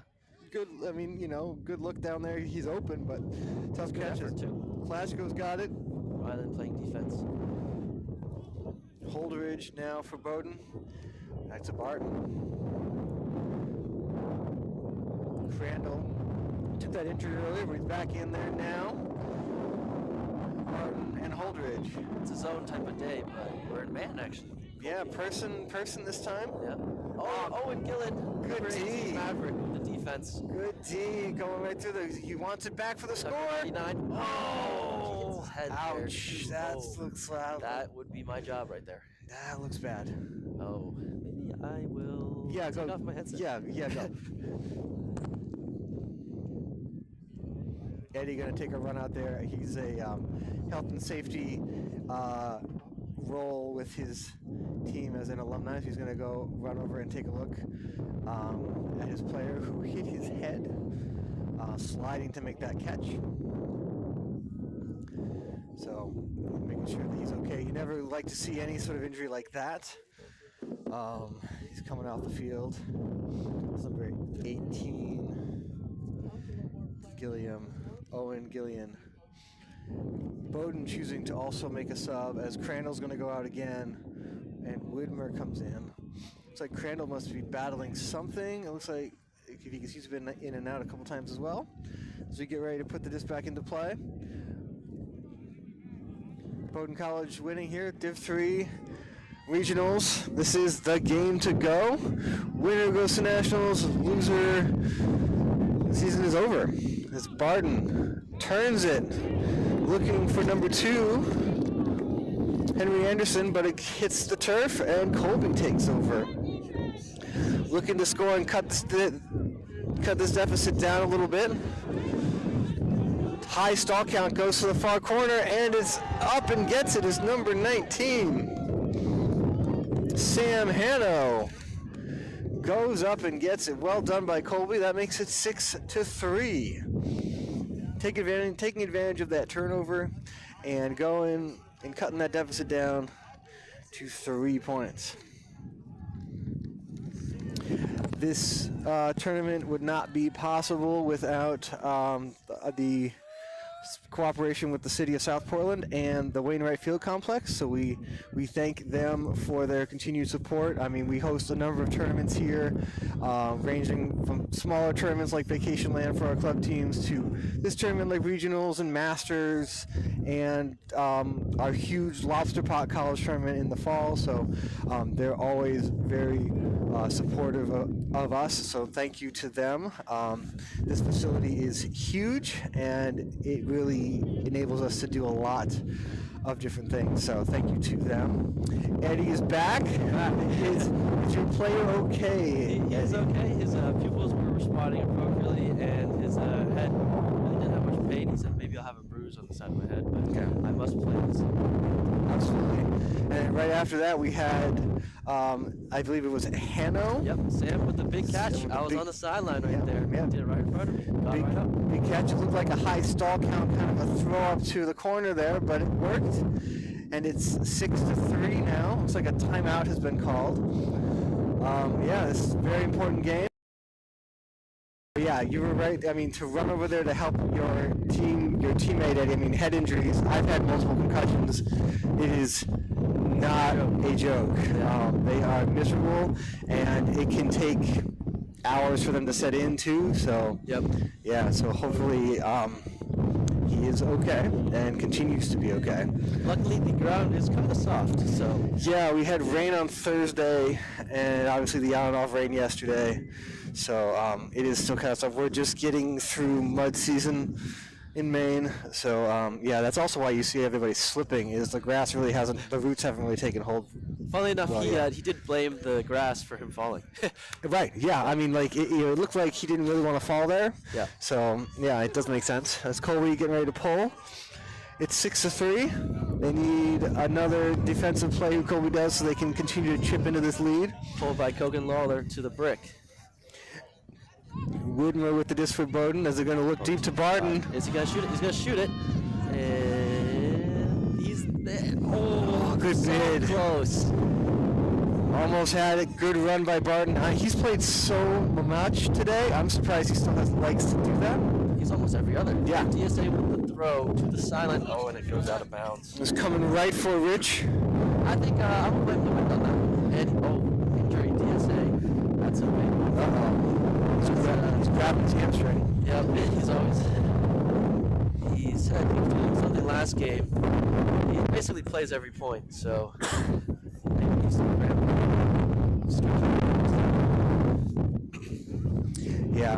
Yeah, like it's hard too because like it's so cold that the minute you stop running around, things can get tight. And we were talking about that earlier on one of our games, that like it would be really difficult if you are a role player on a day like today, where you're not playing all the time, and to then come back in and get to be asked to go on for a point or two here and there. I think there's some confusion on the field. There's confusion on the field about where the disc is being put in play, I think, based on where the Colby person threw it, or where he was, or where he was.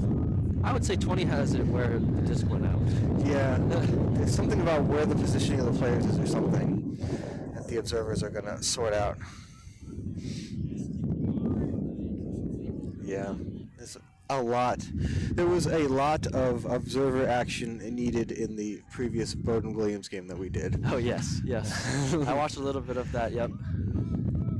So Widmer looking at Barton, but Barton's not open. High stall count here. Turned. Good bid by Olsen, but it went right through his hands. I think we're probably playing. Colby takes over. Took it right off the catch. Deep shot. Oh, bummer. Wind, though. That didn't have much of a chance. Right out of his hand, the wind kind of turned it over into a blade, and it just rolled away. He's left-handed. He is left-handed. We have actually a good amount of lefties. I believe Tucker and Kogan are lefties to my knowledge, and maybe BKV. So this might be a 3 left-handed set. I've always thought that being left-handed for Ultimate is an unfair advantage. As Whitmer puts it, that just died. Just the wind. Wow, it is taking everything. It's making every throw hard. It started out very beautiful, I won't lie. Yeah, I know. Yeah, but halfway down, it looked great, and then it didn't. Colby takes over, needing this point here to cut this deficit down to 2. As they currently are trailing 6-3. Kogan trying to work it, puts it up the sideline. Nice! What a pin by Vulcan! Wow! Goes out to get it before the disc could really turn over. High stall count. Right to Alex Solano, and no, but that's a good roll. That's a beautiful roll. Great roll, and again, like high stall, just get it out down the field. Because even at that point on this near sideline, like the direction we're looking out to the field, the wind's hitting us in the face. Yep. So even trying to do a reset facing the Discraft flag would be really hard. Yeah. Wow, big shot. You know, sometimes you just got to punt it. That's I would not want to catch that. No. That thing was turning over and becoming more of a missile. That was coming down like a blade out of the sky. Yep. Yeah, Bowden with a big backhand, but not flat enough to give his receiver a good chance at it. Sometimes in a game where it's so windy, you just have to punt it and hope that they make a turn into your end zone. The old punt and play D strategy. Yep. It's kind of true. It does work sometimes. The disc. Tucker trying to make some space to no avail. Yeah, he's got those handler defenders for Bowden are sitting in those lanes a little bit, making that really tight. BKV with a deep shot. Oh, it's coming back. It's going to be short. Wind. Oh, tough. Defended by number 1. And the wind. And the wind. Mostly the wind. Ethan Bowden just made sure that it made it all the way to the ground. Owen Gillen with the defense. He is okay. He is okay. That's good. He is okay. Widmer with it. That's Larson with the catch here, number 8, looking for a handler here. He's looking at Bowden. Good defense. Great defense here, yep. High stall. But Bowden's skill, they gets it right back to it. They are skilled. They have skilled handlers in particular. And we might have announcer cursed that one. Yeah, that's okay. Your first one, Eddie. Well done. Thank you. As that went over number 22's, that was over Olsen's hands as Colby is going down the field. Tucker with the disc. No stall. BKB. Yeah, they were Alex Solano. They were maybe switching behind or something. And, oh wow, what a put by Alex Solano to Ryland. Nicely Beautiful done. Shot and a spike in the disc. Great throw. Great throw. Yeah. What wind? There's no wind. What are you talking about? It's 6-4. That was 2. Good job by Colby to get that point working through. And you do have your number 99 here is hopping on one leg. Yep. On the sideline here. Tucker's good, but he has been dealing with some cramping issues as of last game. Long points, these points. Long points. And that does bring me to one of our other sponsors, which is heat hydration. Dehydration can destroy your game. It leads to, let's get my ad read out, low energy, heavy legs, lethargic thinking, and bad decision making. Prevent all that with heat hydration. Heat hydration contains 1,300 milligrams of electrolytes per serving. It helps the body cool itself more efficiently for better performance. Designed by Ultimate Players for Ultimate Players. Check us out on Instagram at heat.hydration or online at heathydration.com. This was a product that actually was developed by some of our local club players who play for Red Tide. And it is available for trial over at Tourney Central as well, which is pretty awesome. I've tried it. Tastes pretty good. It's a little salty, but that's by design. That's what you want out of a hydration drink. Exactly. So I also did take a sip, and it was pretty good. I enjoyed it, and I could feel my calves, just saying, I'm not gonna get cramped. Exactly. and it's really important on a day like today. It is so cold, you don't realize, it's not as obvious to your body that you are becoming dehydrated when it is not super hot out. So making sure that you are treating it just like any other Ultimate tournament and drinking lots of water and getting water and electrolytes and getting that, replenishing what you're losing as you're making epic plays on the field is really important. It's true. And while you're rehydrating, you should also care about the sun. Yes. So make sure you're wearing sunscreen as well. A sunscreen as well, and we'll do on one of our next play stoppages, we will definitely chat about our sunshade across the way, Impact Melanoma. He is another one of our sponsors, and it's a big help with the sun as well. I will find a way to get sunburned even on a day like today. Yeah, same. Given my Irish heritage, I will definitely. I mean, I have to watch out for lights inside as well. So the moon, things like that. Yeah. As that pull rolled out the back of the end zone there. Beautiful pull once again by Sam Hato, number 19. Absolutely. Making it impossible to catch. You can set your defense up. Very important on a day like that. Yes. When you want to run some different zone. This is a different zone look than what it looked like before. Do they? That's what the cup's for, right? An immediate drop. Yep, an immediate drop. He was thinking about his next throw. Was all of a sudden before he caught it. That's Coach Ben Sheridan of the rugby team would say, eyes on the disc. Owen with the school. Maybe. There's a call. The call committee. I don't know. The Bowden player is saying the Colby player pushed off of him to create space for a cut that had zero effect on the play at all, given that the disc went over there. What is he calling it? Maybe we should go to the observer. What is he calling it? Travel on the Colby player? Let's see. John, did you put his feet on that throw? No, unless you didn't realize he was left-handed. Here we go. I guess we're back to it. Yep. And sometimes the disc does lie. Sometimes it does. And that was also the Colby player there kind of not fully accepting. He knew the Bowden Bowden was there and didn't want to collide. Yeah.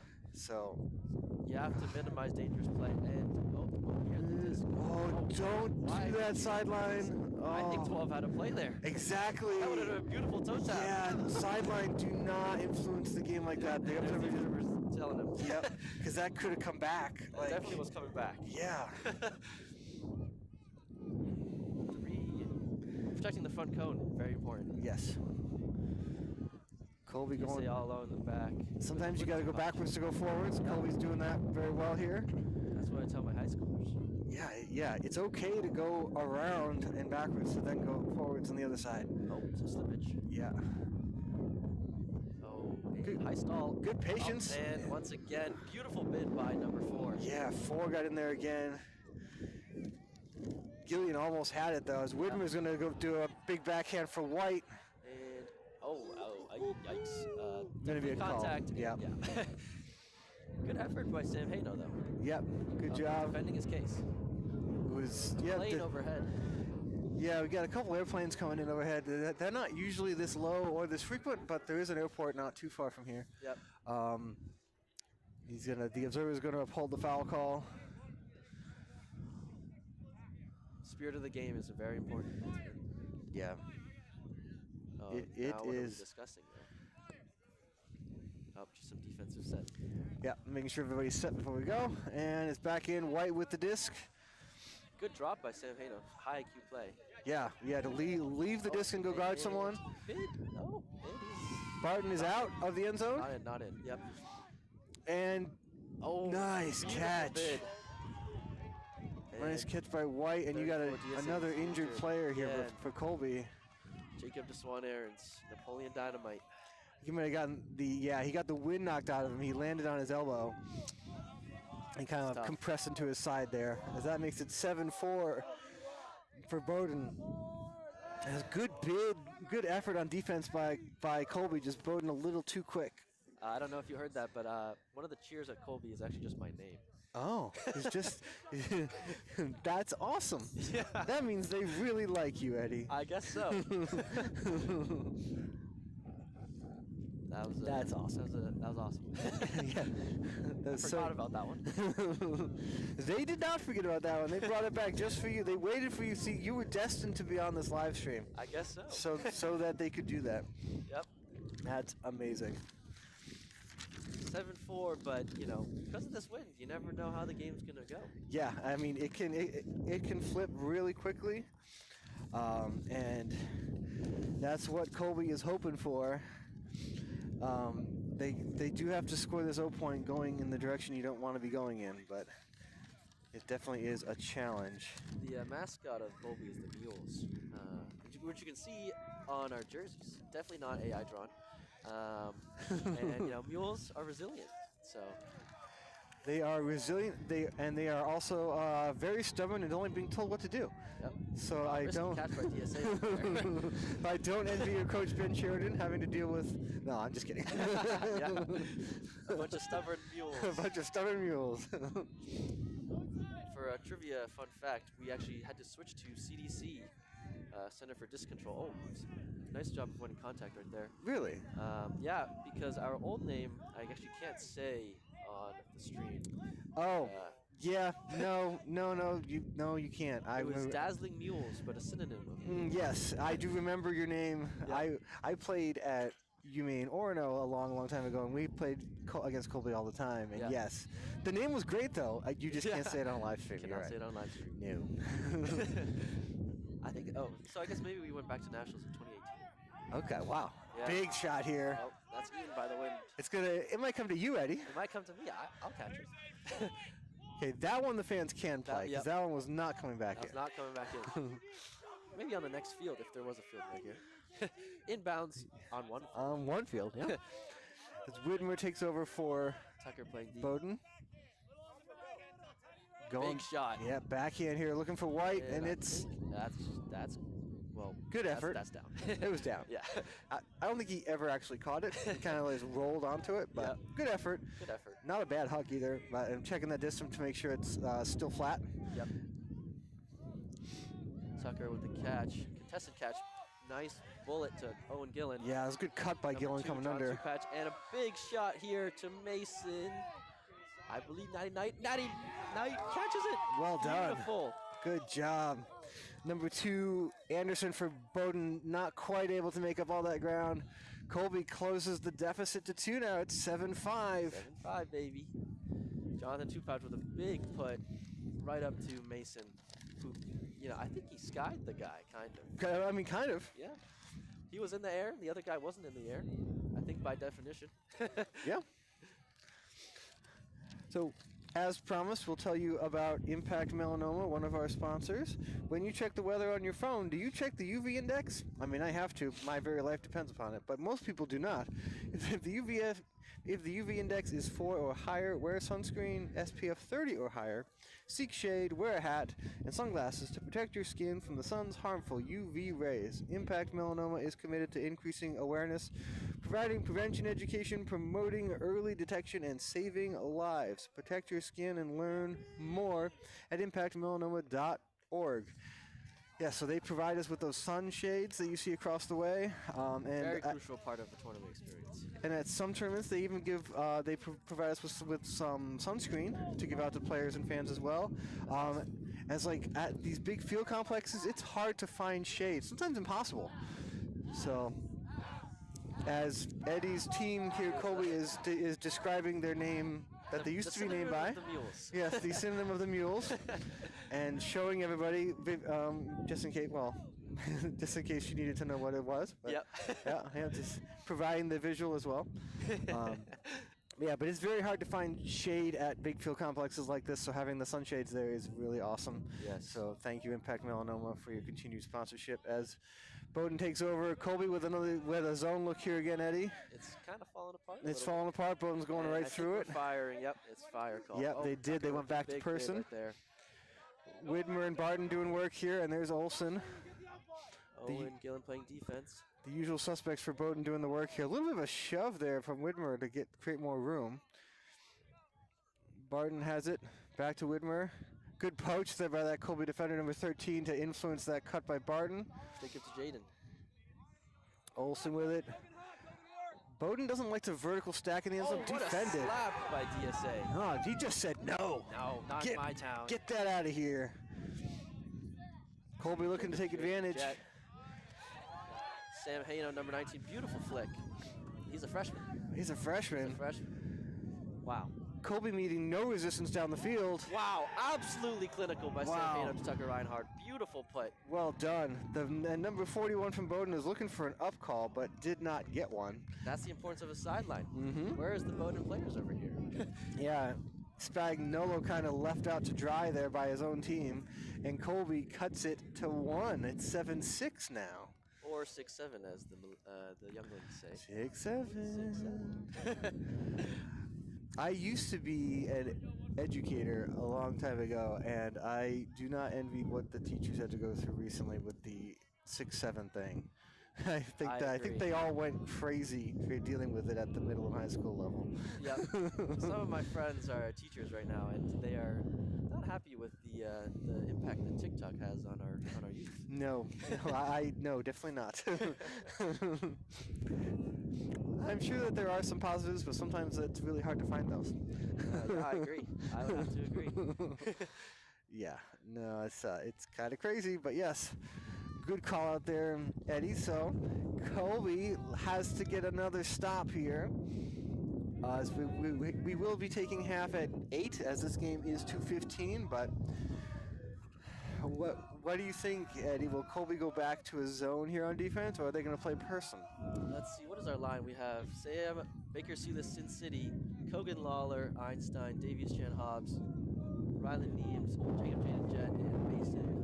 I think we're gonna do a man. That's a nice pull. We're playing man. Into the wind. That pull was really good, and you're right. It's this person. Oh, Bowden sent somebody long, but he's too deep now. He's got to come back under as Bowden looks for help. It's Larson underneath, number 8. Playing defense. What's an air bounce? Beautiful. Yeah, that was a nice throw by Larson to White. Davey is playing, and it's to the ground. Too low. That's the wind. That's what the wind does right there. Well, White knew it as soon as he threw it. He knew he needed to throw it higher. Yep. When you're going with the wind like that, the wind's going to push it down. Yeah. So you want to aim. You want to set your throw up a little bit higher to start, and White did not do that. Colby takes over. Get into a high stall. Yep. Just put it out to space. Oh, is Mason there? Oh, tough. Wow, good slap by 66. Yeah, good job by Perez to just get rid of that. And that's tough, too. The Bowden person was kind of coming right, like, it's hard for him to get a good read on it, whereas the closing defender had a better look. Yep. Hobbs playing off-handler defense. Very close to the end side. Holdridge with it for Bowden on the corner. Fakes the high release and got the Colby defender to turn around. Oh, mid and he's out. Interesting. Hold on. So we got a point. I don't know what's happened. So I'm surprised Colby didn't make a call there because the Bowden player, I think it was Bowden number 4, caught it, laid out, caught it, and then threw it before he stood back up again. And he hit the pylon. He hit the pylon. The observer called him out, but he immediately threw it to his teammate who was in. It's not up to us, I guess. Nope, it's not, and that's halftime. It is halftime. 8-6. So we will be back for the second half in about 5 minutes or so. All right, we'll see you soon.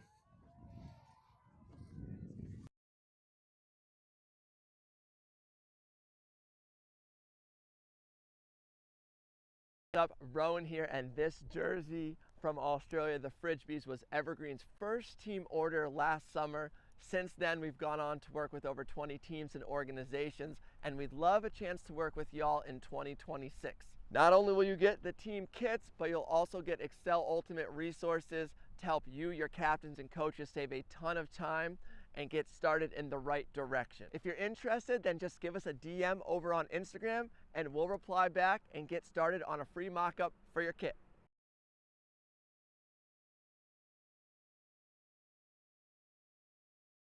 Oh my God, I'm just playing with them now, yeah. Oh my God, what she saying, say it loud, yeah. I can't respect it, I'm in the gym, but I am not flexing. Came from a forward, I'm needing a Lexus. Shooting like Luke, I told him I'm next, shit.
and we share my experiences from Truck Stop, Team USA, DC Breeze, DIII, and Boston Glory with you and your team so you can strategize, practice, perform, and play better. Just head over to excelultimate.com where you can get learning materials, training materials, and online coaching that's used to help national teams around the world.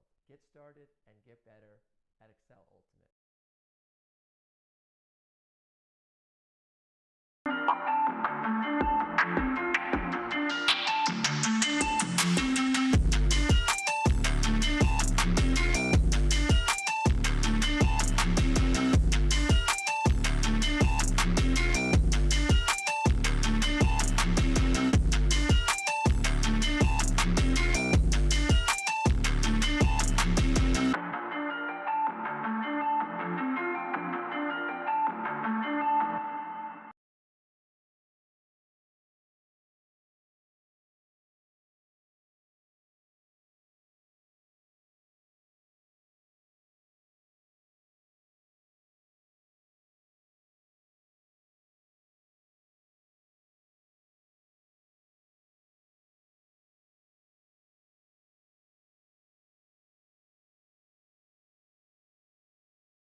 All right.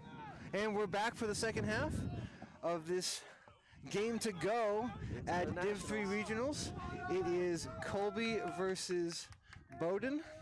My name is Tom, and I'm here with our guest commentator, Eddie. Hello. Hello. Eddie, Hello. that was a great first half. A beautiful first half. And we're back for round 2. We didn't scare you away after the first half. You wanted to continue doing this. This is pretty fun.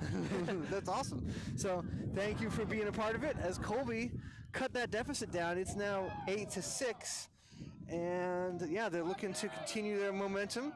They are pulling, I believe, to start the second half here. So they're going to need to generate a turn and get a break right away. But here we go. Alex Solano with the pull. Gets to about the break, and it rolls to the sideline. It's kind of where you want it to be, really. Yeah, not necessarily a bad thing. Oh, and why are we walking? Why is he right doing now? that? Number 20, where are you going? Oh, is the disc broken? Wait, what? I don't know what the call was. Was there maybe, could it have potentially been an offsides on Colby? True, yes. As Widmer number goes 2's and goes wide the backhand. Yeah, 2's wide open, but the throw is short. Some wind right there. Over everybody. Alex Solano, bullseye with the D. Good play by Colby there to knock that down. They take over. And we're walking again. Well, we're making sure that it was come straight out from where it was in the end zone, is my guess there. Or maybe we're just going for a stroll. Maybe we'll end up in Scarborough. Yeah. I always tell people to get their plane tickets. Yes. Big it's over. wind play. Oh, can he touch it again? Okay, well, it happened. It happened. As long as he's not the first person to touch it. I think he might have been. I think he might have been, actually. I think you're right. I don't think anybody touched it except for him. Yep. Bowden takes over. Barton with the disc. But discs don't lie. Let's see what happens Number 18 here. playing defense. Long arms. That's not in. No, Widmer's on the goal line. DSA playing defense. Widmer walked into the end zone and walks back. Oh, and he's in. Hold on, there's a call. There's a foul called by Colby. Can we do that? I guess we're allowed to do that. Chatting with the observer. Discussion of things. Yeah, there seemed to be some sort of Maybe push off. a push off of some Yep. kind. And it's a score. Yeah. Apparently we are allowed Twice to it do is. that. Yeah. Oh, and a little frustrated there, but sometimes you just gotta make those calls if you believe in them. Yeah. That Not makes a it bad call. 9-6. 9-6. Yep. Yeah, and as we had Oh, now we're arguing. observed in Hey, Owen. yeah. Reel it in, Owen. Well, and this happened in the game before too. And I'm sure you've seen this while playing too, Eddie. Some teams like to make lots of calls. Oh yes. Whether they are valid or not. Yep. When we saw a lot of that in our previous games, particularly with the Bowden team making lots of calls, and so sometimes it can just reach a boiling point of just like frustration. Even if one call is legit, you're just like, you just get tired of it, and you're just like, I'm done. Why are we stopping play? Let's just play frisbee. Exactly. So I definitely get that. It's very frustrating, and it's very challenging mentally to just not let it affect your game. Yep. But it's very important, but it's very hard to do. And tensions are high, emotions are high. This is an important game. Yes, I mean this is game to go. So like it doesn't get any more important than this. Can you really blame them? Yeah. Exactly. Bowden getting ready to pull here. Barton trying to drive it down the field. Has Barton left the field? I don't think so, and I don't think he left the field when they played Williams either. So he's played a lot of Ultimate. That is ridiculous. Yeah. I hope he is rehydrating with our sponsor. Better be having a lot of that heat hydration there. Yeah. Colby starts with the disc in the middle here. I kind of want Colby to notice that Barton is not defended. Oh, actually, we're on offense. Of course he's not defended.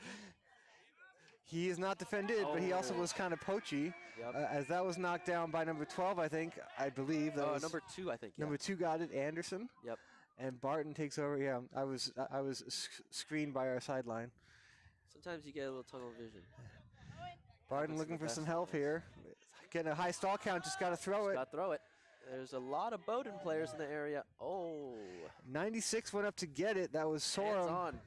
But honestly, Klatchko was right there and unmarked. Had a better play on it, but Colby takes over.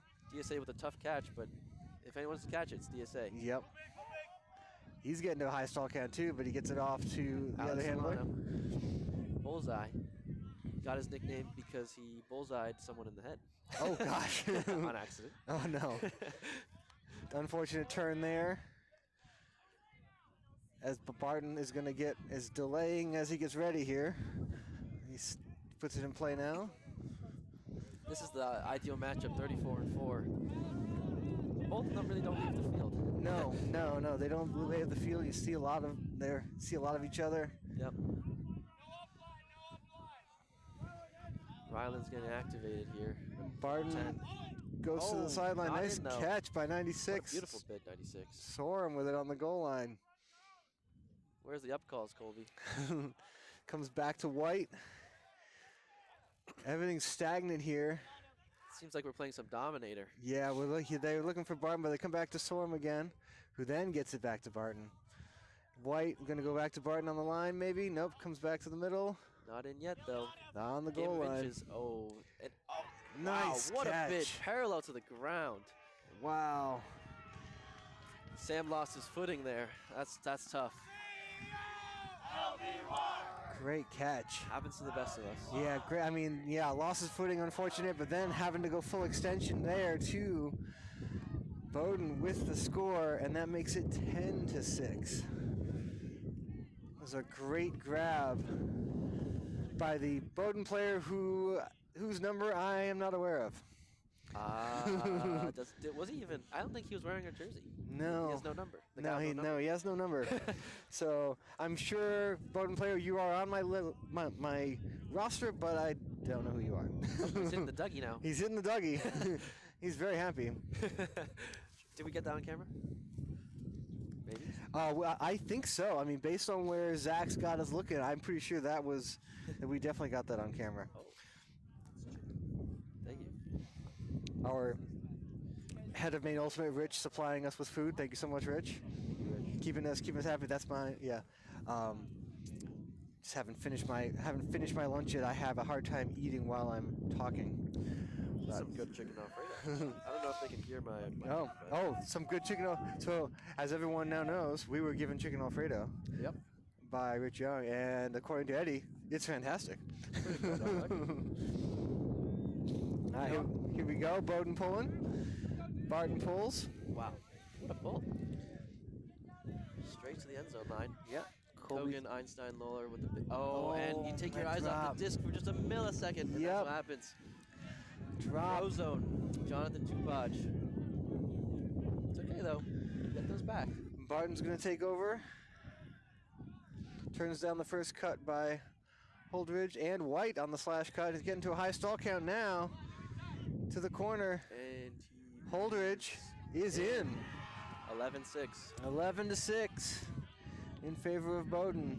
Now, it may be 11-6, but Colby's been in a situation like this before, and I expect some maybe timeout here. Oh, yep. DSA looks like he wants a timeout. Yeah. Asking Coach Ben. We're circling up here. Yep. They are going to take a timeout, regroup.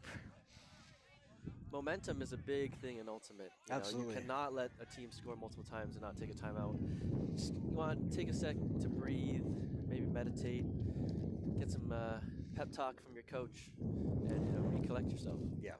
Yeah, it's really, and really make it, make sure you get everything on the same page. Reset mentally, give yourself clear direction for what you're going to accomplish next. A couple more upcoming events here at the Wainwright Field Complex with Maine Ultimate. We have Vacationland, which is for our club teams in August 8th and 9th here at the Wainwright Complex in South Portland. Get your team bids ready and spend a weekend in Maine. The weather in August is usually fantastic, maybe a little hot, but not cold and windy like today. So get your bids in for that in August. We also have two really fun events. Ultimate on the River. Spend a Saturday playing Ultimate, and a Sunday whitewater rafting. June 20th and 21st. Go to mainultimate.org for more details for Ultimate on the River. And Island Time, which I have not participated in, but I would really like to. I'm going to try to this year. Playing Ultimate on Chebeague Island, July 18th. Friday and Saturday camping on the island is also available, as well as ferry service after the tournament to get you back to Portland. A tournament barbecue. It's a hat tournament. You find out who your teammates are on the ferry ride to the island. Sounds like a really, really good time. And summer in Maine in July, fantastic. So those are 2 events to look forward to and check out on maineultimate.org. Weather in Maine is always beautiful. In the summer, it's beautiful. A lot of people don't like the winter, but So it's about perspective. it is about perspective. I personally love it because I love, all 4 seasons. Yes, I agree. So I could not do a Southeast Florida, Texas I type could thing. not. I would sweat my my skin off. Yeah, exactly. Oh, beautiful. Good idea. Good idea. Like kind of like almost like a high release forehand there, just kind of stayed too high. Bowden takes over. Barton with the disc, going big, looking for number 2 Anderson here. Keeps coming to the Everyone's around sideline. it. Bang! Smacked down by Sam Hano. Nicely done on defense. Tracked it down. That just kept on coming to our sideline there, Eddie. Yep. It's carried and carried and carried. You gotta think about the wind when you release a throw like that. Sam Hano, Natty Knight, big presence in this game. And he's a freshman. He's a freshman. That's fantastic. Number 13 with the catch, Jacob Jaden. And oh, what a bid by Tucker. And Oh, he's hurt. injured. Oh man, It's That's that probably the same cramp. leg. It's Yep. that same leg. Yep. Oh, it's tough. That might be his 3rd cramp today in that leg. So we can get Maybe both legs. Get the instant replay on that catch there. There we go. Yeah, that was really, really cool. The catch, not the injury. Yeah. Yeah. Unfortunately, I can tell from over here what it was, so I don't have to go over there. If you do need to go over, put the headset on and go. I Yep. mean, put the headset down and go over. You do have you do have an important job. Yeah. That is not commentating. Yeah. I mean, commentating is important, but Yeah, I was the health and safety officer for the Colby Ultimate team, and we had a basically I went to all the injuries for both teams. Oh, wow, what a put by Owen, and 96 eats it up, but it was there. it was there. I like the look. Mm-hmm. Sometimes you have to shoot, or else you're never gonna score. Yeah, and you have to take shots too to make the defense respect back to that area of the field. Yep. Because otherwise, you're all trying to cut in a 30-yard box. That's just too many people in a too small of a space. Mm-hmm. Yeah, no, he was there. It was the right decision. Barton takes over. He's never turned down a huck. And Barton is here with the huck, and oh, what a bid! Wow. Nice catch by White. And Goes to beautiful Sorum. continuation. Yep. Bookends, one might call it, right there for 96. Beautiful play end to end. Now, how will Colby recuperate? Yeah, as it's now 12. 12 to 6. We've been here before, one might say. 12 to 6 is a very steep mountain to climb out of, but it is Feels- doable. And the wind is continuing to play with things, so it's possible. It's possible. All it takes is the wind to go in your favor. Mm-hmm. All it takes. An 8 versus 7 is a winnable situation. Yeah, absolutely. However, we are on offense right now. So On offense, going into this wind, the 8th defender. the 8th defender. But I believe in Colby. Absolutely. They can do it. We've seen these two teams have been facing off since the beginning of Ultimate. Yeah, And a lot of history here. a lot of history here. And at some point, the top line of Bowden has to get tired, right? One Because might they've say. played all game. I don't think 4 has left the field since he started. He has not. And some of the other players like White and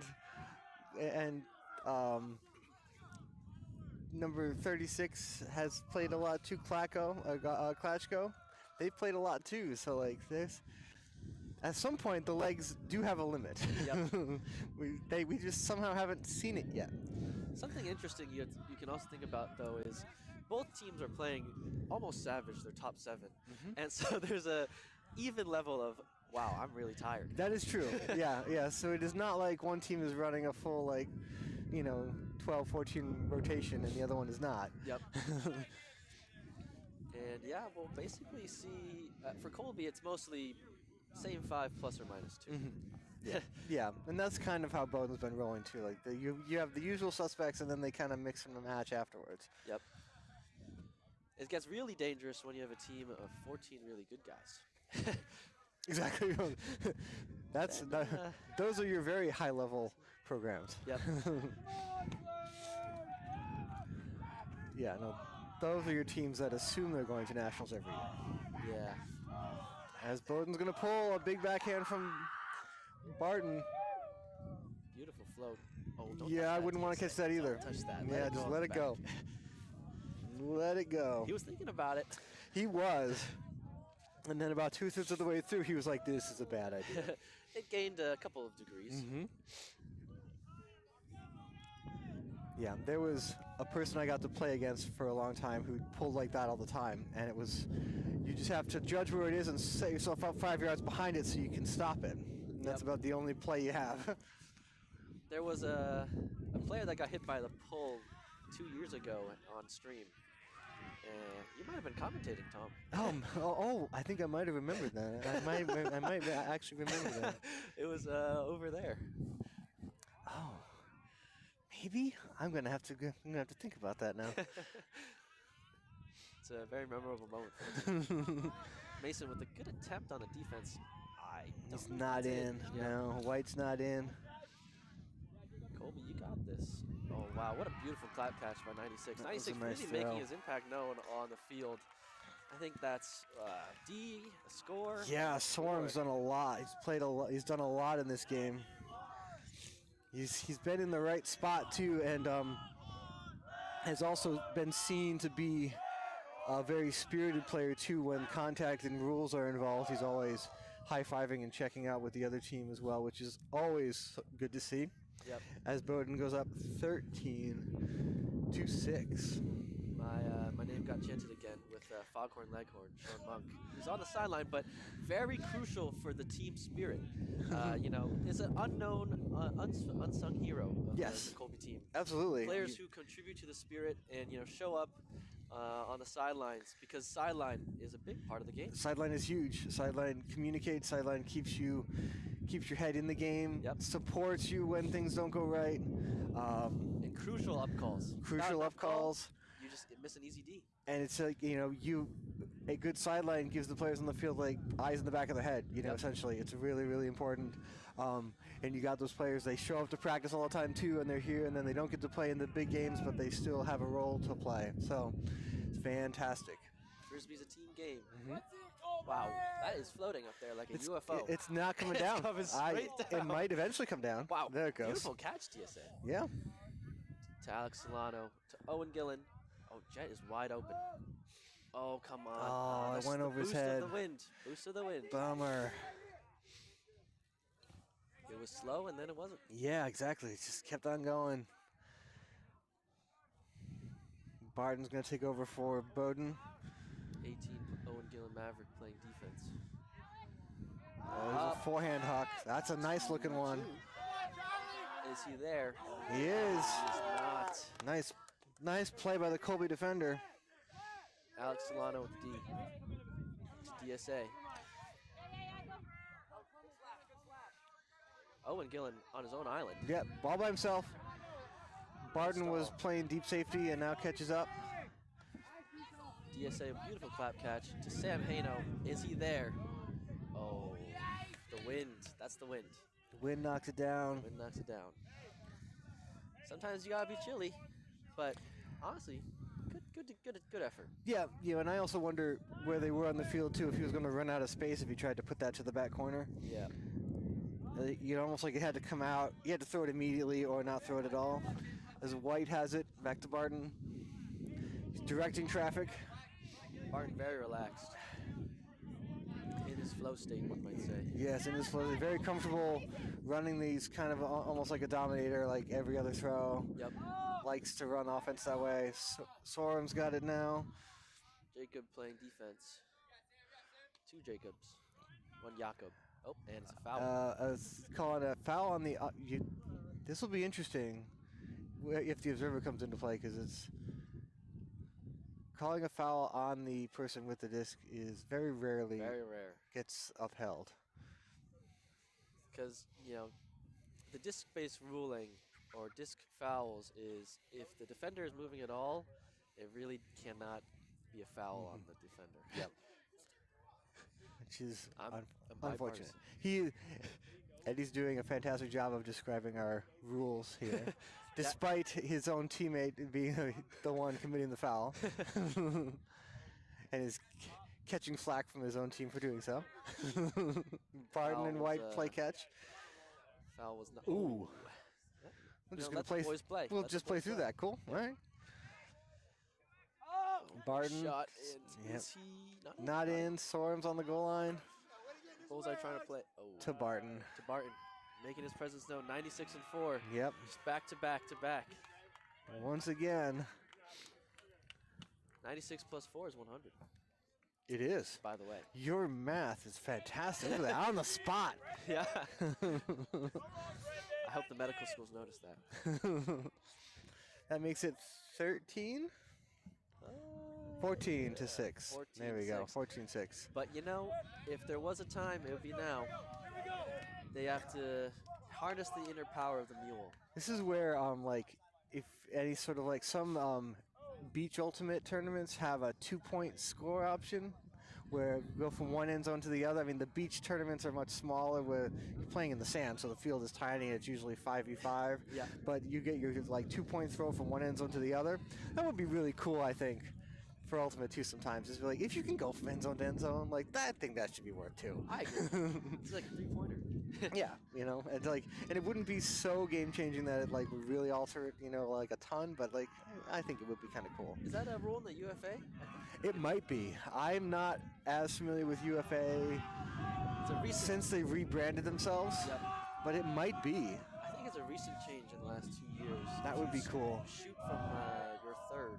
Okay, that's really neat. Yeah. Let's see, our final line is a senior line. Oh, yeah. Alrighty, we have Owen Maverick Gillen, Kogan Einstein Lord, Jacob Napoleon Dynamite, Swan Aarons, Brendan Altoff, Tim Kennyland, Sandin, Sam Yzma Skiffington, Alex Bullseye Solano. That's the lineup. Awesome. Good play there by the coach to put the senior line out there for the last one. Yep. Or, well, no, the 8th to last one. The 8th to last one, exactly. Yeah. This is going to universe. This is absolutely going to universe. Yep. And big start right here, rolling out the back. Yep. Jacob Swan Aarons with the pull, with the start to Kogan Lawler. Back to DSA. Oh, Brendan fell down. It's okay. It's okay. Incidental contact. He hasn't gotten to see how tricky the footing is in this field yet today. Yep. At least in this. He's just getting warmed up. He's just getting warmed up. Yeah. Yeah. High stall count. Yeah. Good job getting the reset though. Owen with the high grab. It's okay. He's tall. He's got way more verticality to get to. Yep. Oh, a hammer. Oh yeah. Oh, that's our first hammer. Mm-hmm, that's our first hammer. Yep. Sometimes you just have to shoot it. Exactly. He knew that we hadn't seen one yet. Streaking across the field, and it's 12 with the score. The score. That's the final. That's the game. 15 to 6. Bowden is going back to Div 3 Nationals. Colby, hopefully next year. It's always next year. Always next year. Well, this is pretty far for Colby. We've never really been in the game to go in my 4 years, so yeah, it's amazing. Baby steps. Yeah, good job by Colby.